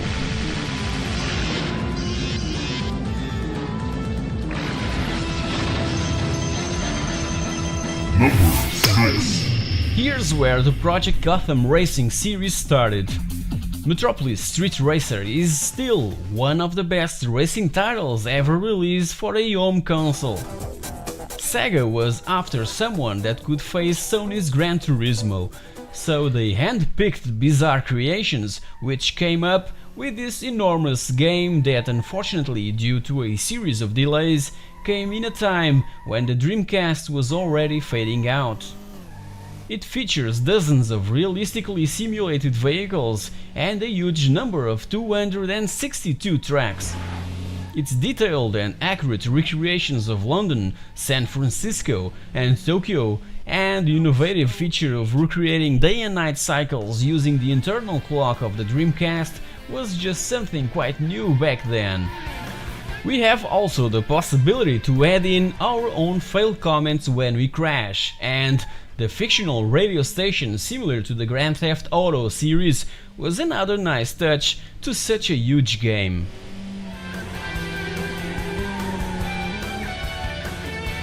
Number 5. The Dreamcast port of Hydro Thunder was the closest we could get to the arcade cabinet version. It was available at Sega's Dreamcast launch, but didn't grab the attention it deserved. Even to this day, I see it as one of the most enjoyable games for this console and, definitely, the best of its launch lineup. This game was developed and published by Midway, in that forever remembered Dreamcast's US launch date, September the 9th of 1999. Hydro Thunder has quite forgettable music, but the sound effects, voices, impressive water effects, massive jumps and an absolutely mind-blowing final level set inside a pyramid turns it into the most impressive and addictive speedboat racing game ever. Again, try it on the Dreamcast, cause it is the only arcade perfect port made for home systems.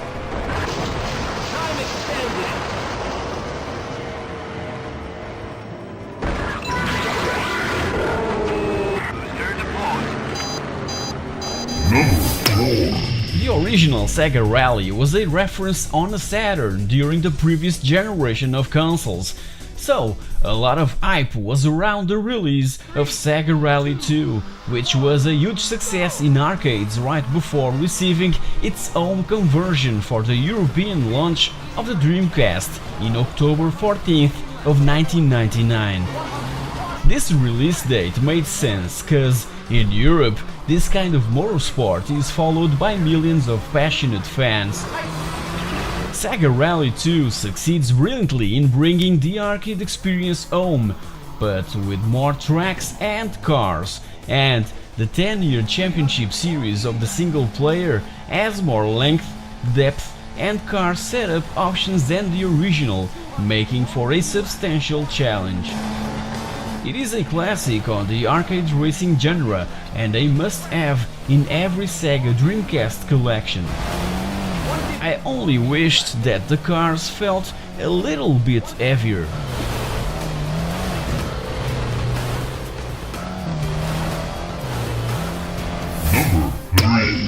Rayman 2: The Great Escape is my favorite 3D platform game on the Dreamcast.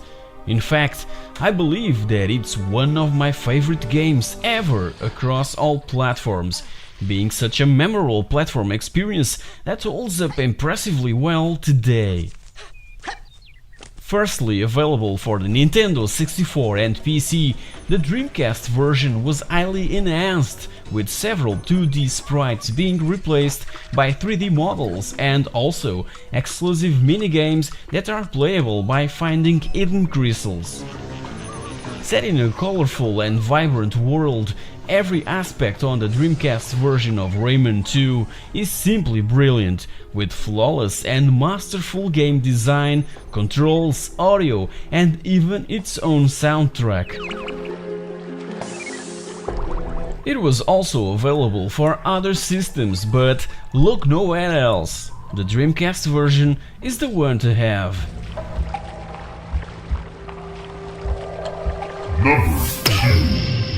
Shenmue was originally in development for the Sega Saturn, but thankfully was pushed over for the Dreamcast, giving the platform one awesome and epic exclusive title.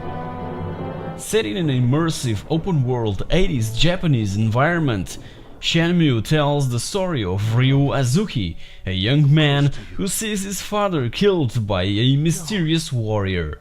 Father! Never crossed my mind that the guy who created Outrun, Hang-On and Virtua Fighter would come up with such a blockbuster video game like Shenmue. But Yu Suzuki was desperate to create a longer and greater involvement for the player and not continue to develop few minutes long experiences like those three I've mentioned. So we created this large open environment with subquests and minigames, and even worked with interior design decorators to create rooms and furniture for the game. Another curious fact was that Yu Suzuki also casted some Sega's employees with the intention of creating virtual in-game characters of themselves. Shenmue has the astonishing number of more than 300 characters, completely different from one another. You looking for some of this? You stupid!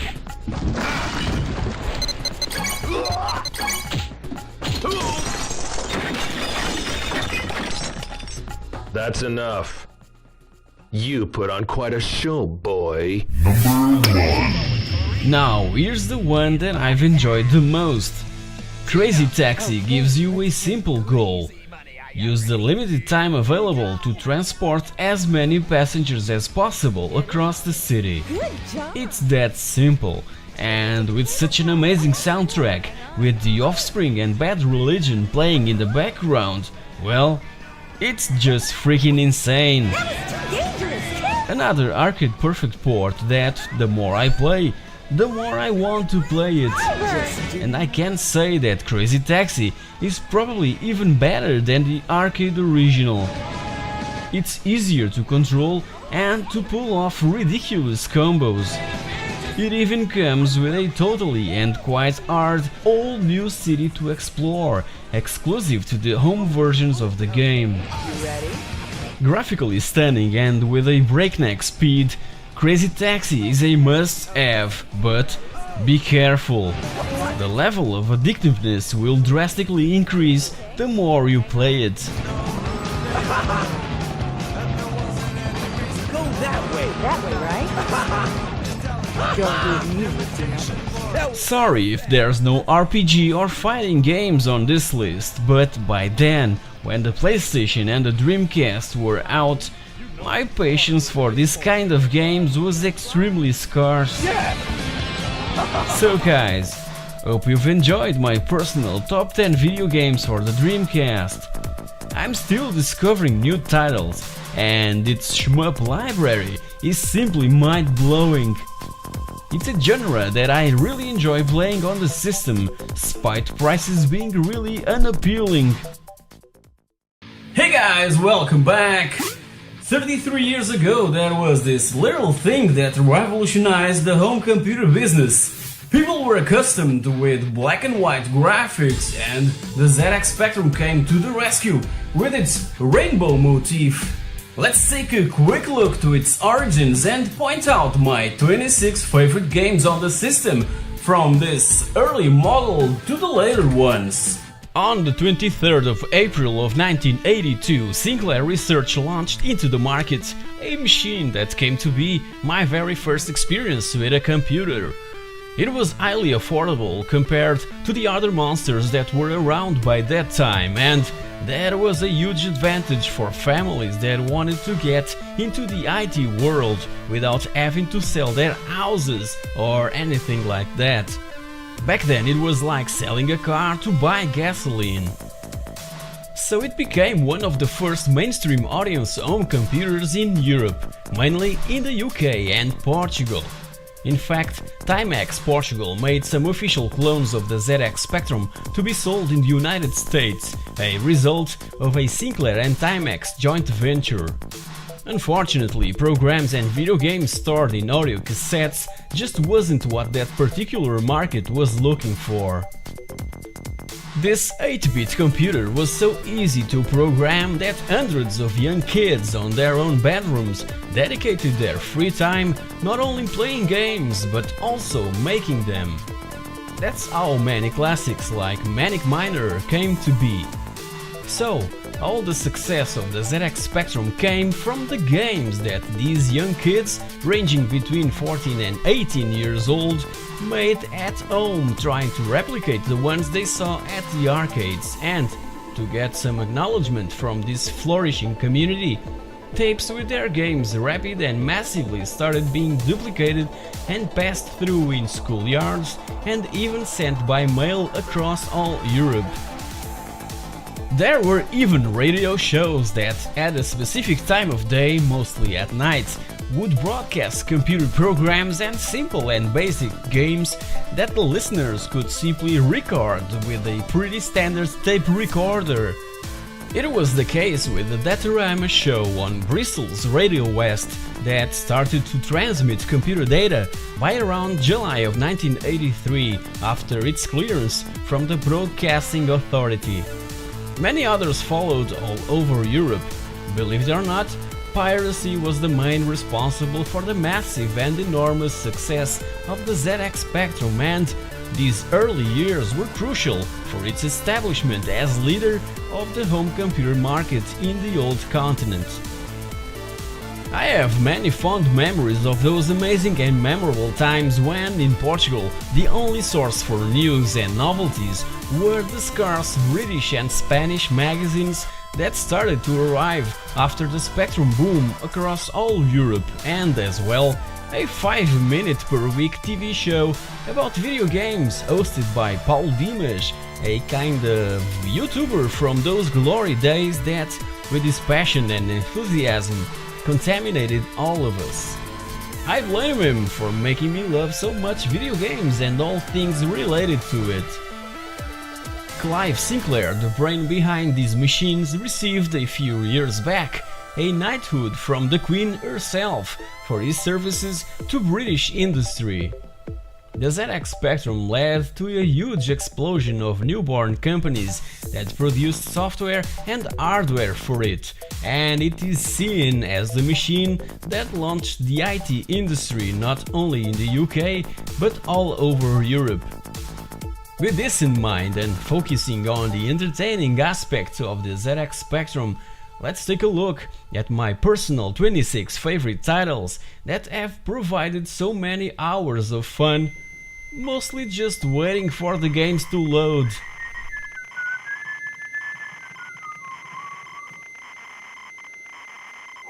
Number 26. This was the most enjoyable multiplayer game I've ever experienced on the ZX Spectrum.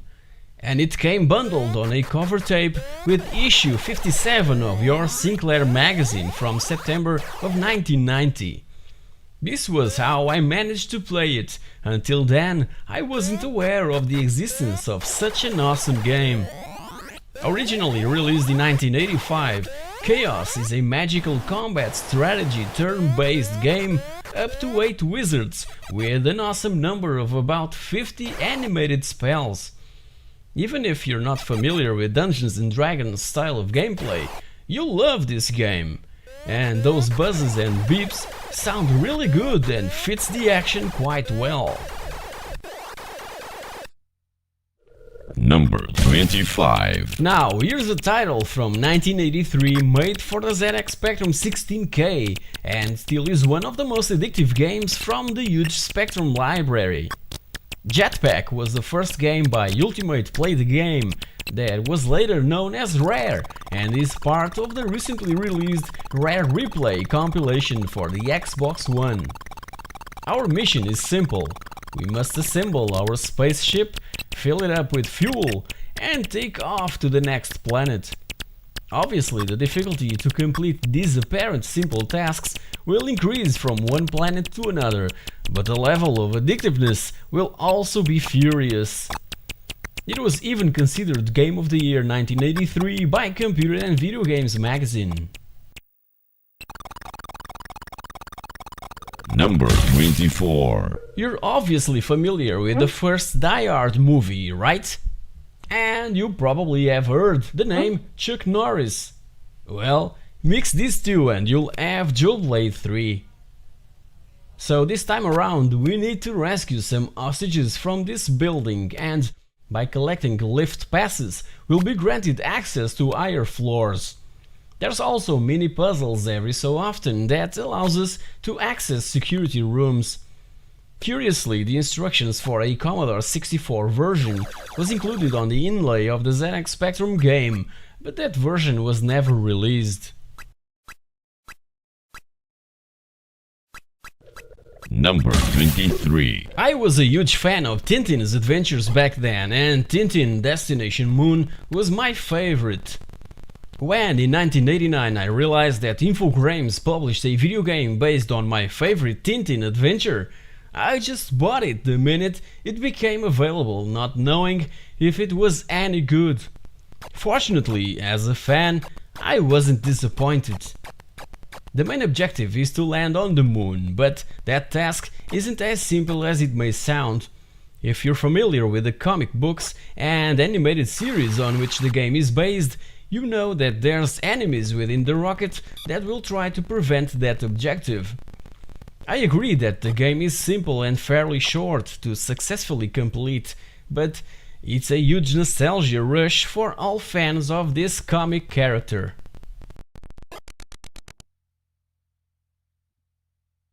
Number 22. In this 1991 video game by Ocean Software, we play as Doug. Or is it Hauser? Never mind, Total Recall is based on one of my favorite movies of all time. Curiously, this wasn't the original version of the game. It was being developed by another team inside Ocean Software, but when they've realized that the 1990 Christmas deadline wasn't gonna be met, it was assigned to a new team to produce a totally new game from scratch, which was done in just 2 weeks. Were they inspired by this scene? 2 weeks. 2 weeks. The intro music by Jonathan Dunn is just gorgeous, and it almost got into my favorite intro tunes episode number 35. Number 21. From the minute I saw the very first Indiana Jones movie, I realized how much I love adventure and exploration. And Viaje ao Centro de la Tierra, or in English, Journey to the Center of the Earth, was just that, adventure and exploration. And I simply loved to play it at night in complete darkness. Developed by Spanish Toposoft and released in 1989, it is based on the best-selling book by French novelist Jules Verne, and it takes us to these mystical and dangerous places where we control at a time 3 characters: Professor Lindenbrook, his daughter and his nephew Axel. The 3 embark on this huge adventure filled with puzzles, dead ends and nasty and deadly creatures.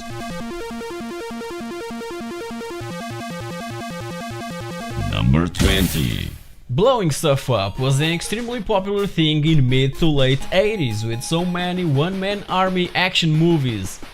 Cabal is a 1988 arcade original title by TED Corporation that was ported by Ocean Software for the 8-bit home computers, in where we must destroy 5 enemy military bases, each one with 4 different areas.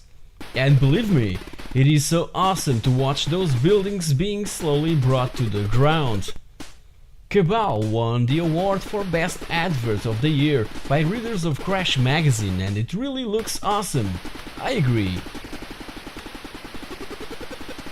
Number 19. Another arcade original title and another license grabbed by Ocean Software. This time around it's no more nor less the follow-up to the amazing Bubble Bobble. In fact, it is also known as the story of Bubble Bobble 2. Now in their human form, Bub and Bob went for some relaxing vacations on the Rainbow Islands, but the main villain from the first game is back and a bit angry. So he kidnaps the inhabitants of the islands, and our heroes are once again requested to stop the madness. The ZX Spectrum version of Rainbow Islands is an astonishing accomplishment with its excellently detailed and colorful cartoon-style graphics and this well-known tune playing in the background. Number 18. Another one-man army kind of game, influenced by action movies from the 80s like Commando and First Blood Part 2, in which we simply need to eliminate everyone in sight with our submachine gun and grenades in this vertically scrolling run-and-gun arcade title. The original game was developed by Capcom, and the home computer versions were extremely well ported by Elite Systems back in 1985. I'm not sure if there's a 128K version of this game, cause the 128K machines appeared prior to Commando. This one really misses that awesome tune from the arcade cabinet that Rob Hubert masterfully and geniusly converted overnight for the Commodore 64.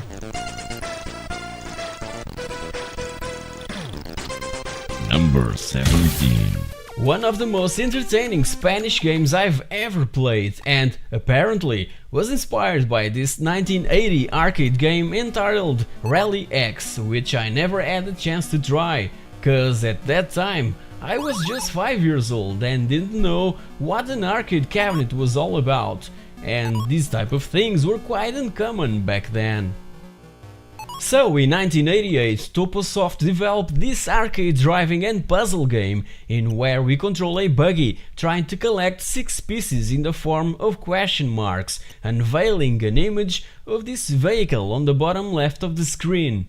But be careful, cause behind those question marks other surprises can be unleashed. And besides a lot other hazards, be aware of mines and oil that can destroy and make you lose the control over your vehicle. Highly addictive. Number 16. For every single system I own, I have a favorite pinball game. On the ZX Spectrum, it's Time Scanner from 1989, developed by Spidersoft and based on the arcade original game from Sega. There's 4 different awesome tables, and each one is made up of 2 screens. When the ball hits the bottom of the table, the screen freezes and scrolls down, and vice versa. This feature was something quite new back in 1989, and apart from that and from the already mentioned amazing tables, the background music and sound effects are simply amazing and faithful to the original from the arcade cabinet.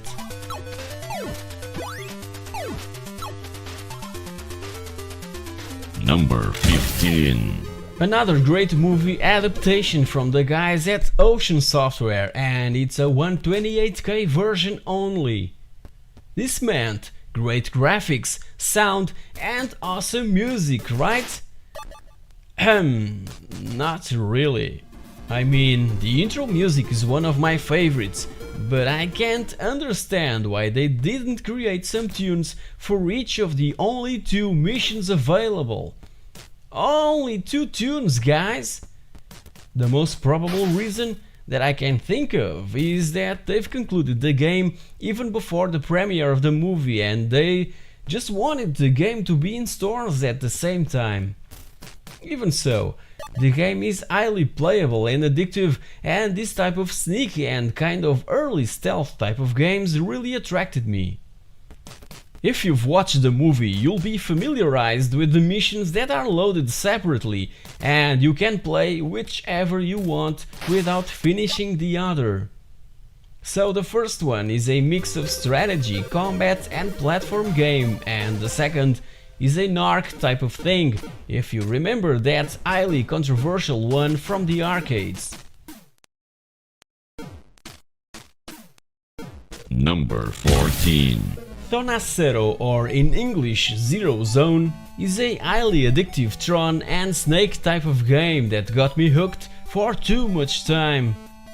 Again, Toposoft, the Spanish developer that was born inside the publisher Ares Software and analyzed in detail on pixelthing's episode 49, delighted the fans with one more awesome product. The goal is simple: be the last survivor in each and every level. And believe me, you won't quit easily, cause this game, despite its simplicity, is really addictive and with a catchy tune that will prevail in your mind for many years. Try it online on Toposoft's own website. They've got their greatest hits ready for you to play.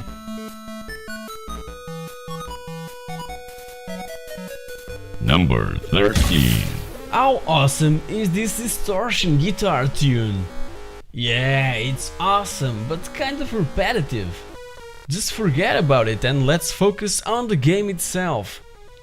Set in the 20th century New York City, this action and puzzle adventure title, initially published by System 3 Software in 1988 for all home computers, has the most beautiful isometric graphics ever seen on a Spectrum game. And it can be sometimes really frustrating with some highly complicated puzzles to solve, but with some perseverance we will triumph and defeat the old and again main villain, Kunitoki. There was a limited edition of Last Ninja 2 that inside the box offered also a ninja mask and a soft plastic shuriken. Unfortunately, never got my hands on one of those.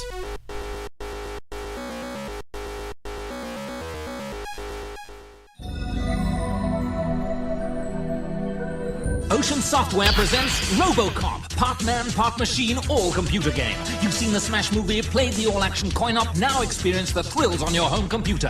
As RoboCop, you blast through the many levels of the underworld in the pursuit of justice. Scrolling shoot-'em-up action. You've got to be tough, ruthless and lethal. You've got to be RoboCop. Number 12. What an amazing movie it is, and a superb adaptation from, again, Ocean Software.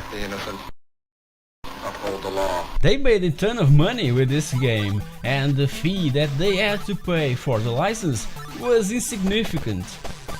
Another fun fact is that the arcade game from Data East was licensed from the home computer version that Ocean Software was already developing since the script stage of the movie itself. That's why the arcade cabinet mentions Ocean Software and has its logo stamped on it. Quite uncommon back then. The ZX Spectrum game was one of the best-selling of all time and was #1 for over a year, even staying on the top 5 of the charts from April of '89 till February of '91. And the 128K version of the game is the way to go, cause all levels are loaded at this one time and has awesome music from Jonathan Dunn that revealed so popular that even Ariston used the Game Boy version on its On and On advert. On and on and on and Ariston and on and on and on and Ariston.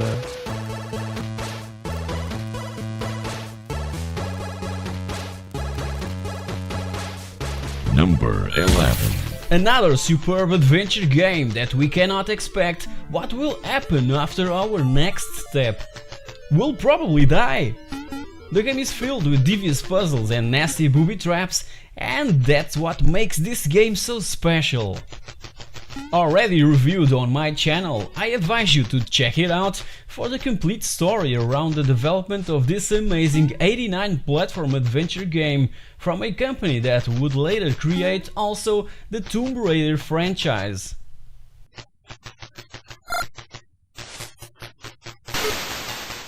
Number 10. The minute I saw this game at one of my local arcade saloons, I was immediately glued to the screen, mesmerized with that so much action chasing down these criminals and ramming their cars a number of times, forcing them to stop. Believe me, that was so freaking intense. And while playing, I could feel the pressure and the support from all other guys waiting in line to play Chase HQ. Thinking of this, I believe that they just wanted me to fail so that they could play. So the arcade conversion was made in 1989 by Ocean Software for all home computers of the time, and amazingly, the ZX Spectrum and Amstrad CPC were considered the best versions, attaining high scores and reaching the top of the charts.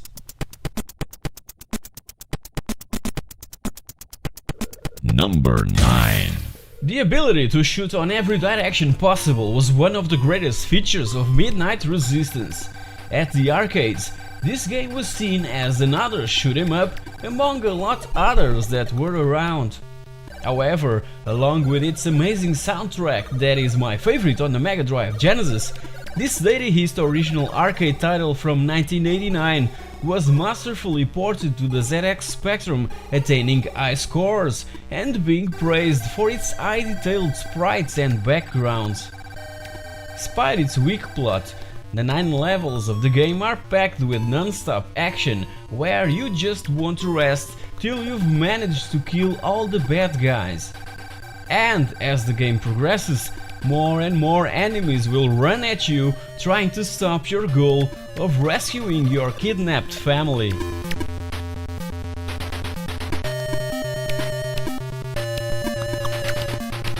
Number 8. Mythology is another theme that I was always curious about, and when I first saw the advert for Myth, I just thought, this one has my name written all over it. Myth History in the Making was originally programmed in 1989 by System 3 software for the ZX Spectrum and Commodore 64, and has a little different story from the 16-bit Amiga version that came a few years later. So in this 2D platform game, we'll not only be fighting against all kinds of creatures on these mythological places that we could only read and dream about, but also solving some clever and ingenious puzzles. If you're willing to know more about this amazing title, check my episode dedicated to the 16-bit Amiga version of Myth. Number 7. Inspired by the 1963 blockbuster movie with the same name, The Great Escape was my first experience with a stealth type of game. Set in a one and only level or map, it is a truly remarkable accomplishment on the ZX Spectrum 48K back in 1986. We play as an English POW trying to escape a German camp during the Second World War. If you've watched the movie, you know what to expect, and Denton Designs just perfectly captured that ambience and tense atmosphere that surrounds that huge isometric 3D space where the action takes place. I invite you all to watch PixelThing's episode 25, where The Great Escape is reviewed in detail. Number 6. This is simply the most absorbing video game about the Dakar. Be advised, not reading correctly the road book and messing around with the partial kilometer counter will certainly get you lost on these immense mazes that are randomly generated every time you start the game. For 1988, Paris-Dakar from Made in Spain was something completely new and groundbreaking, and there's only two options for everyone that tries this game: love it or hate it. As a huge fan of the greatest off-road event on Earth, I was immediately addicted to it, and this is one of those games that you'll need at least 3 hours to reach the checkered flag in Dakar Beach. I've made an episode dedicated to Dakar-related games, and you can enjoy my full experience with Paris-Dakar just by checking that one out.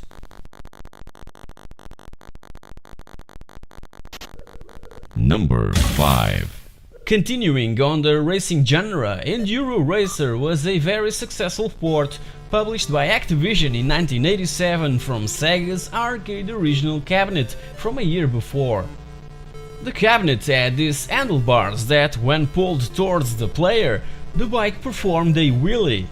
This maneuver was also ported to the home computer game, and doing it just before a jump, we will travel through the air a lot longer, avoiding all the rocks and other hazards that can be concealed by the jump itself. When we reach the second level, there's also annoying desert vehicles that just try to block our path. From this point forward, the race is no longer an enduro race. It resembles a desert type of race, just like the Dakar. Back then I used to organize some championships and invite a bunch of friends just to see who could go the farthest. Number 4. Ever wanted to play a character with only his boxer shorts on? Well, that game is Ghouls and Ghosts. You'll spend more time on your underwear rather than with your shining armor. Ghouls and Ghosts was another successful conversion from an arcade title by Capcom. This time around, US Gold was a publisher and the home computer versions were developed by Software Creations in 1989, and these are truly faithful to the original. So, we start in this graveyard, and the most annoying thing is if you die, you travel all the way back to the beginning of the level. Apart from that, it is truly enjoyable to play, with plenty of comical situations, with astounding detailed graphics and superbly smooth scrolling. Despite the extreme quality of the 48K version, everyone should play the one made for the 128K machines, mainly for the smashing intro music and sound effects. Number 3.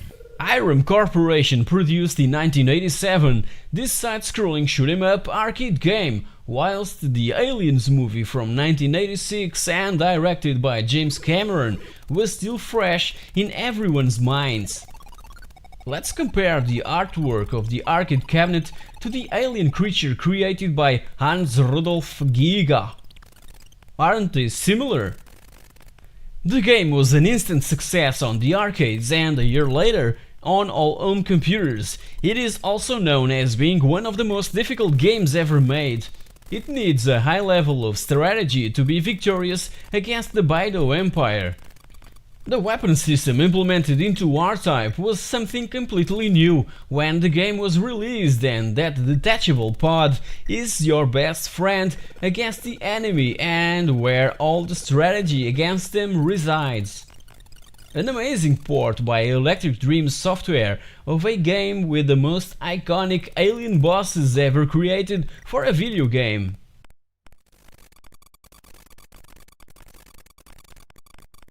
Number 2.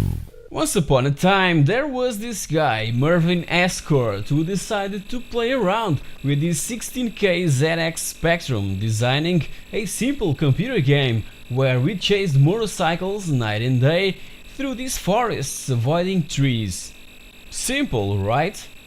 Simple and pretty damn effective. So in 1983 we had a primitive and highly enjoying form of 3D game, kind of a first-person shooter on a motorcycle. Back then, this was really mind-boggling and left everyone speechless with such a high-quality and addictive game on a 16K machine. I've already reviewed this game on my channel. It was, in fact, the very first game I've ever played on a ZX Spectrum. Check it out.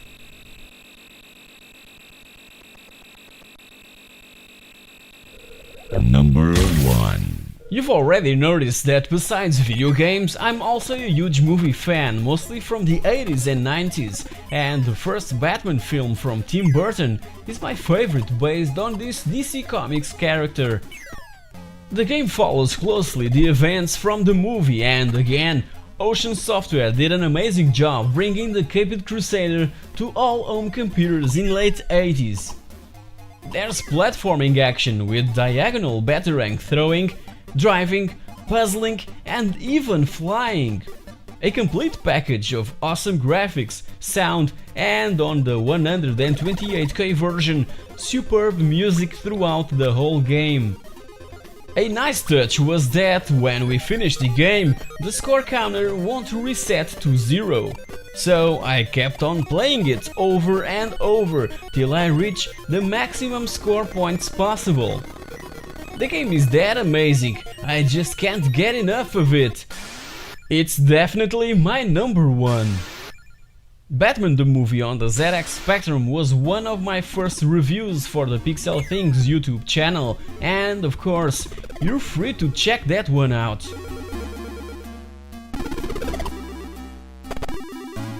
So guys, here's my top 26 video games that I most fondly recall playing on the ZX Spectrum 48 and 128K.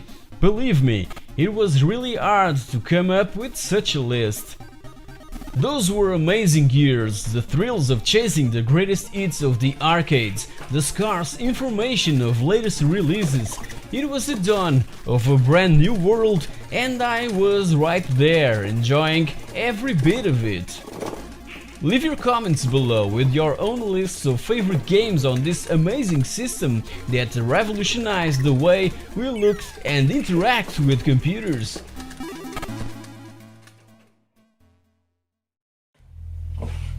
Hey guys, welcome back! The Amiga is celebrating 30 years. It's been almost 30 years since the Amiga 1000 was launched and became hugely popular for its graphical, audio and multitasking capabilities, so this is the perfect time to point out the 26 games that I most fondly recall and still play on my Amiga. Let's take a look. July of 1985 was when it all began for the Amiga family of computers. It was so ahead of its time that everyone seemed to have a problem to categorize it, even Commodore. Its 4096 colors, 8-bit stereo sound, multitasking capabilities and an attractive starting price were features that could take the Amiga to the very top and simply crush the other players on this game. But Commodore insisted that the Amiga was a business machine and not to play silly computer games. In one of my first videos I've already pointed out Commodore's mistakes regarding the Amiga family, so if you haven't already watched it, do it now. My personal experience with Amiga computers began around 1989 and went on through late 1993, time when I embraced the PC mainly because of my academic choices. So, regardless of the model of the Amiga, it was hard to make a top 26 list with my favorite titles, cause I enjoy the number 26 as much as the one I've placed in number 1. So let's not waste any more time and jump right into the 26 video games that even today I still relish playing on my Amiga. Number 26. North and South was my first experience with a strategy game. Developed and published by Infogrames in 1989, it's based on the American Civil War, but with a twist of a series of Belgian comic books named The Bluecoats or Les Tuniques Bleues. This strategy and action type of game is extremely fun and with a lot of comical situations that really grabs us and takes the player right into the middle of these awesome and hilarious battles, trying to conquer one more state.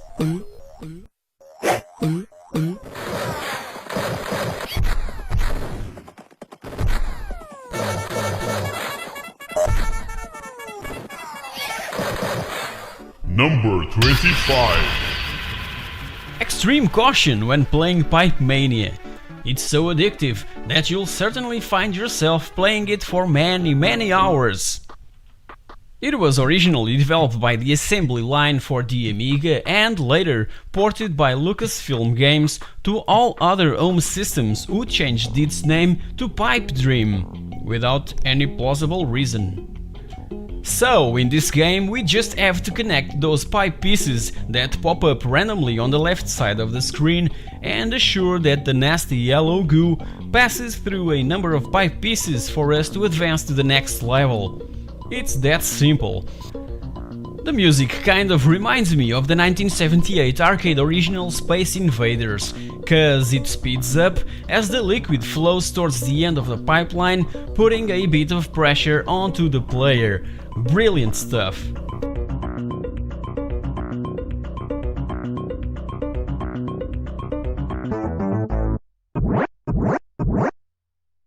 Number 24.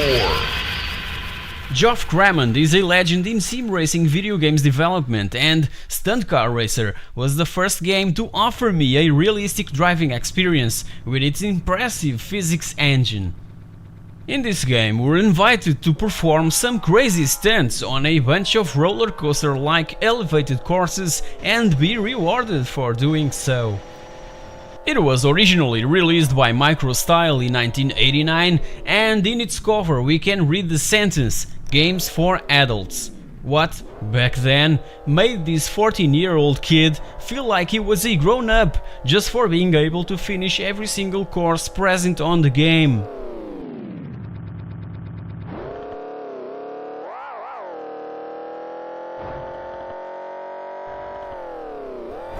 Number 23. I've played Pang so freaking much at the arcades and couldn't wait for it to be released for the Amiga. So, by the trustful hands of Ocean Software came, in 1990, the home versions of this highly addictive game.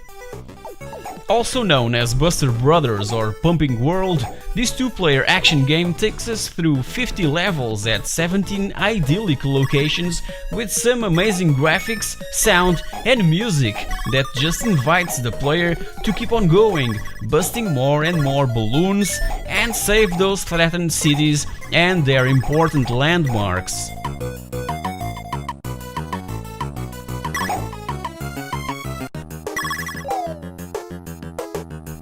Number 22. The first pinball game I've played on the Amiga, and just when that intro was loaded, I was immediately blown away by its high-quality music. Developed by Digital Illusions and published in 1992 by 21st Century Entertainment, we're offered the chance to try 4 different tables: Ignition, Steel Wheel, Beatbox and Nightmare. Or is it Graveyard? On the menu says Nightmare, but on the table itself is displayed Graveyard.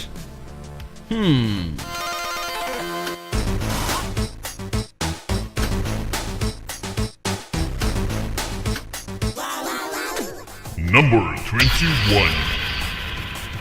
Converted from the arcade game, Ivan Iron Man Stewart's Super Off-Road is extremely fun and addictive to play with up to 3 players simultaneously, plus 1 more controlled by the computer. There are several off-road tracks with jumps, bumps, holes, water splashing, you name it, and those figure-8 circuits just look like Destruction Derby death matches, so much fun.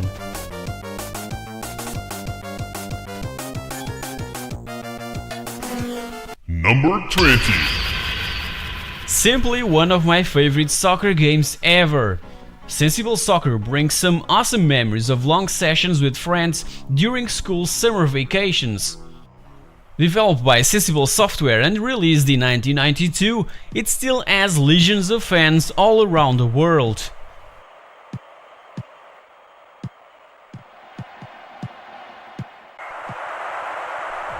Number 19. Puzznik is an awesome Taito arcade original converted back in 1990 by Ocean Software to the Amiga and all other home systems, and is one hell of a truly addictive little game. It's a turn-based tile-matching puzzle arcade game highly influenced by another great puzzler, also from Taito, entitled Plotting, again converted and released a year earlier by Ocean Software. Both deserve to be on this list, so in the number 19 I've placed these 2 extremely addictive puzzle arcade games.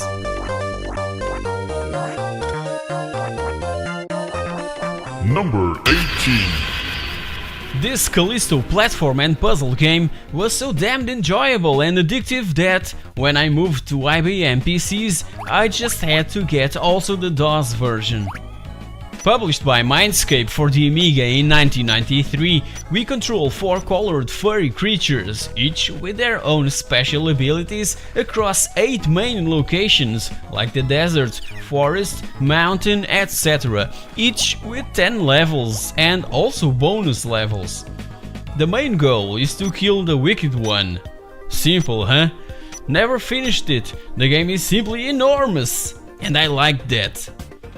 With awesome music, graphics, gameplay and references to other video games and even movies, everyone should try it, if you're into some relaxing puzzle game type of stuff, obviously. While we're at it, the CD32 version is the best option for a couple more audio tracks and faster loading times. Number 17. My favorite Team 17 game, recently made available also for Windows through the goodoldgames.com digital platform. In Super Frog, we control a frog with the escape thing, and we must guide it through 6 different environments, which contains in total 24 levels. To advance on through the next, we need to collect enough coins for the exit to be usable. In the end, there's a witch to be defeated and a princess to be rescued. The Amiga version of Super Frog features a bonus level that functions as a kind of homage to Team 17's own Project X game. Neat stuff.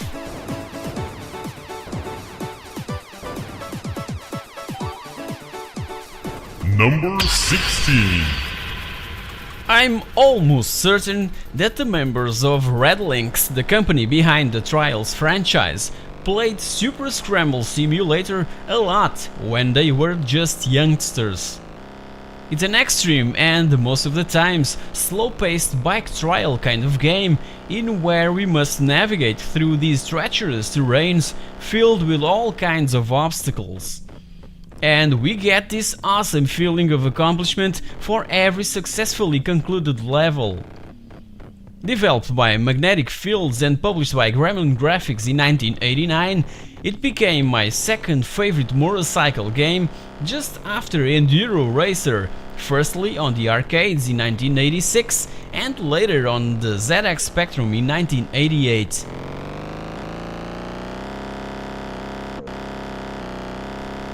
Number 15. It was the first and only point-and-click adventure game that I've played on the Amiga. Because of that dreadful disc swapping that, in my opinion, just ruins the whole experience, I promised myself to only play these type of games on the PC. Nonetheless, The Secret of Monkey Island is one of the best in the genre, so amusingly funny and highly entertaining. It was developed and released in 1990 by Lucasfilm Games, and was because of this title that I became addicted to PC gaming and to point-and-click adventure games by around 1993.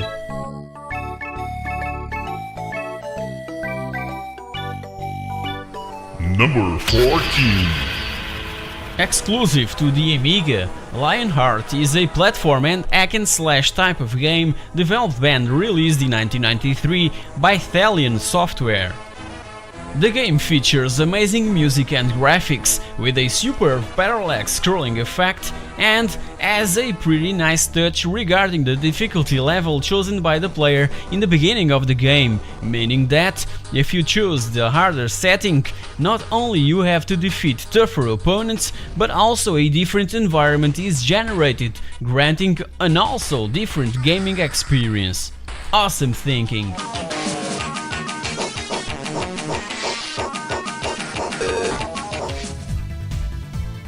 Hey guys! So, what's your thoughts about the first 13 Amiga games from my list? Don't forget to comment below, and we're just halfway through, so are you ready to another 13? Number 13. Already reviewed on my channel, Fuzzball is another Amiga exclusive title that is highly addictive and fun to play. In this puzzle and platform game, developed by Scan Games Norway and published in the beginning of 1992 by System 3 Software, we have to carefully plan every move, cause touching an enemy means instant death. With amazing graphics and enjoyable music, this is one of those games that Amiga owners should be proud of. At least I was.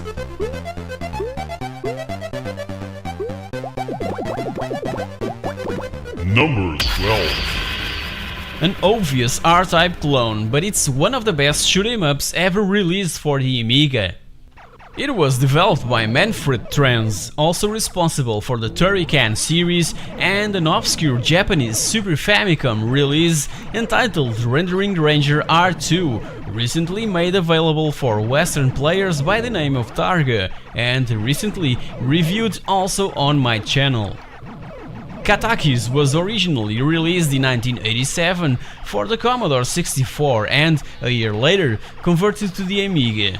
Finally, in 1989, Katakis was re-released, but now under the name Denaris. Despite all this amazing shooter takes place on this human colony named Katakis that was overtaken by machines. So, our job is to destroy these machines and retake the planet.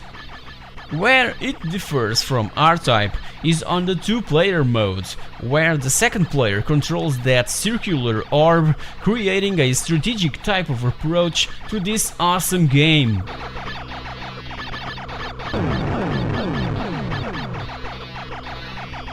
Number 11. I just love pinball games, and Pinball Fantasies is still my favorite after all these years. From the same guys that a year earlier brought Pinball Dreams, this new game offers another 4 amazing pinball tables for us to enjoy. Ball physics is spot on, graphics are simply amazing, and the music is just brilliant. What else can I say? Well, I can say that I've also played the DOS version for many years, and I still do.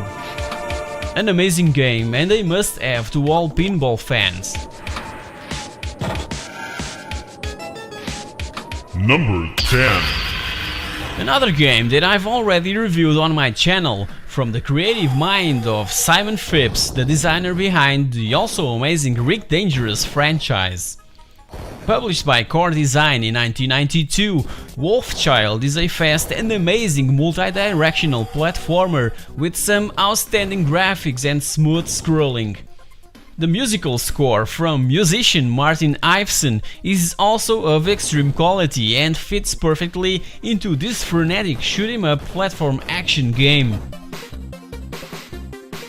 Just click on the rectangle for more info about this great game. Number 9. The first immediate impact is the awesome soundtrack by Chris Hulsbeck.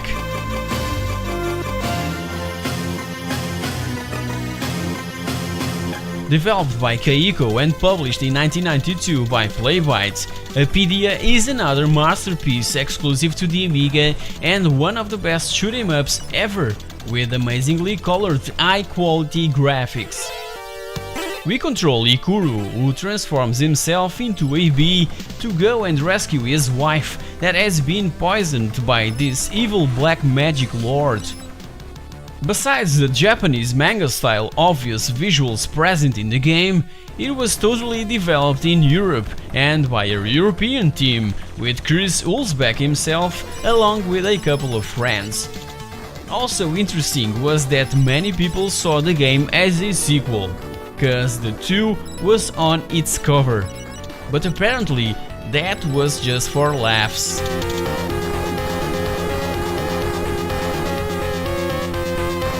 Number 8. Here's probably where Rockstar Games drank the inspiration needed for the Grand Theft Auto series, mainly because of its open world and overhead top-down view of gameplay. APB was a 1987 arcade game by Atari that was ported by Walking Circles in 1989 and published by Domark for the Amiga. We play as Officer Bob and must drive a police car around the city trying to reach a predetermined quota within a limit of time. This quota is met by, for instance, arresting thugs that are committing crimes and, as well, do some riding applying some traffic tickets to lawbreakers. Pay much attention to the gas level and time limit.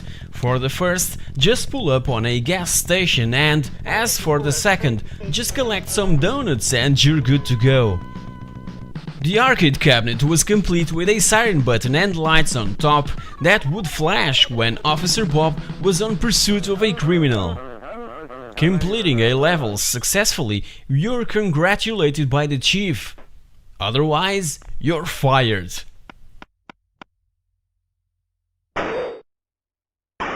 Number 7.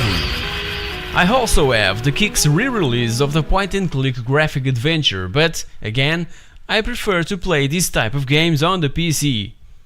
So, on my ZX Spectrum and later on the Amiga, I've played a lot the action game developed by TR-Tex and released in 1989 by US Gold, finishing it over and over.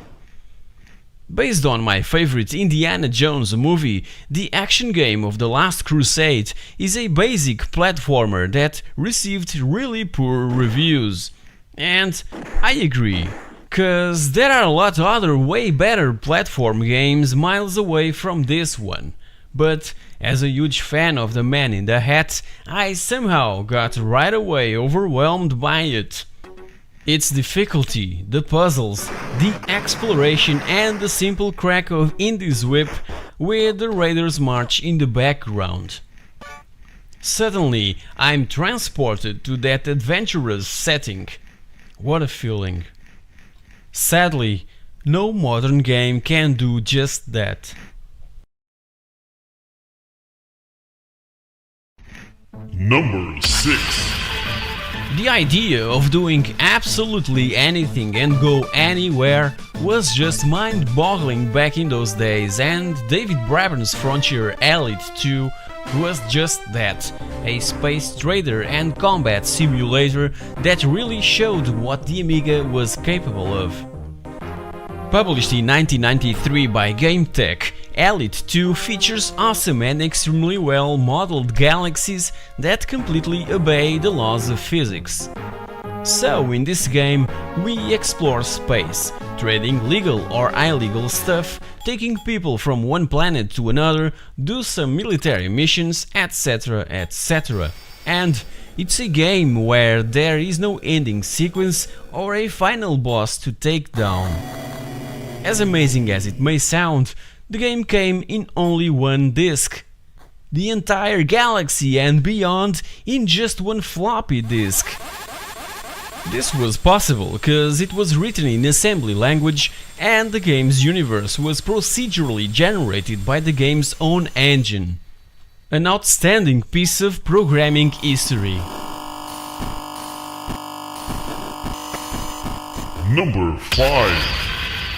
Here's my favorite action puzzle game ever, Rock and Roll, developed and published by Rainbow Arts in 1989, and with awesome music by, you guessed it, Chris Hulsbeck. This is a huge game where we control a ball with the mouse and try to reach the end of each level, avoiding ventilators, magnets, arrows and other objects that simply drains the player's energy. It's not an easy task, but it's a highly enjoyable one. The ball physics are just right, so we have a good control over it and can easily anticipate annoying situations. Check my full review by clicking on the rectangle. Number 4. As a huge fan of mythology and all that finishes with ology, I was blown away when I first saw those walking skeletons just trying to kick my butt. It immediately reminded me of Ray Harryhausen's movie Jason and the Argonauts from 1963 that I fondly recall and still watch in 2015. Myth, originally released in 1989 by System 3 for 8-bit machines, had some coding and design modifications that led to a 1992 single 16-bit release for the Amiga platform. The game is filled with all kind of mythological creatures and situations that can really grab the player and almost teleports us to those amazing places that we can only envision in our dreams. It's an amazing experience and one of the best platform puzzle action games ever. Check my review for more stuff about this awesome title. Number 3. Simply one of the best movie adaptations ever, by the trustful hands of Ocean Software. Developed and released in 1989, right after the premiere of Tim Burton's masterpiece, Batman the Movie's ZX Spectrum and Amiga versions were critically acclaimed all over the place. It's an extremely well-designed platform, driving, shoot-em-up and puzzle game, all in one, like those tab things we put in the dishwasher. Graphically, it just have that dark and obscure feeling that the Batman universe transpires, and all the different musical pieces created for the game are also of extreme good taste and really fits like a glove into each level to which they were created. I simply love this game and finished it over and over again for countless times.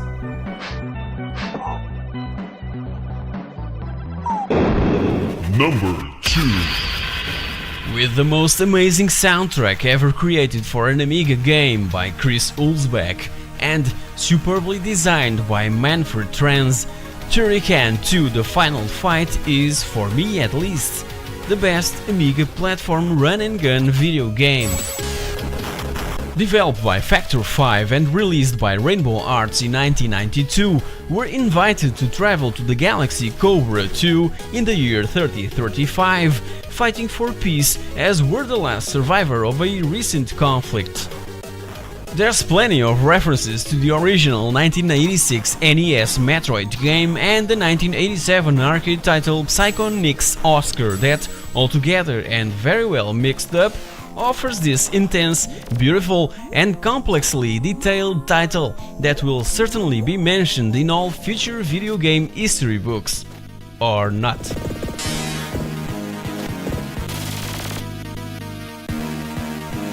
Number 1. What started being just a simple character animation made in deluxe paint by DMA design employee Mike Daly turned into one of the best video games ever made. Published by Psygnosis in 1991, this puzzle, strategy and action game sold on its first day and for the Amiga only 55,000 copies. That was something unthinkable back then. Everyone knows what Lemmings is all about. It crossed practically all generations of computer systems and consoles and is known as the most widely ported video game ever. The two following sequels, Lemmings 2 The Tribes and All New World of Lemmings, are also extremely well made, but the first one, for its originality only, deserves the first place for its own. By the way, DMA design is nowadays known as Rockstar North. You know what that means, right?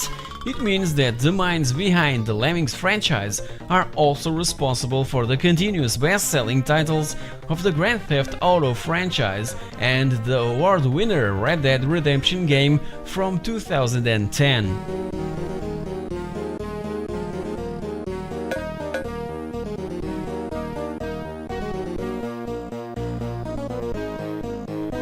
So guys, here's my favorite Amiga games that I still play and encourage others to do so, cause 30 years ago a groundbreaking machine was born that, if marketing and development strategies were done right, would certainly be leading today's video gaming related industry.